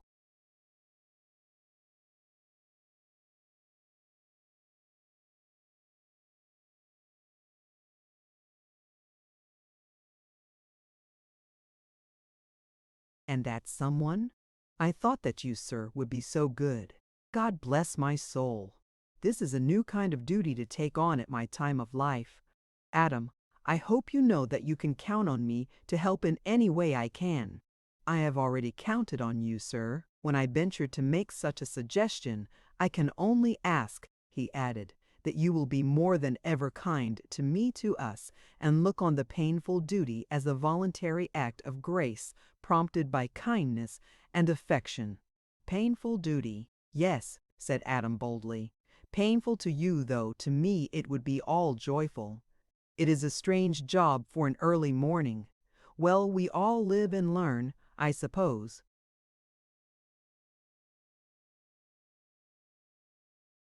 "The sooner I go, the better. You had better write a line for me to take with me. For you see, this is to be a somewhat unusual transaction, and it may be embarrassing to the lady, even to myself. So we ought to have some sort of warrant, something to show that we have been mindful of her feelings. It will not do to take acquiescence for granted, although we act for her good. Sir Nathaniel, you are a true friend. I am sure that both Mimi and I shall be grateful to you for all our lives, however long they may be." So the two talked it over and agreed as to points to be borne in mind by the ambassador. It was striking 10 when Sir Nathaniel left the house, Adam seeing him quietly off. As the young man followed him with wistful eyes, almost jealous of the privilege which his kind deed was about to bring him, he felt that his own heart was in his friend's breast.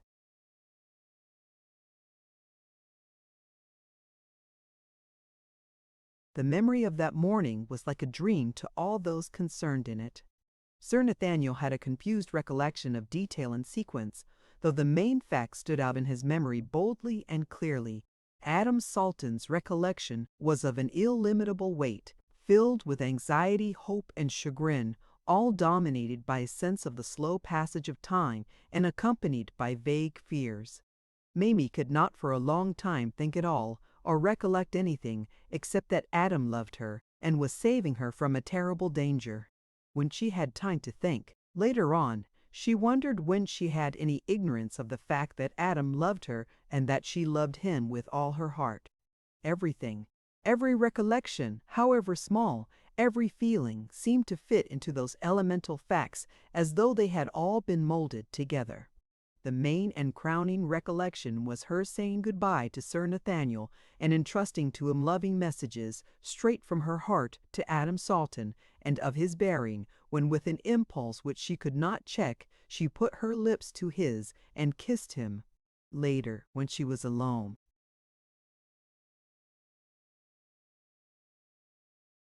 and had time to think, it was a passing grief to her that she would have to be silent, for a time, to Lilla on the happy events of that strange mission. She had, of course, agreed to keep all secret until Adam should give her leave to speak. The advice and assistance of Sir Nathaniel was a great help to Adam in carrying out his idea of marrying Mimi Watford without publicity. He went with him to London and, with his influence, the young man obtained the license of the Archbishop of Canterbury for a private marriage. Sir Nathaniel then persuaded old Mr. Salton to allow his nephew to spend a few weeks with him at Doom Tower, and it was here that Mimi became Adam's wife. But that was only the first step in their plans. Before going further, however, Adam took his bride off to the Isle of Man. He wished to place a stretch of sea between Mimi and the White Worm while things matured. On their return, Sir Nathaniel met them and drove them at once to Doom, taking care to avoid anyone that he knew on the journey. Sir Nathaniel had taken care to have the doors and windows shut and locked, all but the door used for their entry. The shutters were up and the blinds down. Moreover, heavy curtains were drawn across the windows.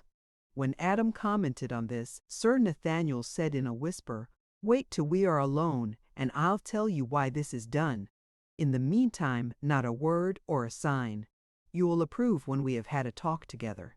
They said no more on the subject till after dinner, when they were ensconced in Sir Nathaniel's study, which was on the top story. Doom Tower was a lofty structure situated on an eminence high up in the peak. The top commanded a wide prospect, ranging from the hills above the Ribble to the near side of the Brow, which marked the northern bound of ancient Mercia. It was of the early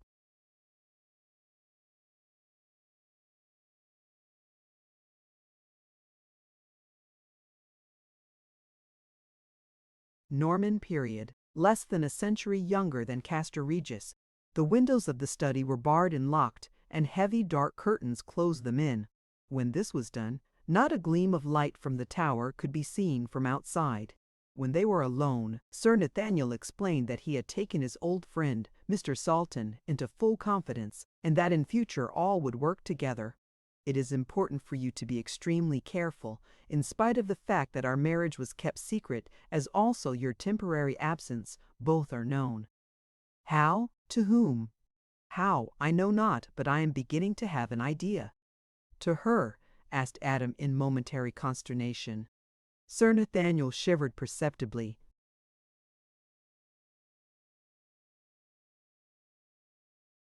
"The White Worm, yes." Adam noticed that from now on his friend never spoke of Lady Arabella otherwise, except when he wished to divert the suspicion of others.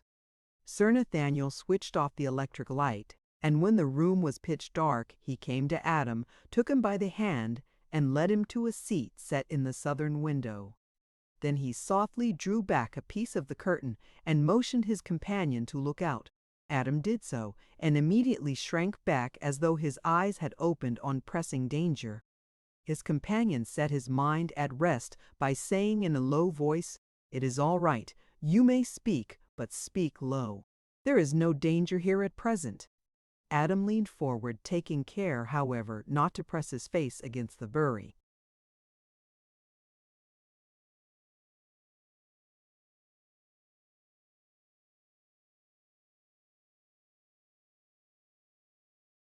glass. What he saw would not under ordinary circumstances have caused concern to anybody. With this special knowledge, it was appalling, though the night was now so dark that in reality there was little to be seen. On the western side of the tower stood a grove of old trees of forest dimensions. They were not grouped closely, but stood a little apart from each other, producing the effect of a row widely planted. Over the tops of them was seen a green light, something like the danger signal at a railway crossing. It seemed at first quite still, but presently, when Adam's eye became accustomed to it, he could see that it moved as if trembling. This at once recalled to Adam's mind the light quivering above the well-hole in the darkness of that inner room at Diana's Grove, Olonga's awful shriek, and the hideous black face, now grown gray with terror, disappearing into the impenetrable gloom of the mysterious orifice. Instinctively he laid his hand on his revolver and stood up, ready to protect his wife. Then, seeing that nothing happened, and that the light and all outside the tower remained the same, he softly pulled the curtain over the window. Sir Nathaniel switched on the light again, and in its comforting glow they began to talk freely. Chapter 22. 80 Clost Quarters. "She has diabolical cunning," said Sir Nathaniel. "Ever since you left, she has ranged along the brow, and wherever you were accustomed to frequent. I have not heard whence the knowledge of your movements came to her, nor have I been able to learn any data whereon to found an opinion. She seems to have heard both of your marriage and your absence, but I gather by inference that she does not actually know where you and Mimi are, or of your return. So soon as the dusk fails, she goes out on her rounds, and before dawn covers the whole ground round the brow, and away up into the heart of the peak. The white worm, in her own proper shape, certainly has great facilities for the business on which she is now engaged. She can look into windows of any ordinary kind. Happily, this house is beyond her reach, if she wishes, as she manifestly does, to remain unrecognized. But, even at this height, it is wise to show no lights, lest she might learn something of our presence or absence. Would it not be well, sir, if one of us could see this monster in her real shape at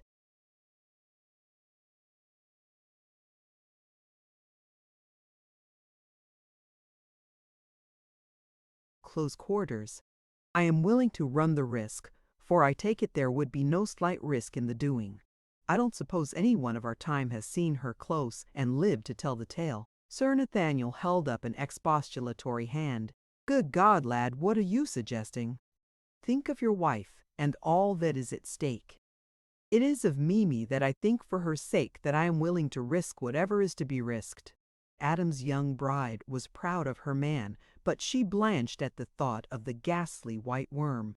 Adam saw this, and at once reassured her. "So long as her ladyship does not know whereabout I am, I shall have as much safety as remains to us. Bear in mind, my darling, that we cannot be too careful."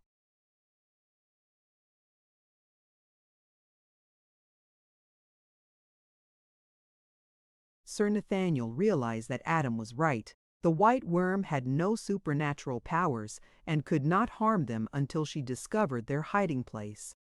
It was agreed, therefore, that the two men should go together. When the two men slipped out by the back door of the house, they walked cautiously along the avenue which trended towards the west. Everything was pitch dark, so dark that at times they had to feel their way by the palings and tree trunks. They could still see, seemingly far in front of them and high up, the baleful light which at the height and distance seemed like a faint line. As they were now on the level of the ground, the light seemed infinitely higher than it had from the top of the tower. At the sight, Adam's heart fell. The danger of the desperate enterprise which he had undertaken burst upon him. But this feeling was shortly followed by another, which restored him to himself, a fierce loathing and a desire to kill, such as he had never experienced before. They went on for some distance on a level road, fairly wide, from which the green light was visible. Here Sir Nathaniel spoke softly, placing his lips to Adam's ear for safety. We know nothing whatever of this creature's power of hearing or smelling, though I presume that both are of no great strength. As to seeing, we may presume the opposite, but in any case we must try to keep in the shade behind the tree trunks. The slightest error would be fatal to us." Adam only nodded, in case there should be any chance of the monster seeing the movement. After a time that seemed interminable, they emerged from the circling wood. It was like coming out into sunlight by comparison with the misty blackness which had been around them. There was light enough to see by, though not sufficient to distinguish things at a distance. Adam's eyes sought the green light in the sky.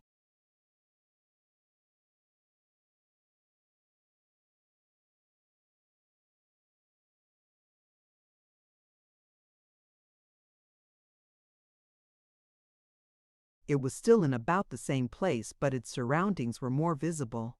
It was now at the summit of what seemed to be a long white pole, near the top of which were two pendant white masses like rudimentary arms or fins. The green light, strangely enough, did not seem lessened by the surrounding starlight, but had a clearer effect and a deeper green. Whilst they were carefully regarding this atom with the aid of an opera glass, their nostrils were assailed by a horrid stench, something like that which rose from the well hole in Diana's Grove. By degrees, as their eyes got the right focus, they saw an immense towering mass that seemed snowy white. It was tall and thin. The lower part was hidden by the trees which lay between, but they could follow the tall white shaft and the duplicate green lights which topped it. As they looked, there was a movement. The shaft seemed to bend, and the line of green light descended amongst the trees. They could see the green light twinkle as it passed between the obstructing branches.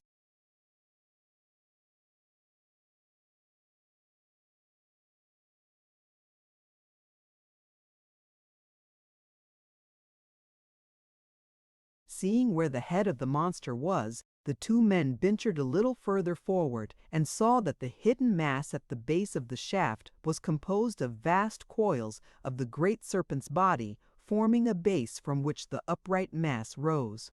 As they looked, this lower mass moved, the glistening folds catching the moonlight, and they could see that the monster's progress was along the ground.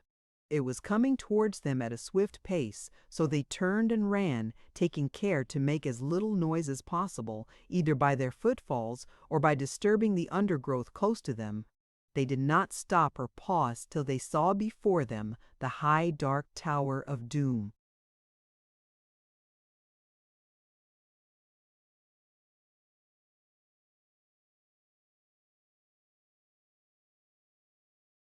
Chapter 23. In the Enemy's House. Sir Nathaniel was in the library next morning after breakfast when Adam came to him carrying a letter. "Her ladyship doesn't lose any time. She has begun work already." Sir Nathaniel, who was writing at a table near the window, looked up. "What is it?" said he. Adam held out the letter he was carrying. It was in a blazoned envelope. "Ha," said Sir Nathaniel, "from the White Worm. I expected something of the kind." "But," said Adam, "how could she have known we were here? She didn't know last night." "I don't think we need trouble about that, Adam. There is so much we do not.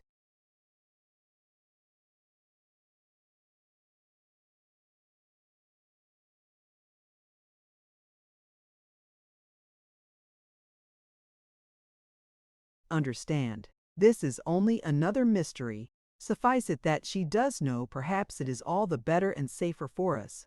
"How is that?" asked Adam with a puzzled look.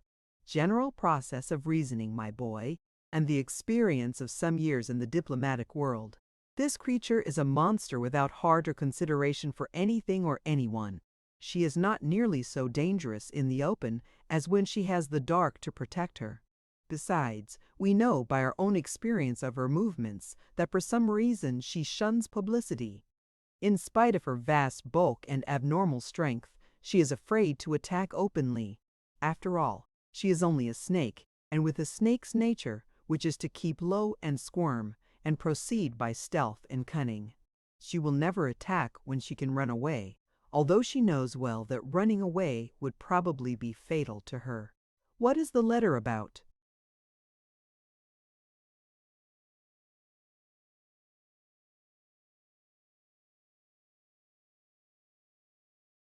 Sir Nathaniel's voice was calm and self-possessed. When he was engaged in any struggle of wits, he was all diplomatist. She asks Mimi and me to tea this afternoon at Diana's Grove, and hopes that you also will favor her. Sir Nathaniel smiled. Please ask Mrs. Salton to accept for us all. She means some deadly mischief. Surely it would be wiser not. It is an old trick that we learn early in diplomacy, Adam, to fight on ground of your own choice. It is true that she suggested the place on this occasion, but by accepting it we make it ours. Moreover, she will not be able to understand our reason for doing so, and her own bad conscience, if she has any, bad or good, and her own fears and doubts will play our game for us. No, my dear boy, let us.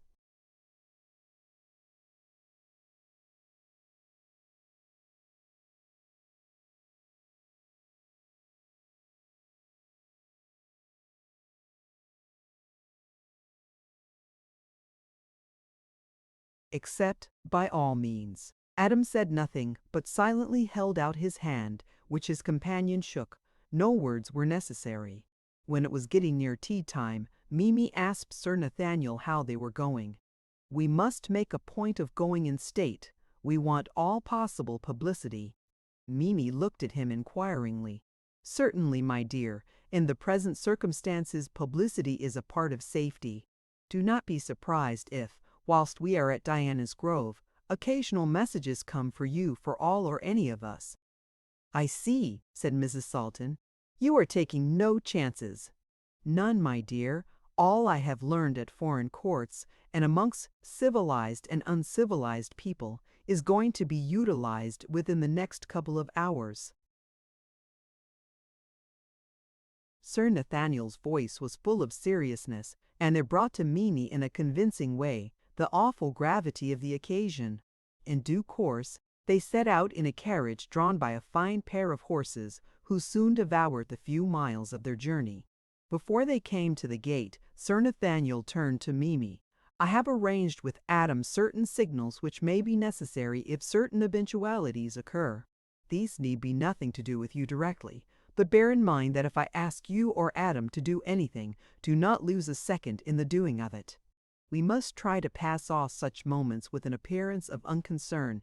In all probability, nothing requiring such care will occur. The white worm will not try force, though she has so much of it to spare. Whatever she may attempt today, of harm to any of us, will be in the way of secret plot. Some other time she may try force, but if I am able to judge such a thing, not today. The messengers, who may ask for any of us, will not be witnesses only. They may help to stave off danger. Seeing query in her face, he went on. Of what kind the danger may be I know not and cannot guess. It will doubtless be some ordinary circumstance, but none the less dangerous on that account. Here we are at the gate. Now, be careful in all matters, however small. To keep your head is half the battle. There were a number of men in livery in the hall when they arrived. The doors of the drawing-room were thrown open, and Lady Arabella came forth and offered them cordial welcome. This having been got over, Lady Arabella led them into another room where tea was served. Adam was acutely watchful and suspicious of everything, and saw on the far side of this room a panelled iron door of the same color and configuration as the outer door of the room where was the well hole wherein Oolanga had disappeared. Something in the sight alarmed him, and he quietly stood near the smid's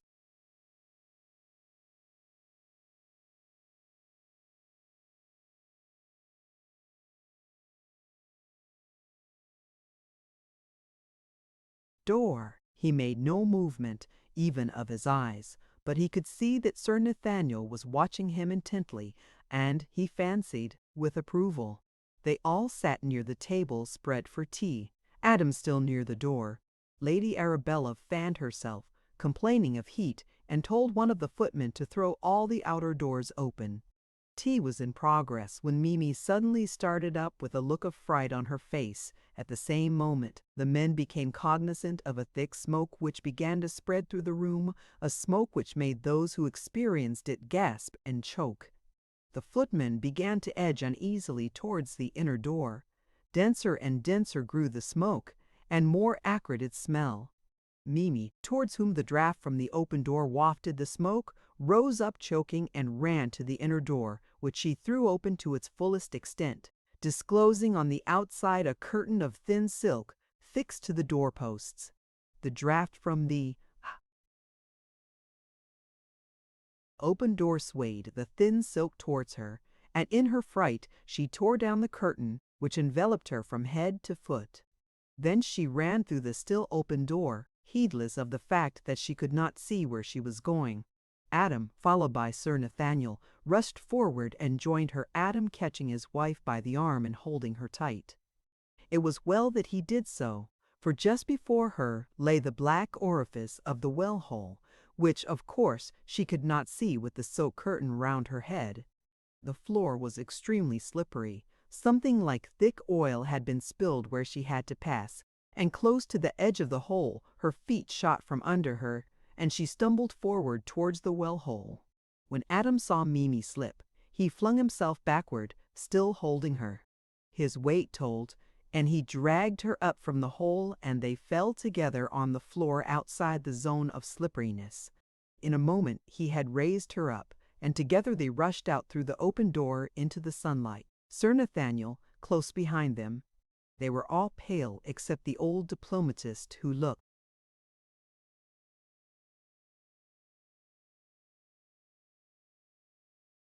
both calm and cool. It sustained and cheered Adam and his wife to see him thus master of himself. Both managed to follow his example, to the wonderment of the footman, who saw the three who had just escaped a terrible danger walking together gaily as, under the guiding pressure of Sir Nathaniel's hand, they turned to re-enter the house. Lady Arabella, whose face had blanched to a deadly white, now resumed her ministrations at the tea-board as though nothing unusual had happened. The slop basin was full of half-burned brown paper over which tea had been poured. Sir Nathaniel had been narrowly observing his hostess, and took the first opportunity afforded him of whispering to Adam, "The real attack is to come. She is too quiet. When I give my hand to your wife to lead her out, come with us and caution her to hurry. Don't lose a second, even if you have to make a scene. Yes, as etch."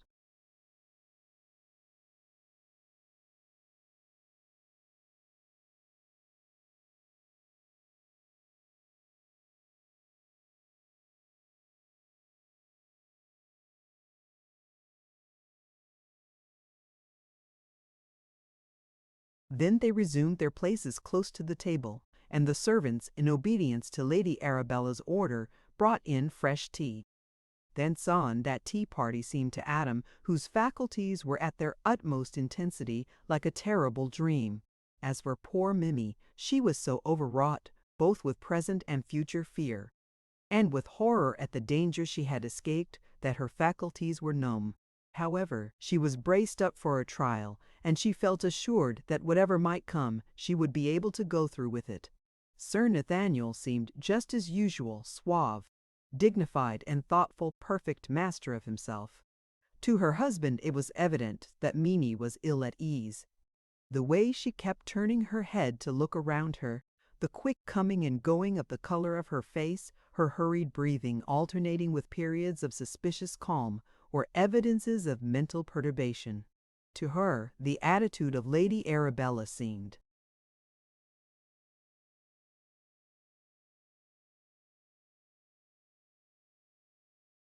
compounded of social sweetness and personal consideration. It would be hard to imagine more thoughtful and tender kindness towards an honored guest. When tea was over, and the servants had come to clear away the cups, Lady Arabella, putting her arm round Mimi's waist, strolled with her into an adjoining room, where she collected a number of photographs which were scattered about, and sitting down beside her guest, began to show them to her.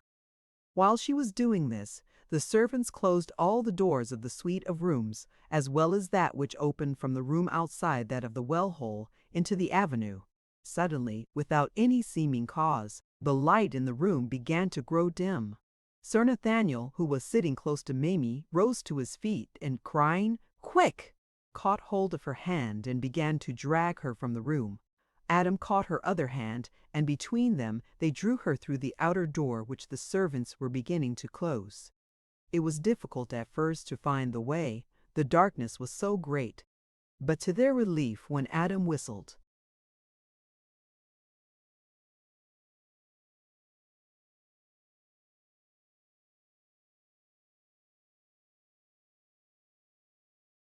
shrilly, the carriage and horses, which had been waiting in the angle of the avenue, dashed up. Her husband and Sir Nathaniel lifted almost threw Mimi into the carriage.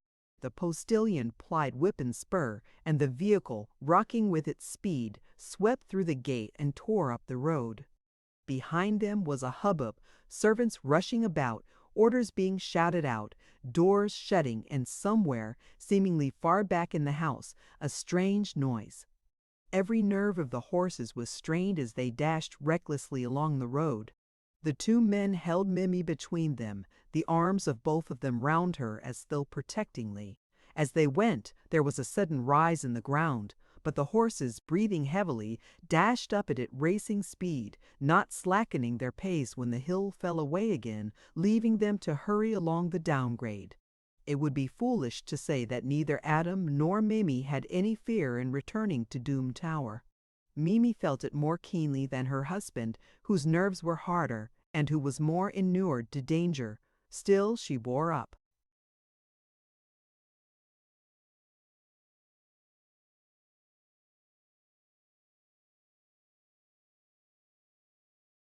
Bravely, and as usual the effort was helpful to her. When once she was in the study in the top of the turret, she almost forgot the terrors which lay outside in the dark. She did not attempt to peep out of the window, but Adam did and saw nothing. The moonlight showed all the surrounding country, but nowhere was to be observed that tremulous line of green light. The peaceful night had a good effect on them all. Danger, being unseen, seemed far off. At times it was hard to realize that it had ever been. With courage restored, Adam rose early and walked along the brow, seeing no change in the signs of life in Castra Regis. What he did see, to his wonder and concern, on his returning homeward, was Lady Arabella in her tight-fitting white dress and ermine collar, but without her emeralds. She was emerging from the gate of Diana's Grove and walking towards the castle. Pondering on this and trying to find some meaning in it, occupied his thoughts till he joined Mimi and Sir Nathaniel at breakfast. They began the meal in silence. What had been, had been.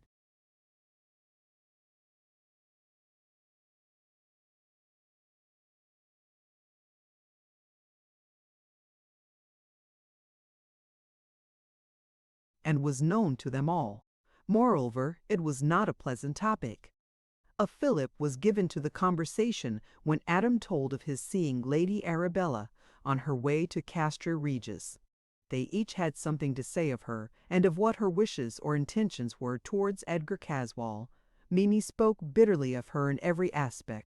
She had not forgotten, and never could the occasion when, to harm Lilla, the woman had consorted even with the nigger.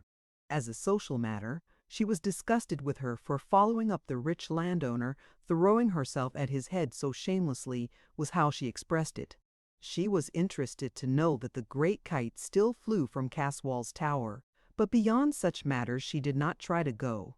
The only comment she made was of strongly expressed surprise at her ladyship's cheek in ignoring her own criminal acts, and her impudence in taking it for granted that others had overlooked them also.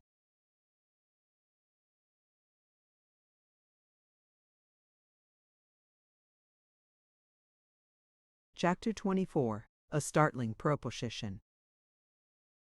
The more Mimi thought over the late events, the more puzzled she was. What did it all mean? What could it mean, except that there was an error of fact somewhere? Could it be possible that some of them, all of them, had been mistaken, that there had been no white worm at all? On either side of her was a belief impossible of reception. Not to believe in what seemed apparent was to destroy the very foundations of belief. Yet in old days there had been monsters on the earth, and certainly some people had believed in just such mysterious changes of identity. It was all very strange. Just fancy how any stranger, say a doctor, would regard her if she were to tell him that she had been to a tea party with an antediluvian monster and that they had been waited on by up-to-date men-servants. Adam had returned, exhilarated by his walk, and more settled in his mind than he had been for some time. Like Mimi, he had gone through the phase of doubt and inability to believe in the reality of things, though it had not affected him too.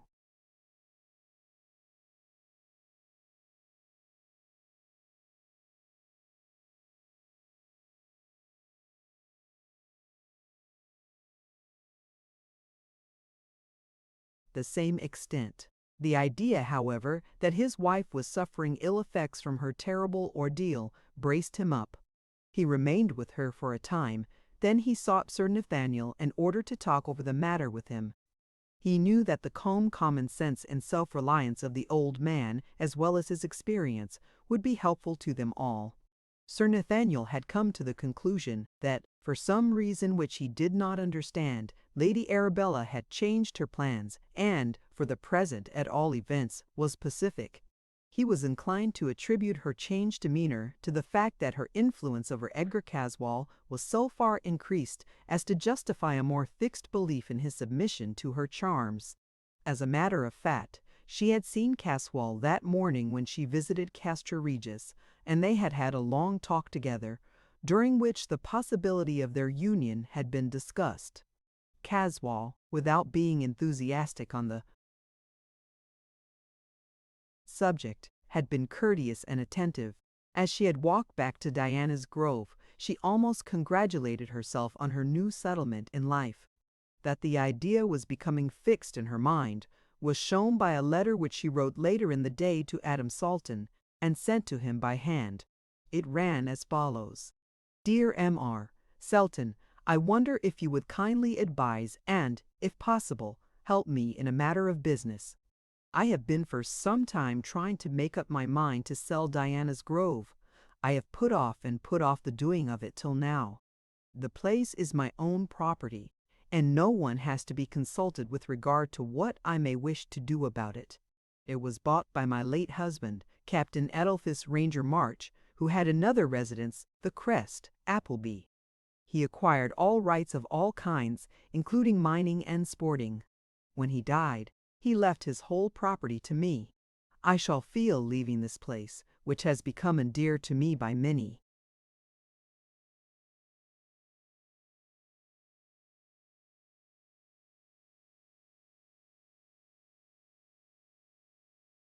Sacred memories and affections, the recollection of many happy days of my young married life, and the more than happy memories of the man I loved and who loved me so much.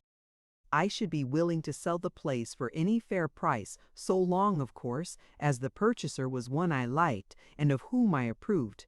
May I say that you yourself would be the ideal person, but I dare not hope for so much.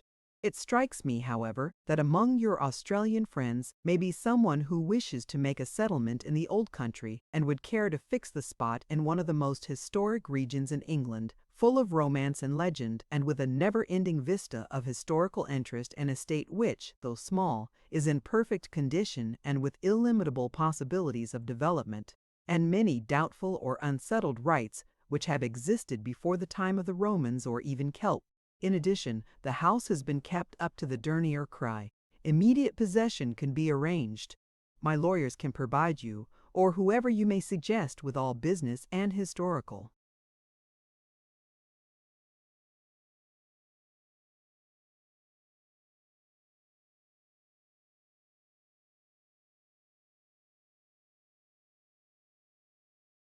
Details. A word from you of acceptance or refusal is all that is necessary, and we can leave details to be thrashed out by our agents.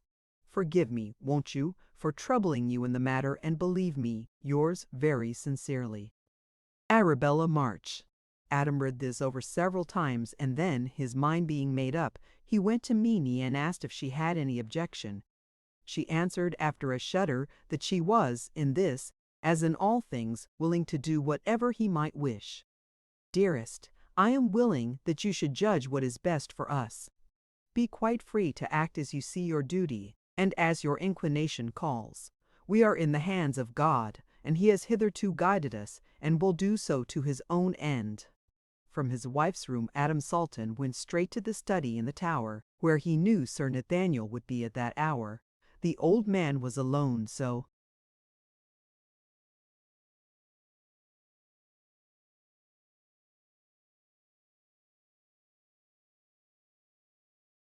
when he had entered in obedience to the "come in," which answered his query, he closed the door and sat down beside him.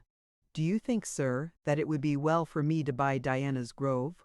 "God bless my soul," said the old man, startled. "Why on earth would you want to do that?" "Well, I have vowed to destroy that white worm, and my being able to do whatever I may choose with the Lair would facilitate matters and avoid complications." Sir Nathaniel hesitated longer than usual before speaking. He was thinking deeply. "Yes, Adam, there is much common sense in your suggestion, though it startled me at first. I think that for all reasons you would do well to buy the property."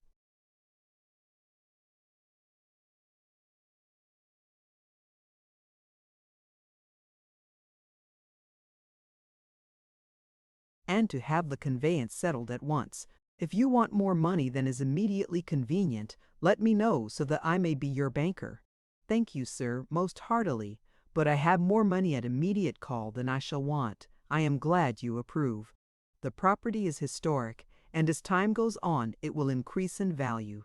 Moreover, I may tell you something which indeed is only a surmise, but which, if I am right, will add great value to the place." Adam listened. "Has it ever struck you why the old name, the Lair of the White Worm, was given? We know that there was a snake which in early days was called a worm, but why white?" "I really don't know, sir. I never thought of it. I simply took it for granted. So did I at first, long ago, but later I puzzled my brain for a reason." "And what was the reason, sir?"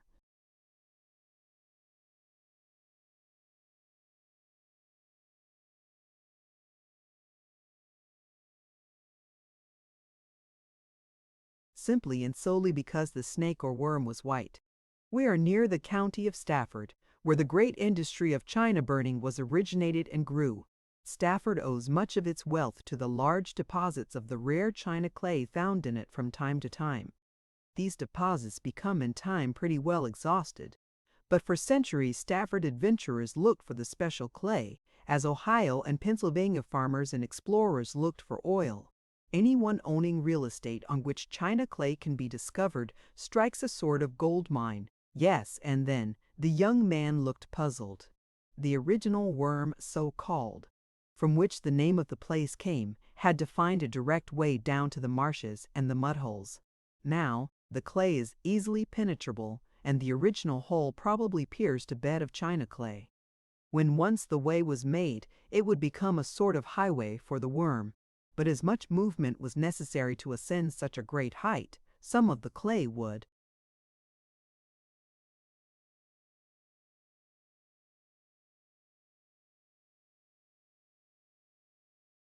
become attached to its rough skin by attrition. The downway must have been easy work, but the ascent was different, and when the monster came to view in the upper world, it would be fresh from contact with the white clay.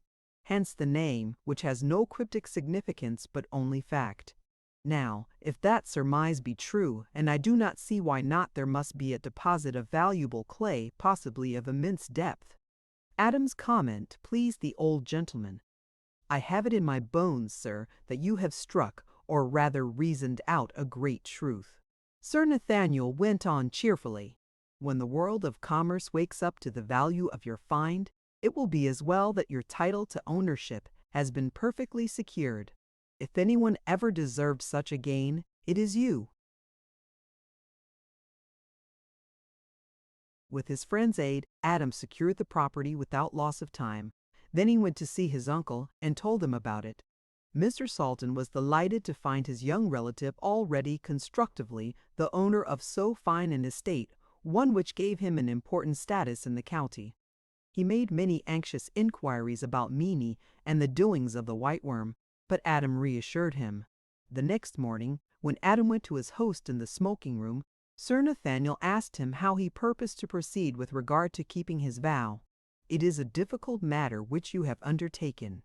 To destroy such a monster is something like one of the labors of Hercules, in that not only its size and weight and power of using them in little known ways are against you, but the occult side is alone an unsurpassable difficulty. The worm is already master of all the elements except fire, and I do not see how fire can be used for the attack. It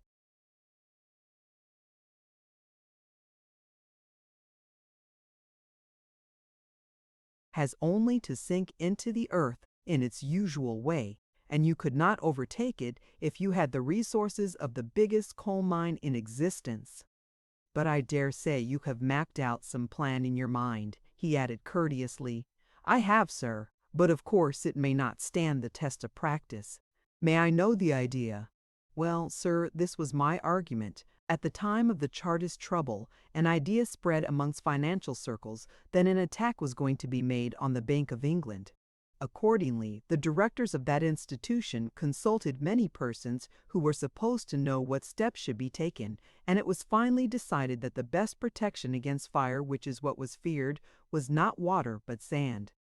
To carry the scheme into practice, great store of fine sea sand, the kind that blows about and is used to fill hourglasses, was provided throughout the building, especially at the points liable to attack, from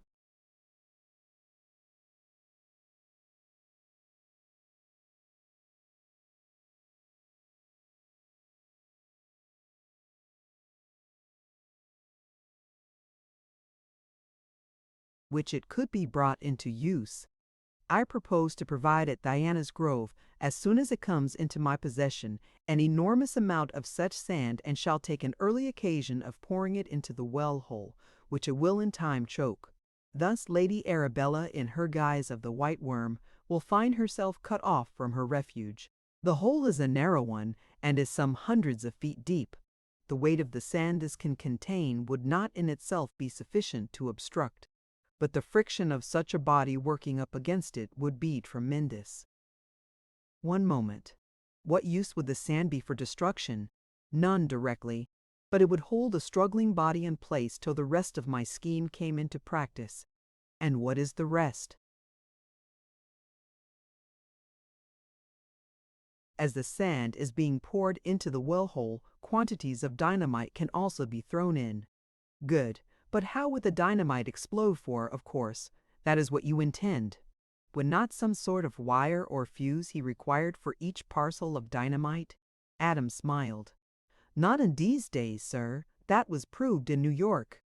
1,000 pounds of dynamite, in sealed canisters, was placed about some workings. At the last a charge of gunpowder was fired, and the concussion exploded the dynamite. It was most successful. Those who were non-experts in high explosives expected that every pane of glass in New York would be shattered. But, in reality, the explosive did no harm outside the area intended, although 16 acres of rock had been mined and only the supporting walls and pillars had been left intact.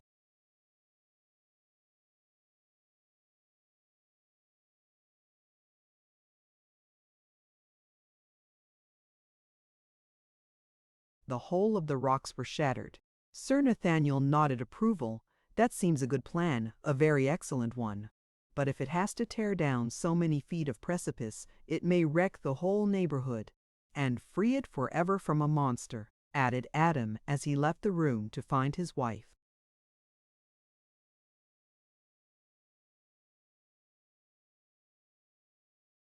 Chapter 25. The Last Battle. Lady Arabella had instructed her solicitors to hurry on with the conveyance of Diana's Grove, so no time was lost in letting Adam Salton have formal possession of the estate. After his interview with Sir Nathaniel, he had taken steps to begin putting his plan into action. In order to accumulate the necessary amount of fine sea sand, he ordered the steward to prepare for an elaborate system of top-dressing all the grounds.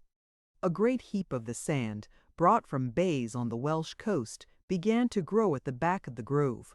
No one seemed to suspect that it was there for any purpose other than what had been given out.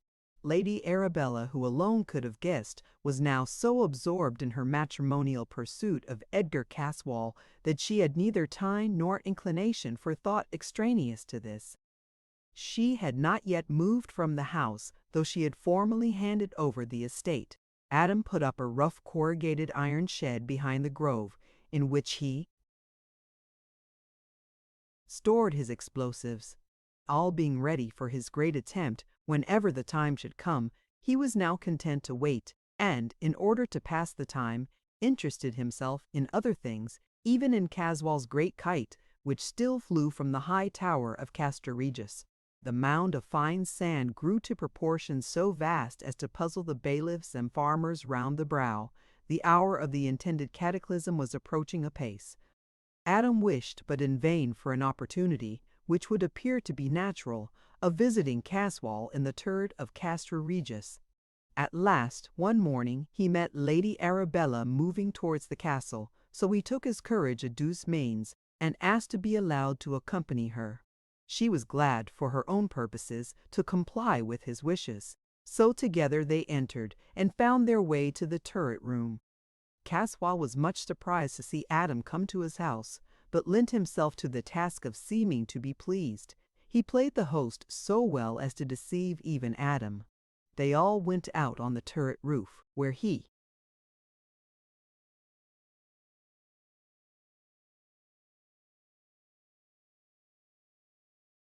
explained to his guests the mechanism for raising and lowering the kite, taking also the opportunity of testing the movements of the multitudes of birds, how they answered almost instantaneously to the lowering or raising of the kite. As Lady Arabella walked home with Adam from Castra Regis, she asked him if she might make a request. Permission having been accorded, she explained that before she finally left Diana's Grove, where she had lived so long, she had a desire to know the depth of the well-hole. Adam was really happy to meet her wishes, not from any sentiment, but because he wished to give some valid and ostensible reason for examining the passage of the worm, which would obviate any suspicion resulting from his being on the premises. He brought from London a Kelvin-sounding apparatus with a sufficient length of piano wire for testing any probable depth. The wire passed easily over the running wheel, and when this was once fixed over the hole, he was satisfied to wait till the most advantageous time for his final experiment.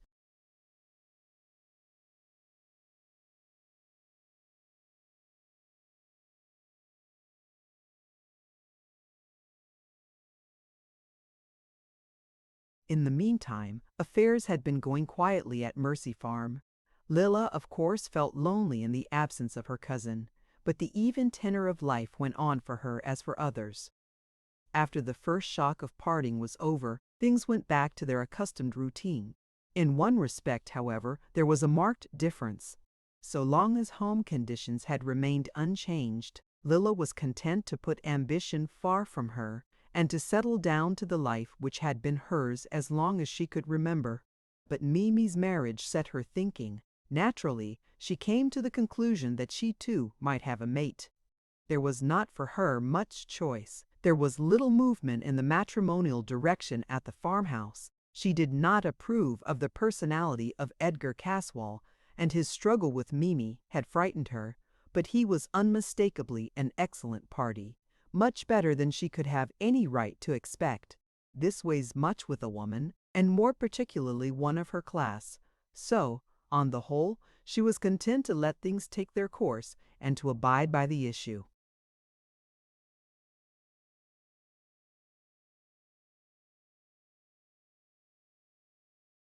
As time went on, she had reason to believe that things did not point to happiness. She could not shut her eyes to certain disturbing facts, amongst which were the existence of Lady Arabella and her growing intimacy with Edgar Caswall, as well as his own cold and haughty nature, so little in accord with the ardor which is the foundation of a young maid's dreams of happiness. How things would, of necessity, alter if she were to marry, she was afraid to think. All told, the prospect was not happy for her, and she had a secret longing that something might occur to upset the order of things as at present arranged. When Lilla received a note from Edgar Caswall, asking if he might come to tea on the following afternoon. Her heart sank within her. If it was only for her father's sake, she must not refuse him or show any disinclination which he might construe into incivility. She missed Mimi more than she could say or even dared to think. Hitherto, she had always looked to her cousin for sympathy, for understanding, for loyal support. Now she in all these things, and 1,000 others gentle, assuring, supporting were gone, and instead there was a horrible aching void. For the whole afternoon and evening, and for the following forenoon, poor Lilla's loneliness grew to be a positive agony. For the first time, she began to realize the sense of her loss, as though all the previous suffering had been merely a preparation. Everything she looked at, everything she remembered or thought of, became laden with poignant memory. Then, on the top of all, was a new sense of dread. The reaction from the sense of security, which had surrounded her all her life, to a never-quieted apprehension, was at times almost more than she could bear. It so filled her with fear that she had a haunting feeling that she would as soon die as live. However, whatever might be her own feelings, duty had to be done, and as she had been brought up to consider duty first, she braced herself to go through, to the very best of her ability, what was before her.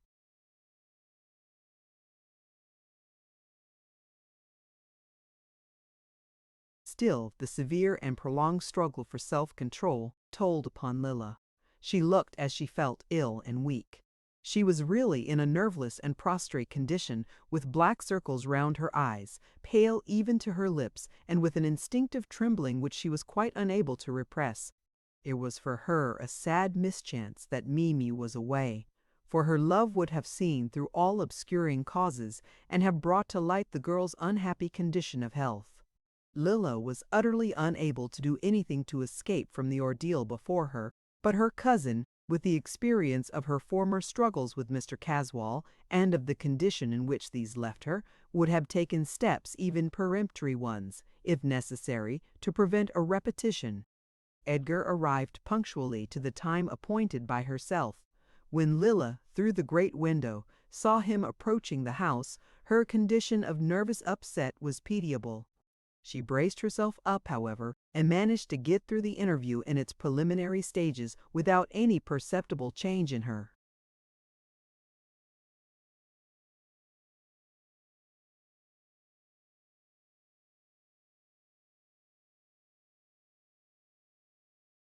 Normal appearance and bearing. It had been to her an added terror that the black shadow of Oolanga, whom she dreaded, would follow hard on his master. A load was lifted from her mind when he did not make his usual stealthy approach. She had also feared, though in lesser degree, lest Lady Arabella should be present to make trouble for her as before. With a woman's natural forethought in a difficult position, she had provided the furnishing of the tea table as a subtle indication of the social difference between her and her guest. She had chosen the implements of service, as well as all the provender set forth, of the humblest kind. Instead of arranging the silver teapot and china cups, she had set out an earthen teapot, such as was in common use in the farm kitchen.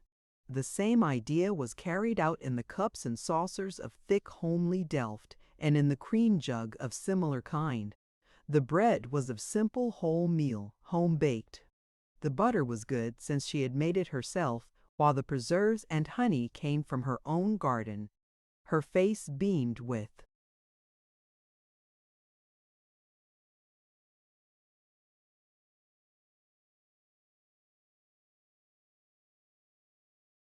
satisfaction when the guest eyed the appointments with a supercilious glance. It was a shock to the poor girl herself, for she enjoyed offering to a guest the little hospitalities possible to her, but that had to be sacrificed with other pleasures. Caswall's face was more set and ironclad than ever his piercing eyes seemed from the very beginning to look her through and through. Her heart quailed when she thought of what would follow, of what would be the end, when this was only the beginning. As some protection, though it could be only of a sentimental kind, she brought from her own room the photographs of Mimi, of her grandfather, and of Adam Salton, whom by now she had grown to look on with reliance as a brother whom she could trust.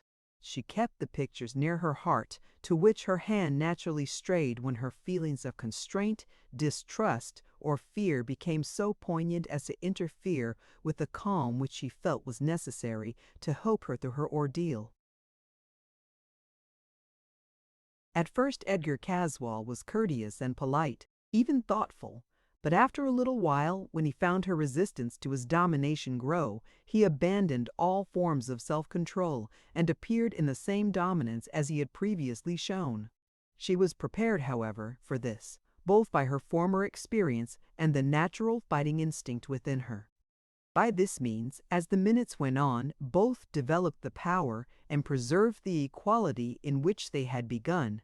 Without warning, the psychic battle between the two individualities began afresh. This time, both the positive and negative causes were all in favor of the man. The woman was alone and in bad spirits, unsupported. Nothing at all was in her favor except the memory of the two victorious contests. Whereas the man, though unaided, as before, by either Lady Arabella or Olanga, was in full strength, well rested, and in flourishing circumstances. It was not, therefore, to be wondered at that his native dominance of character had full opportunity of asserting itself. He began his preliminary stare with a conscious sense of power,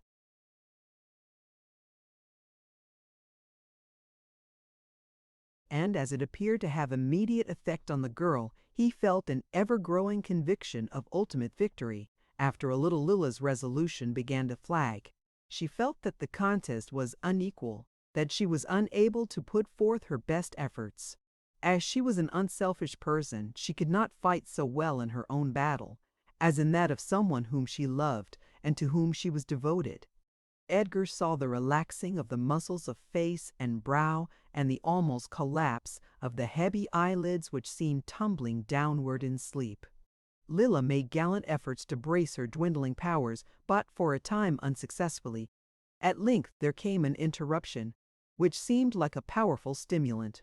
Through the wide window she saw Lady Arabella enter the plain gateway of the farm and advance towards the hall door. She was clad as usual in tight-fitting white, which accentuated her thin, sinuous figure.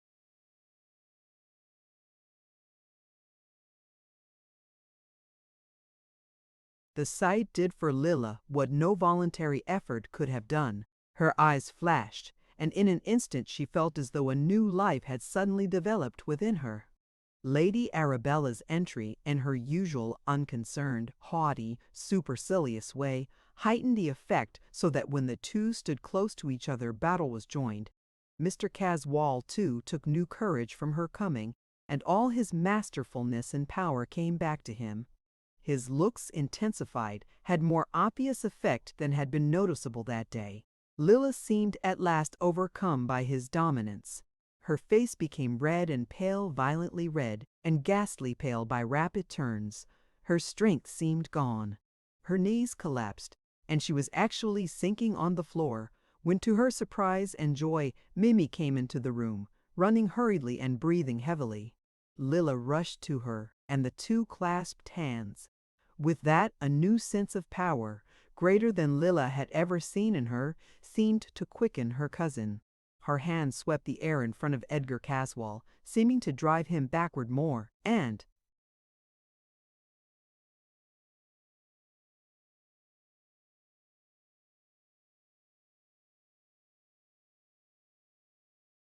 more by each movement, till at last he seemed to be actually hurled through the door which Mimi's entrance had left open, and fell at full length on the gravel path without. Then came the final and complete collapse of Lilla, who, without a sound, sank down on the floor.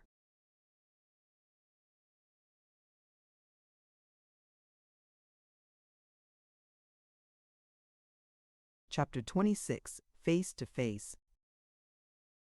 Mimi was greatly distressed when she saw her cousin lying prone. She had a few times in her life seen Lilla on the verge of fainting, but never senseless, and now she was frightened. She threw herself on her knees beside Lilla and tried, by rubbing her hands and other measures commonly known, to restore her. but all her efforts were unavailing. Lilla still lay white and senseless. In fact, each moment she looked worse. Her breast, that had been heaving with the stress, became still, and the pallor of her face grew like marble.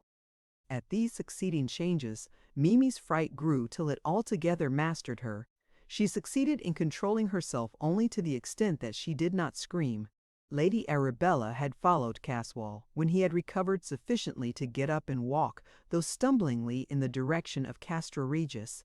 When Mimi was quite alone with Lilla, and the need for effort had ceased, she felt weak and trembled. In her own mind, she attributed it to a sudden change in the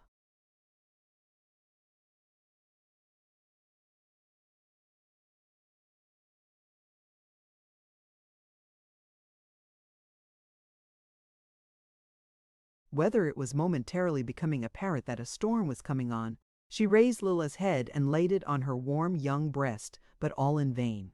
The cold of the white features thrilled through her, and she utterly collapsed when it was borne in on her that Lilla had passed away.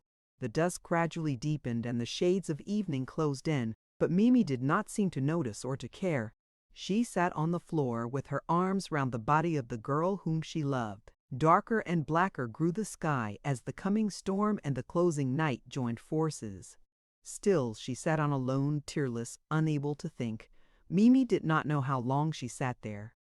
Though it seemed to her that ages had passed, it could not have been more than half an hour. She suddenly came to herself, and was surprised to find that her grandfather had not returned. For a while she lay quiet, thinking of the immediate past. Lilla's hand was still in hers, and to her surprise it was still warm. Somehow this helped her.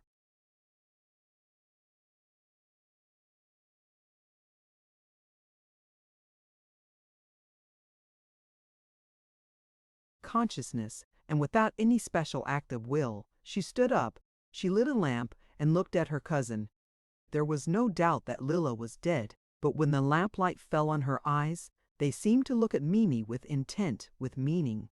In this state of dark isolation, a new resolution came to her, and grew until it became a fixed, definite purpose. She would face Caswall and call him to account for his murder of Lilla. That was what she called it to herself. She would also take steps, she knew not what or how, to avenge the part taken by Lady Arabella. In this frame of mind, she lit all the lamps in the room, got water and linen from her room, and set about the decent ordering of Lilla's body. This took some time, but when it was finished, she put on her hat and cloak, put out the lights, and set out quietly for Castra Regis. As Mimi drew near the castle, she saw no lights except those in and around the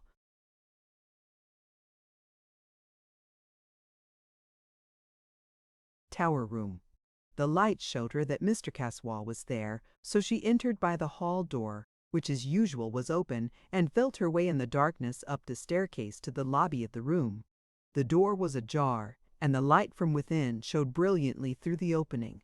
She saw Edgar Caswall walking restlessly to and fro in the room, with his hands clasped behind his back. She opened the door without knocking, and walked right into the room. As she entered, he ceased walking and stared at her in surprise. She made no remark, no comment, but continued the fixed look which he had seen on her entrance. For a time silence reigned, and the two stood looking fixedly at each other. Mimi was the first to speak. "You murderer! Lilla is dead!" "Dead! Good God! When did she die?"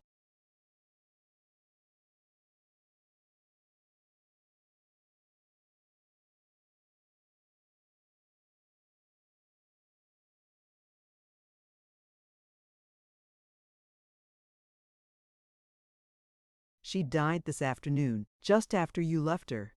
"Are you sure?" "Yes, and so are you, or you ought to be. You killed her." "I killed her. Be careful what you say." "As God sees us, it is true, and you know it. You came to Mercy Farm on purpose to break her if you could. And the accomplice of your guilt, Lady Arabella March, came for the same purpose." "Be careful, woman," he said hotly. "Do not use such names in that way, or you shall suffer for it. I am suffering for it, have suffered for, shall suffer for it. Not for speaking the truth as I have done, but because you too, with devilish malignity, did my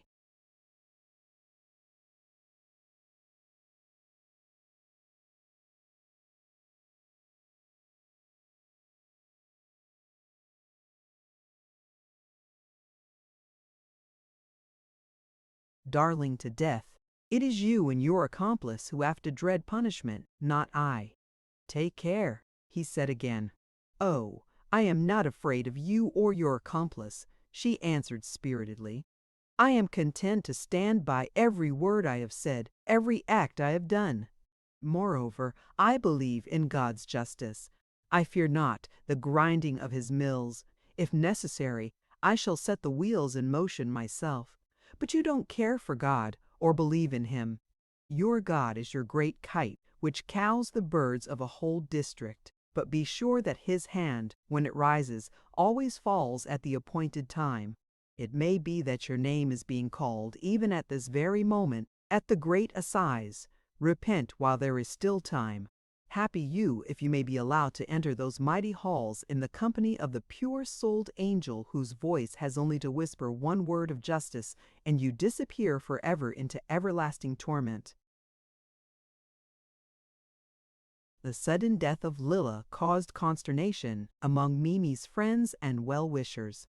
Such a tragedy was totally unexpected, as Adam and Sir Nathaniel had been expecting the White Worm's vengeance to fall upon themselves.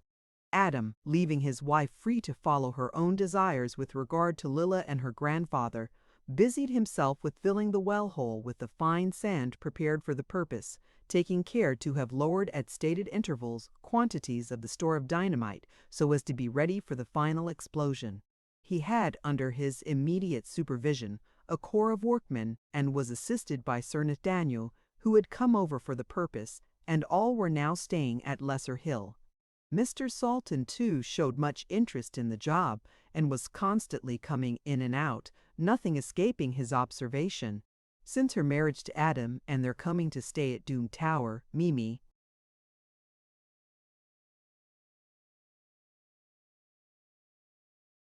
had been fettered by fear of the horrible monster at Diana's Grove. But now she dreaded it no longer.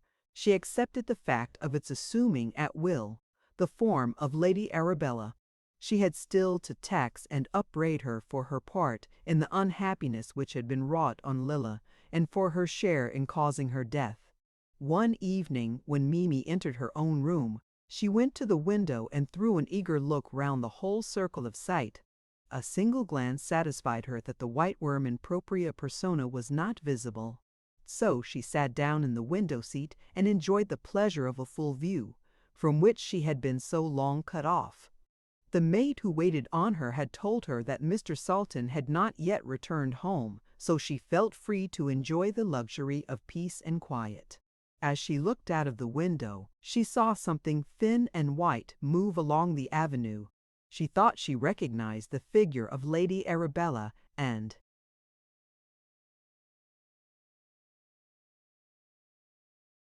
instinctively drew back behind the curtain. When she had ascertained, by peeping out several times, that the lady had not seen her, she watched more carefully, all her instinctive hatred flooding back at the sight of her. Lady Arabella was moving swiftly and stealthily, looking back and around her at intervals, as if she feared to be followed. This gave Mimi an idea that she was up to no good, so she determined to seize the occasion for watching her in more detail. Hastily putting on a dark cloak and hat, she ran downstairs and out into the avenue. Lady Arabella had moved, but the sheen of her white dress was still to be seen among the young oaks around the gateway. Keeping in shadow, Mimi followed, taking care not to come so close as to awake the other's suspicion, and watched her quarry pass along the road in the direction of Castra Regis. She followed on steadily through the gloom of the trees, depending on the glint.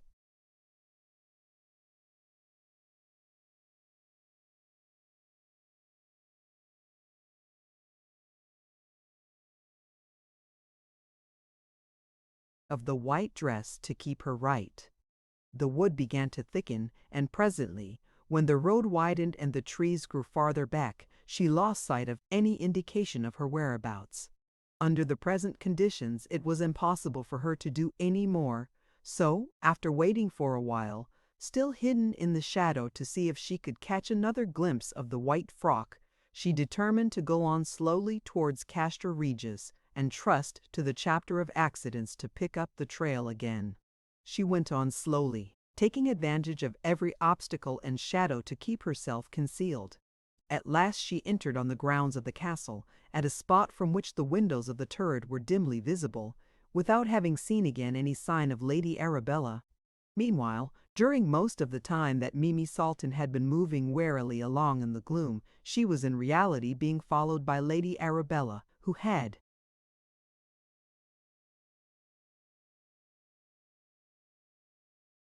caught sight of her leaving the house and had never again lost touch with her. It was a case of the hunter being hunted. For a time, Mimi's many turnings, with the natural obstacles that were perpetually intervening, caused Lady Arabella some trouble, but when she was close to Castra Regis, there was no more possibility of concealment, and the strange double following went swiftly on.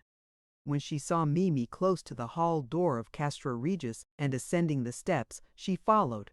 When Mimi entered the dark hall and felt her way up the staircase, still, as she believed, following Lady Arabella, the latter kept on her way. When they reached the lobby of the turret rooms, Mimi believed that the object of her search was ahead of her. Edgar Caswall sat in the gloom of the great room, occasionally stirred to curiosity when the drifting clouds allowed a little light to fall from the storm-swept sky. But nothing really interested him now, since he had heard of Lilla's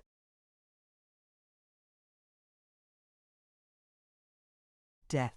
The gloom of his remorse, emphasized by Mammy's upbraiding, had made more hopeless his cruel, selfish, saturnine nature. He heard no sound, for his normal faculties seemed benumbed. Mimi, when she came to the door, which stood ajar, gave a light tap. So light was it that it did not reach Caswall's ears. Then, taking her courage in both hands, she boldly pushed the door and entered. As she did so, her heart sank, for now she was face to face with a difficulty which had not, in her state of mental perturbation, occurred to her.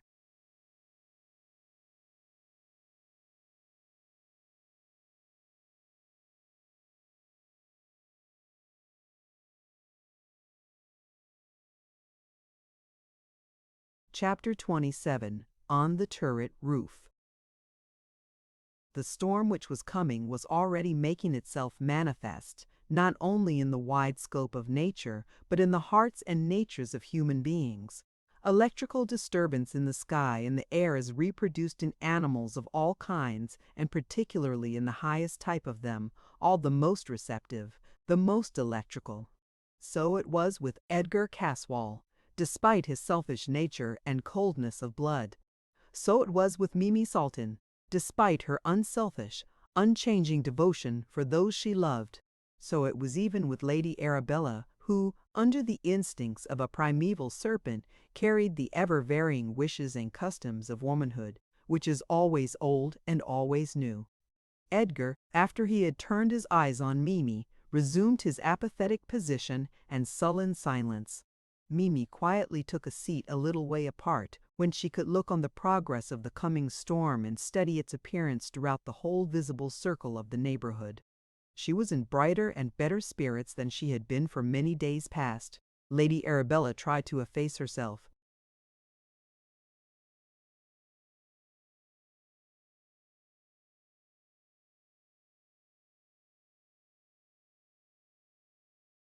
Behind the now open door. Without, the clouds grew thicker and blacker as the storm center came closer. As yet the forces, from whose linking the lightning springs, were held apart, and the silence of nature proclaimed the calm before the storm. Caswall felt the effect of the gathering electric force. A sort of wild exultation grew upon him, such as he had sometimes felt just before the breaking of a tropical storm. As he became conscious of this, he raised his head and caught sight of Mimi.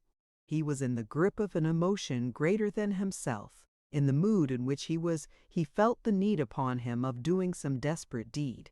He was now absolutely reckless, And as Mimi was associated with him in the memory which drove him on, he wished that she too should be engaged in this enterprise.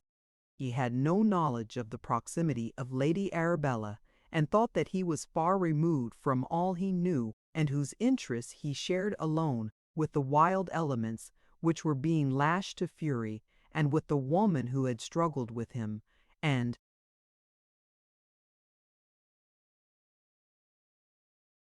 vanquished him, and on whom he would shower the full measure of his hate.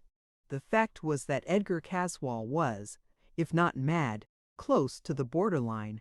Madness in its first stage, monomania, is a lack of proportion. So long as this is general, it is not always noticeable, for the uninspired onlooker is without the necessary means of comparison. But in monomania, the errant faculty protrudes itself in a way that may not be denied. It puts aside, obscures, or takes the place of something else, just as the head of a pin placed before the center of the iris will block out the whole scope of vision. The most usual form of monomania has commonly the same beginning as that from which Edgar Caswall suffered an over-large idea of self-importance. Alienists who study the matter exactly probably know more of human vanity and its effects than do ordinary men. Caswall's mental disturbance was not hard to identify. Every asylum is full of such cases, men and women who, naturally selfish and egotistical, so appraise to themselves their own importance that every other circumstance in life becomes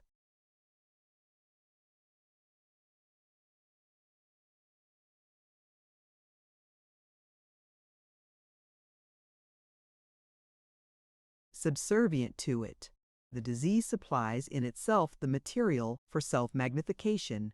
When the decadence attacks a nature naturally proud and selfish and vain, and lacking both the aptitude and habit of self-restraint, the development of the disease is more swift and ranges to farther limits. It is such persons who become imbued with the idea that they have the attributes of the Almighty, even that they themselves are the Almighty. Mimi had a suspicion, or rather, perhaps, an intuition of the true state of things when she heard him speak, and at the same time noticed the abnormal flush on his face and his rolling eyes. There was a certain want of fixedness of purpose which she had certainly not noticed before, a quick, spasmodic utterance which belongs rather to the insane than to those of intellectual equilibrium. She was a little frightened, not only by his thoughts, but by his staccato way of expressing them.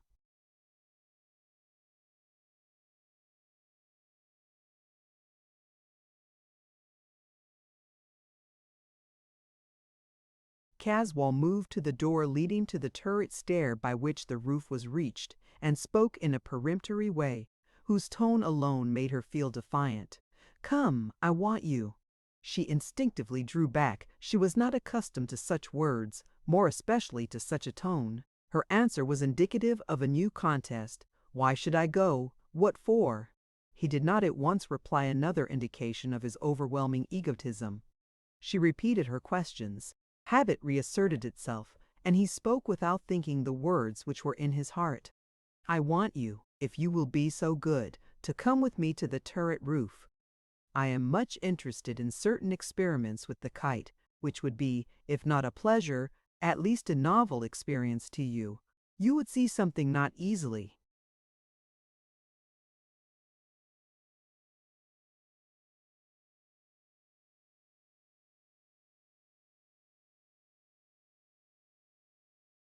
seen otherwise."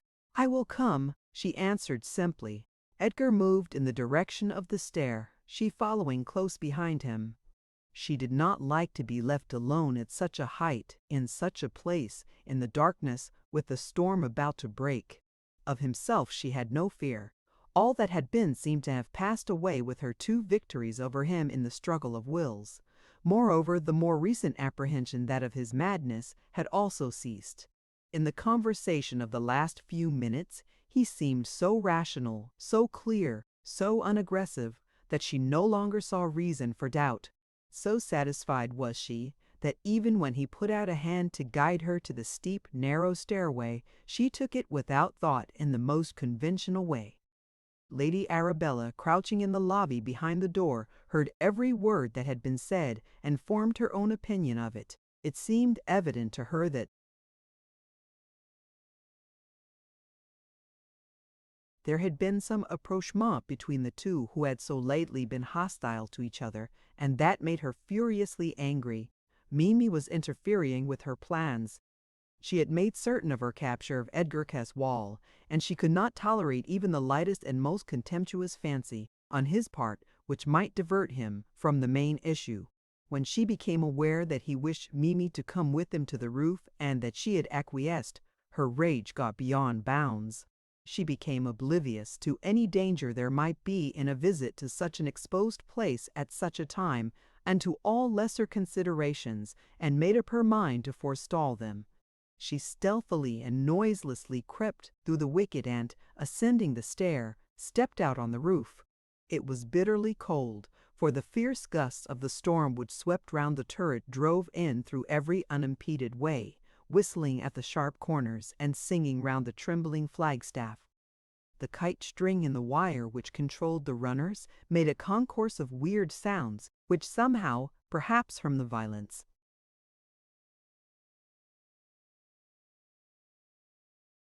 which surrounded them, acting on their length, resolved themselves into some kind of harmony, a fitting accompaniment to the tragedy which seemed about to begin. Mimi's heart beat heavily. Just before leaving the turret chamber she had a shock which she could not shake off. The lights of the room had momentarily revealed to her as they passed out Edgar's face, concentrated as it was whenever he intended to use his mesmeric power. Now the black eyebrows made a thick line across his face, under which his eyes shone and glittered ominously.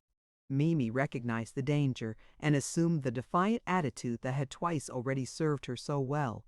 She had a fear that the circumstances and the place were against her, and she wanted to be forearmed. The sky was now somewhat lighter than it had been. Either there was lightning afar off whose reflections were carried by the rolling clouds, or else the gathered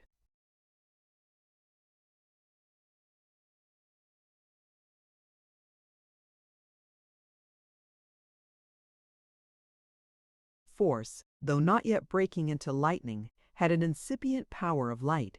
It seemed to affect both the man and the woman. Edgar seemed altogether under its influence.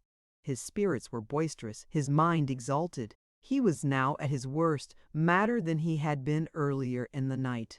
Mimi, trying to keep as far from him as possible, moved across the stone floor of the turret roof and found a niche which concealed her. It was not far from Lady Arabella's place of hiding.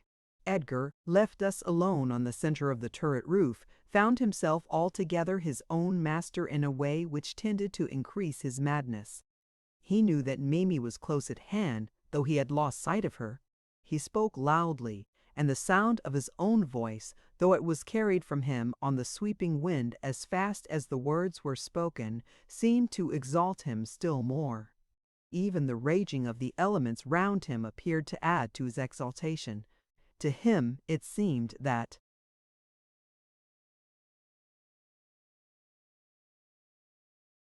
these manifestations were obedient to his own will. He had reached the sublime of his madness. He was now in his own mind actually the Almighty, and whatever might happen would be the direct carrying out of his own commands. As he could not see Mimi, nor fix whereabout she was, he shouted loudly, "Come to me! You shall see now what you are despising, what you are warring against. All that you see is mine, the darkness as well as the light.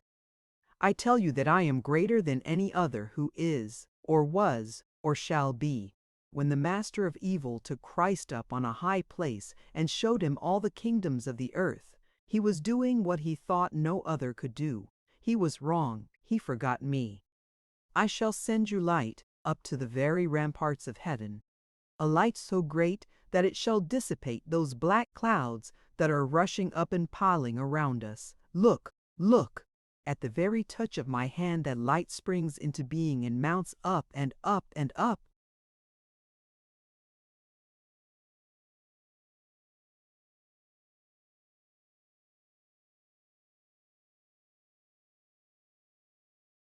He made his way whilst he was speaking to the corner of the turret whence flew the giant kite, and from which the runners ascended. Mimi looked on, appalled and afraid to speak lest she should precipitate some calamity. Within the niche Lady Arabella cowered in a paroxysm of fear. Edgar took up a small wooden box, through a hole in which the wire of the runner ran. This evidently set some machinery in motion, for a sound as of whirring came. From one side of the box floated what looked like a piece of stiff ribbon, which snapped and crackled as the wind took it. For a few seconds Mimi saw it as it rushed along the sagging line to the kite. When close to it, there was a loud crack, and a sudden light appeared to issue from every chink in the box. Then a quick flame flashed along the snapping ribbon, which glowed with an intense light, a light so great that the whole of the countryside around stood out against the background of black driving clouds. For a few seconds the light remained, then suddenly disappeared in the blackness around. It was simply a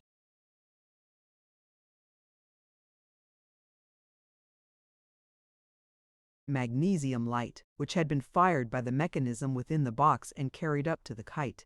Edgar was in a state of tumultuous excitement, shouting and yelling at the top of his voice and dancing about like a lunatic. This was more than Lady Arabella's curious dual nature could stand. The ghoulish element in her rose triumphant, and she abandoned all idea of marriage with Edgar Caswall, gloating fiendishly over the thought of revenge. She must lure him to the white worm's hole, but how? She glanced around and quickly made up her mind. The man's whole thoughts were absorbed by his wonderful kite, which he was showing off in order to fascinate her imaginary rival, Mimi. On the instant she glided through the darkness to the wheel whereon the string of the kite was wound. With deft fingers she unshipped this, took it with her, reeling out the wire as she went, thus keeping, in a way, in touch with the kite. Then she glided swiftly to the wicket through which she passed, locking the gate behind her as she went. Down the turret stair she ran quickly, letting the wire run from the wheel which she carried carefully, and, passing out of the hall door, hurried down the avenue with all her speed. She soon reached her own gate, ran down the avenue, and with her key opened the iron door leading to the well-hole. She felt well satisfied with herself. All her plans were maturing, or had already matured. The master of Castra Regis was within her grasp. The woman whose interference she had feared, Lilla Watford, was dead. Truly, all was well, and she felt that she might pause a while and rest. She tore off her clothes with feverish fingers, and in full enjoyment of her natural freedom, stretched her slim figure in animal delight.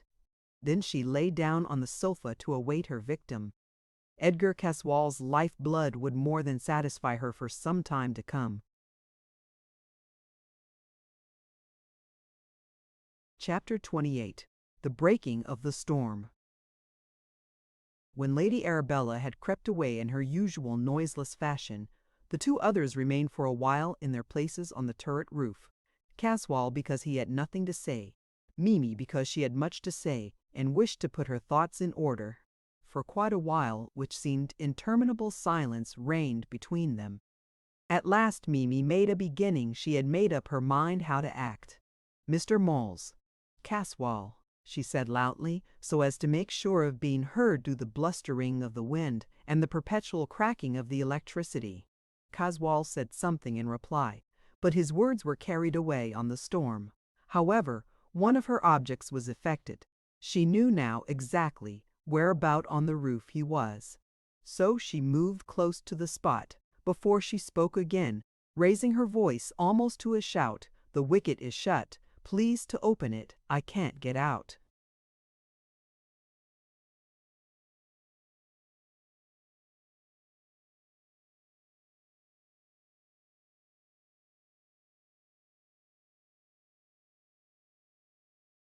As she spoke, she was quietly fingering a revolver which Adam had given to her in case of emergency, and which now lay in her breast. She felt that she was caged like a rat in a trap, but did not mean to be taken at a disadvantage, whatever happened. Caswall also felt trapped, and all the brute in him rose to the emergency.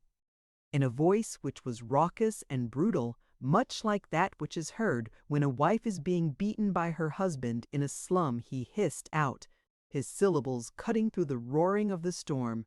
"You came of your own accord without permission or even asking it. Now you can stay or go as you choose, but you must manage it for yourself. I'll have nothing to do with it." Her answer was spoken with dangerous suavity. "I am going. Blame yourself if you do not like the time and manner of it. I dare say Adam, my husband, will have a word to say to you about it."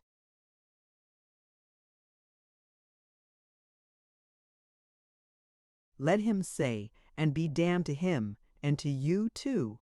I'll show you a light. You shan't be able to say that you could not see what you were doing." As he spoke, he was lighting another piece of the magnesium ribbon, which made a blinding glare in which everything was plainly discernible, down to the smallest detail. This exactly suited Mimi. She took accurate note of the wicket and its fastening before the glare had died away. She took her revolver out and fired into the lock, which was shivered on the instant, the pieces flying round in all directions, but happily without causing hurt to anyone. Then she pushed the wicket open and ran down the narrow stair and so to the hall door. Opening this also, she ran down the avenue, never lessening her speed till she stood outside the door of Lesser Hill. The door was opened at once on her ringing. "Is Mr. Adam Salton in?" she asked. "He has just come in a few minutes ago." "He has gone up to the study," replied A.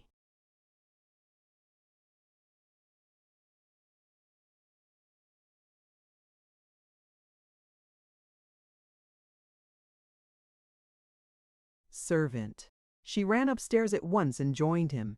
He seemed relieved when he saw her, but scrutinized her face keenly. He saw that she had been in some concern, so led her over to the sofa in the window and sat down beside her. "Now, dear, tell me all about it," he said. She rushed breathlessly to all the details of her adventure on the turret roof. Adam listened attentively, helping her all he could, and not embarrassing her by any questioning. His thoughtful silence was a great help to her, for it allowed her to collect and organize her thoughts. "I must go and see Caswall tomorrow, to hear what he has to say on the subject. But, dear, for my sake, don't have any quarrel with Mr. Caswall. I have had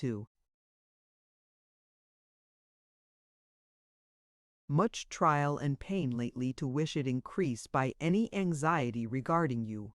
You shall not, dear, if I can help it, please God," he said solemnly, and he kissed her.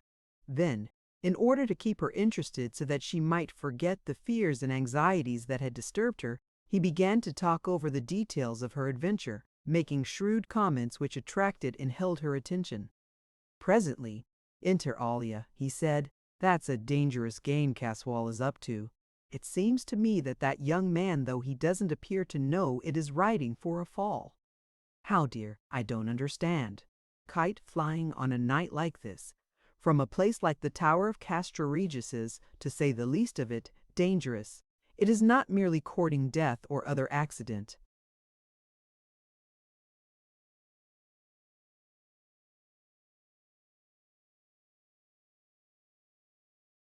From lightning, but it is bringing the lightning into where he lives. Every cloud that is blowing up here, and they all make for the highest point, is bound to develop into a flash of lightning. That kite is up in the air and is bound to attract the lightning. Its cord makes a road for it, on which to travel to earth. When it does come, it will strike the top of the tower with a weight 100 times greater than a whole park of artillery, and will knock Castra Regis into pieces. Where it will go after that, no one can tell. If there should be any metal by which it can travel, such will not only point the road, but be the road itself." "Would it be dangerous to be out in the open air when such a thing is taking place?" she asked. "No, little woman. It would be the safest possible place so long as one was not in the line of the electric current. Then, do let us go outside. I don't want to run into any foolish danger or far."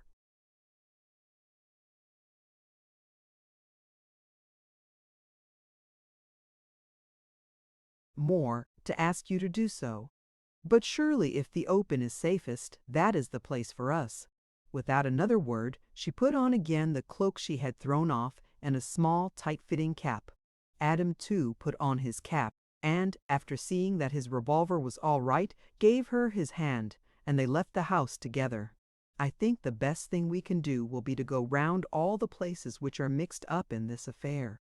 "All right, dear, I am ready. But if you don't mind, we might go first to Mercy. I am anxious about grandfather, and we might see that as yet, at all events, nothing has happened there."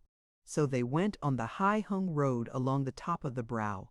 The wind here was of great force, and made a strange booming noise as it swept high overhead, though not the sound of cracking and tearing as it passed through the woods of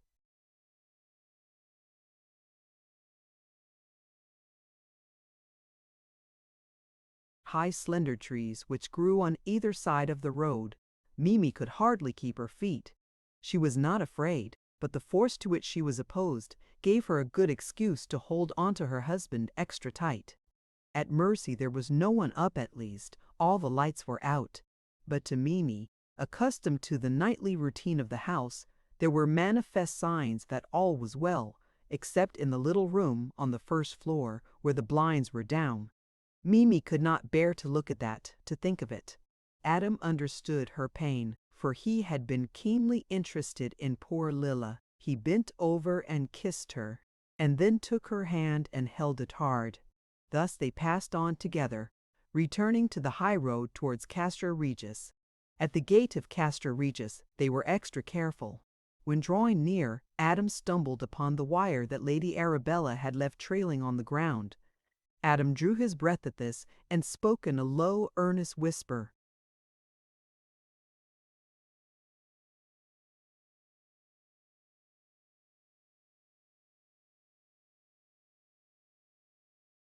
"I don't want to frighten you, Mimi dear, but wherever that wire is, there is danger." "Danger? How?" "That is the track where the lightning will go. At any moment, even now whilst we are speaking and searching, a fearful force may be loosed upon us. Run on, dear. You know the way to where the avenue joins the high road. If you see any sign of the wire, keep away from it, for God's sake. I shall join you at the gateway." "Are you going to follow that wire alone?" "Yes, dear. One is sufficient for that work. I shall not lose a moment till I am with you. Adam, when I came with you into the open, my main wish was that we should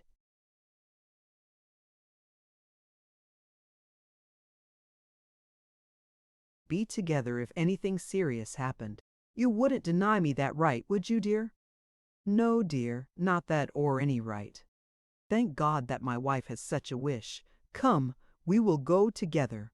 We are in the hands of God. If He wishes, we shall be together at the end, whenever or wherever that may be." They picked up the trail of the wire on the steps and followed it down the avenue, taking care not to touch it with their feet. It was easy enough to follow, for the wire, if not bright, was self-colored and showed clearly. They followed it out of the gateway and into the avenue of Diana's Grove. Here a new gravity clouded Adam's face, though Mimi saw no cause for fresh concern. This was easily enough explained. Adam knew of the explosive works in progress regarding the well hole, but the matter had been kept from his wife. As they stood near the house, Adam asked Mimi to return to the road, ostensibly to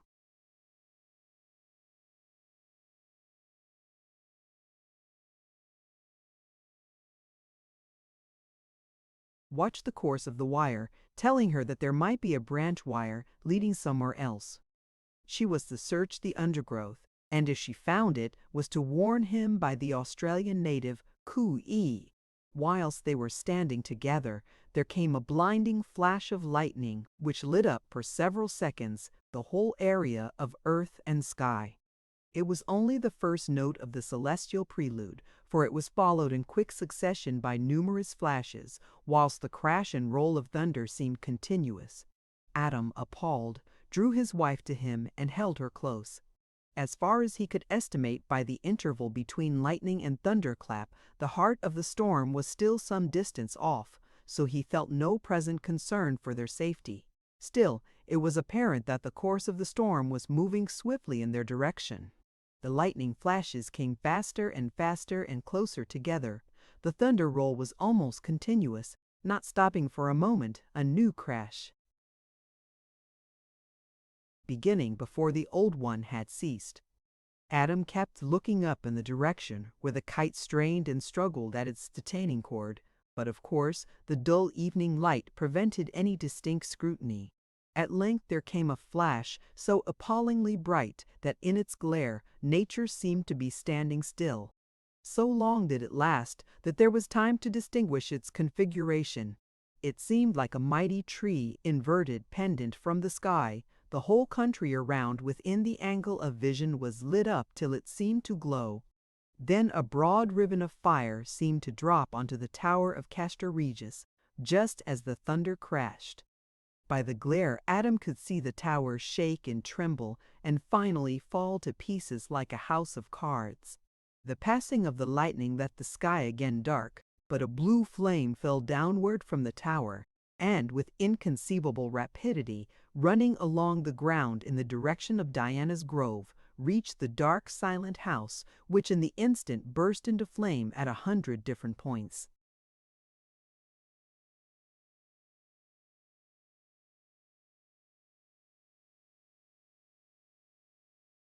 At the same moment there rose from the house a rending, crashing sound of woodwork, broken or thrown about, mixed with a quick scream so appalling that Adam, stout of heart as he undoubtedly was, felt his blood turn into ice.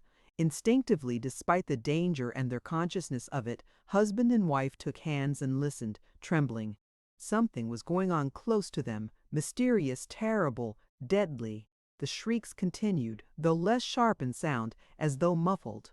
In the midst of them was a terrific explosion, seemingly from deep in the earth.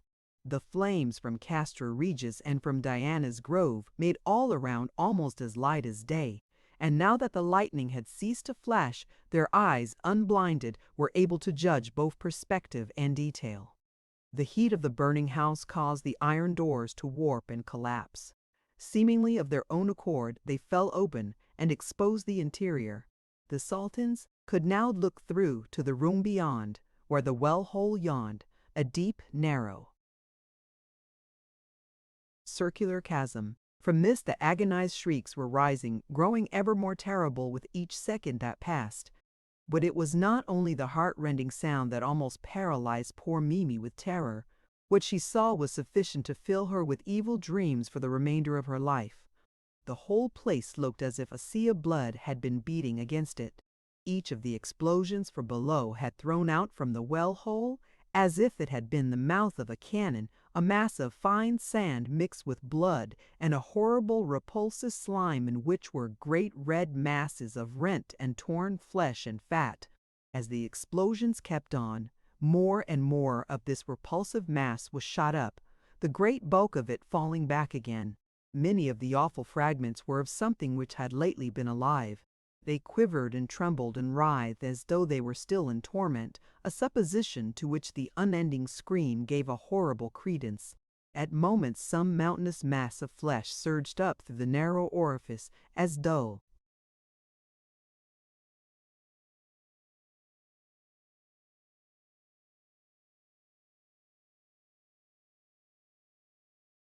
forced by a measureless power through an opening infinitely smaller than itself. Some of these fragments were partially covered with white skin as of a human being, and others, the largest and most numerous, with scaled skin as of a gigantic lizard or serpent.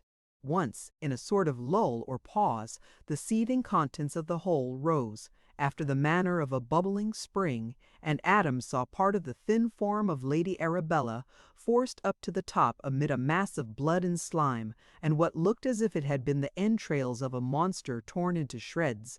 Several times some masses of enormous bulk were forced up through the well-hole with inconceivable violence, and, suddenly expanding as they came into larger space, at last the explosive power, which was not yet exhausted, evidently reached the main store of dynamite which had been lowered into the wormhole. The result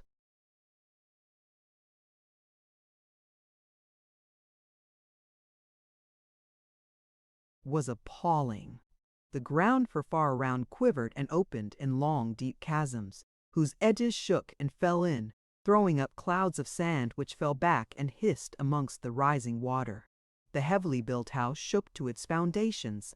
Great stones were thrown up as from a volcano, some of them great masses of hard stone, squared and grooved with implements wrought by human hands, breaking up and splitting in mid-air as though riven by some infernal power. Trees near the house, and therefore presumably in some way above the whole, which sent up clouds of dust and steam and fine sand mingled, and which carried an appalling stench which sickened the spectators, were torn up by the roots and hurled into the air. By now flames were bursting violently from all over the ruins, so dangerously that Adam caught of his wife in his arms and ran with her from the proximity of the flames. Then almost as quickly as it had begun, the whole cataclysm ceased, though a deep-down rumbling continued intermittently for some time. Then silence brooded over all, silence so complete that it seemed in itself a sentient thing, silence which seemed like incarnate darkness and conveyed the same idea to all who came within its radius. To the young people who had suffered the long horror of that awful night, it brought relief from the presence or the fear of all that was horrible, relief which seemed perfected when the red rays of sunrise shot up over the far eastern sea, bringing a promise of a new order of things with the coming day. His bed saw little of Adam Salton for the remainder of that night. He and Mamie walked hand in hand in the brightening dawn round by the brow to Castra Regis and on to Lesser Hill. They did so deliberately in an attempt to think as little as possible of the terrible experiences of the night.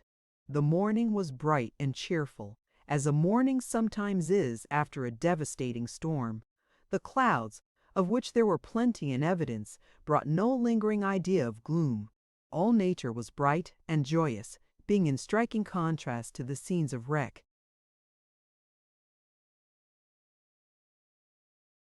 and devastation, the effects of obliterating fire and lasting ruin. The only evidence of the once stately pile of Castra Regis and its inhabitants was a shapeless huddle of shattered architecture, dimly seen as the keen breeze swept aside the cloud of acrid smoke which marked the site of the once lordly castle. As for Diana's Grove, they looked in vain for a sign which had a suggestion of permanence. The oak trees of the grove were still to be seen, some of them emerging from a haze of smoke, the great trunks solid and erect as ever, but the larger branches broken and twisted and rent, with bark stripped and chipped, and the smaller branches broken and disheveled, looking from the constant stress and threshing of the storm. Of the house as such, there was, even at the short distance from which they looked, no trace. Adam resolutely turned his back on the devastation and hurried on. Mimi was not only upset and shocked in many ways, but she was physically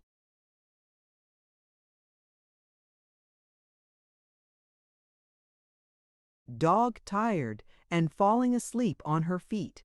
Adam took her to her room and made her undress and get into bed, taking care that the room was well lighted both by sunshine and lamps. The only obstruction was from a silk curtain drawn across the window to keep out the glare. He sat beside her, holding her hand, well knowing that the comfort of his presence was the best restorative for her. He stayed with her till sleep had overmastered her wearied body. Then he went softly away. He found his uncle and Sir Nathaniel in the study, having an early cup of tea, amplified to the dimensions of a possible breakfast. Adam explained that he had not told his wife that he was going over the horrible places again, lest it should frighten her, for the rest and sleep and ignorance would help her and make a gap of peacefulness between the horrors. Sir Nathaniel agreed. "We know, my boy," he said, "that the unfortunate Lady Arabella is dead and that the foul carcase of the worm has been torn to pieces. Pray God that its evil soul will never more escape from the nethermost hell." They visited Diana's Grove first, not only because it was nearer, but also because it was the place where most description was required, and Adam felt that he could tell his story best on the spot. The absolute destruction of the place and everything in it seen in the broad daylight was almost inconceivable. To Sir Nathaniel it was as a story of horror full and complete. But to Adam it was, as it were, only on the fringes. He knew what was still to be seen when his friends had got over the knowledge of externals. As yet, they had only seen the outside of the house, or rather, where the outside of the house once had been. The great horror lay within.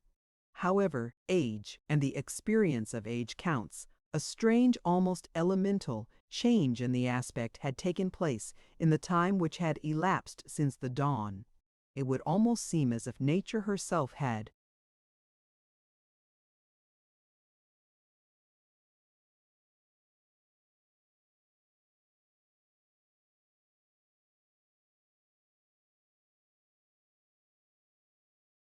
tried to obliterate the evil signs of what had occurred.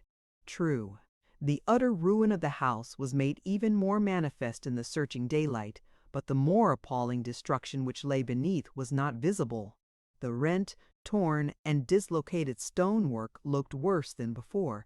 The upheaved foundations, the piled-up fragments of masonry, the fissures in the torn earth, all were at the worst. The worm's hole was still evident, a round fissure seemingly leading down into the very bowels of the earth.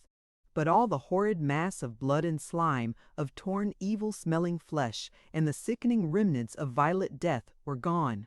Either some of the later explosions had thrown up from the deep quantities of water which, though foul and corrupt itself, had still some cleansing power left, or else the writhing mass which stirred from far below had helped to drag down and obliterate the items of horror. A gray dust, partly of fine sand, partly of the waste of the falling ruin, covered everything and, though ghastly itself, helped to mask something still worse. After a few minutes of watching, it became apparent to the three men that the turmoil far below had not yet ceased. At short irregular intervals the hell broth in the hole seemed as if boiling up. It rose and fell again and turned over, showing in fresh form much of the nauseous detail which had been visible earlier. The worst parts were the great masses of the flesh of the monstrous worm in all its red and sickening aspect. Such fragments had been bad enough before, but now they were infinitely worse. Corruption comes with startling rapidity to beings whose destruction has been due wholly or in part to lightning. The whole mass seemed to have become all at once corrupt. The whole surface of the fragments, once alive, was covered with insects, worms, and vermin of all kinds. The sight was horrible enough, but with the awful smell added, was simply unbearable. The worm's hole appeared to breathe forth death in its most repulsive forms.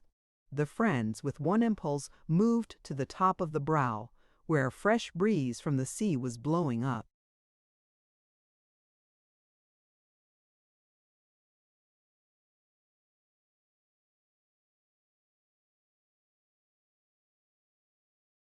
At the top of the brow, beneath them as they looked down, they saw a shining mass of white, which looked strangely out of place amongst such wreckage as they had been viewing. It appeared so strange that Adam suggested trying to find a way down so that they might see it more closely. "We need not go down. I know what it is," Sir Nathaniel said. "The explosions of last night have blown off the outside of the cliffs. That which we see is the vast bed of china clay through which the worm originally found its way down to its lair. I can catch the glint of the water of the deep quags far down below. Well, her ladyship didn't deserve such a funeral or such a monument." The horrors of the last few hours had played such havoc with Mimi's nerves that a change of scene was imperative if a permanent breakdown was to be avoided. "I think," said old Mr. Sultan, "it is quite time you young people departed for that honeymoon of yours." There was a twinkle in his eye as he spoke. Mimi's soft, shy glance at her stalwart husband was sufficient answer. The end. Thank you for listening to this story. I hope you enjoyed the journey, the characters, and the world they carried with them. If you enjoyed this audiobook, please subscribe to the channel and leave a comment below. Your support helps keep these stories alive and allows more timeless books to be shared with listeners around the world. Until next time, thank you for listening.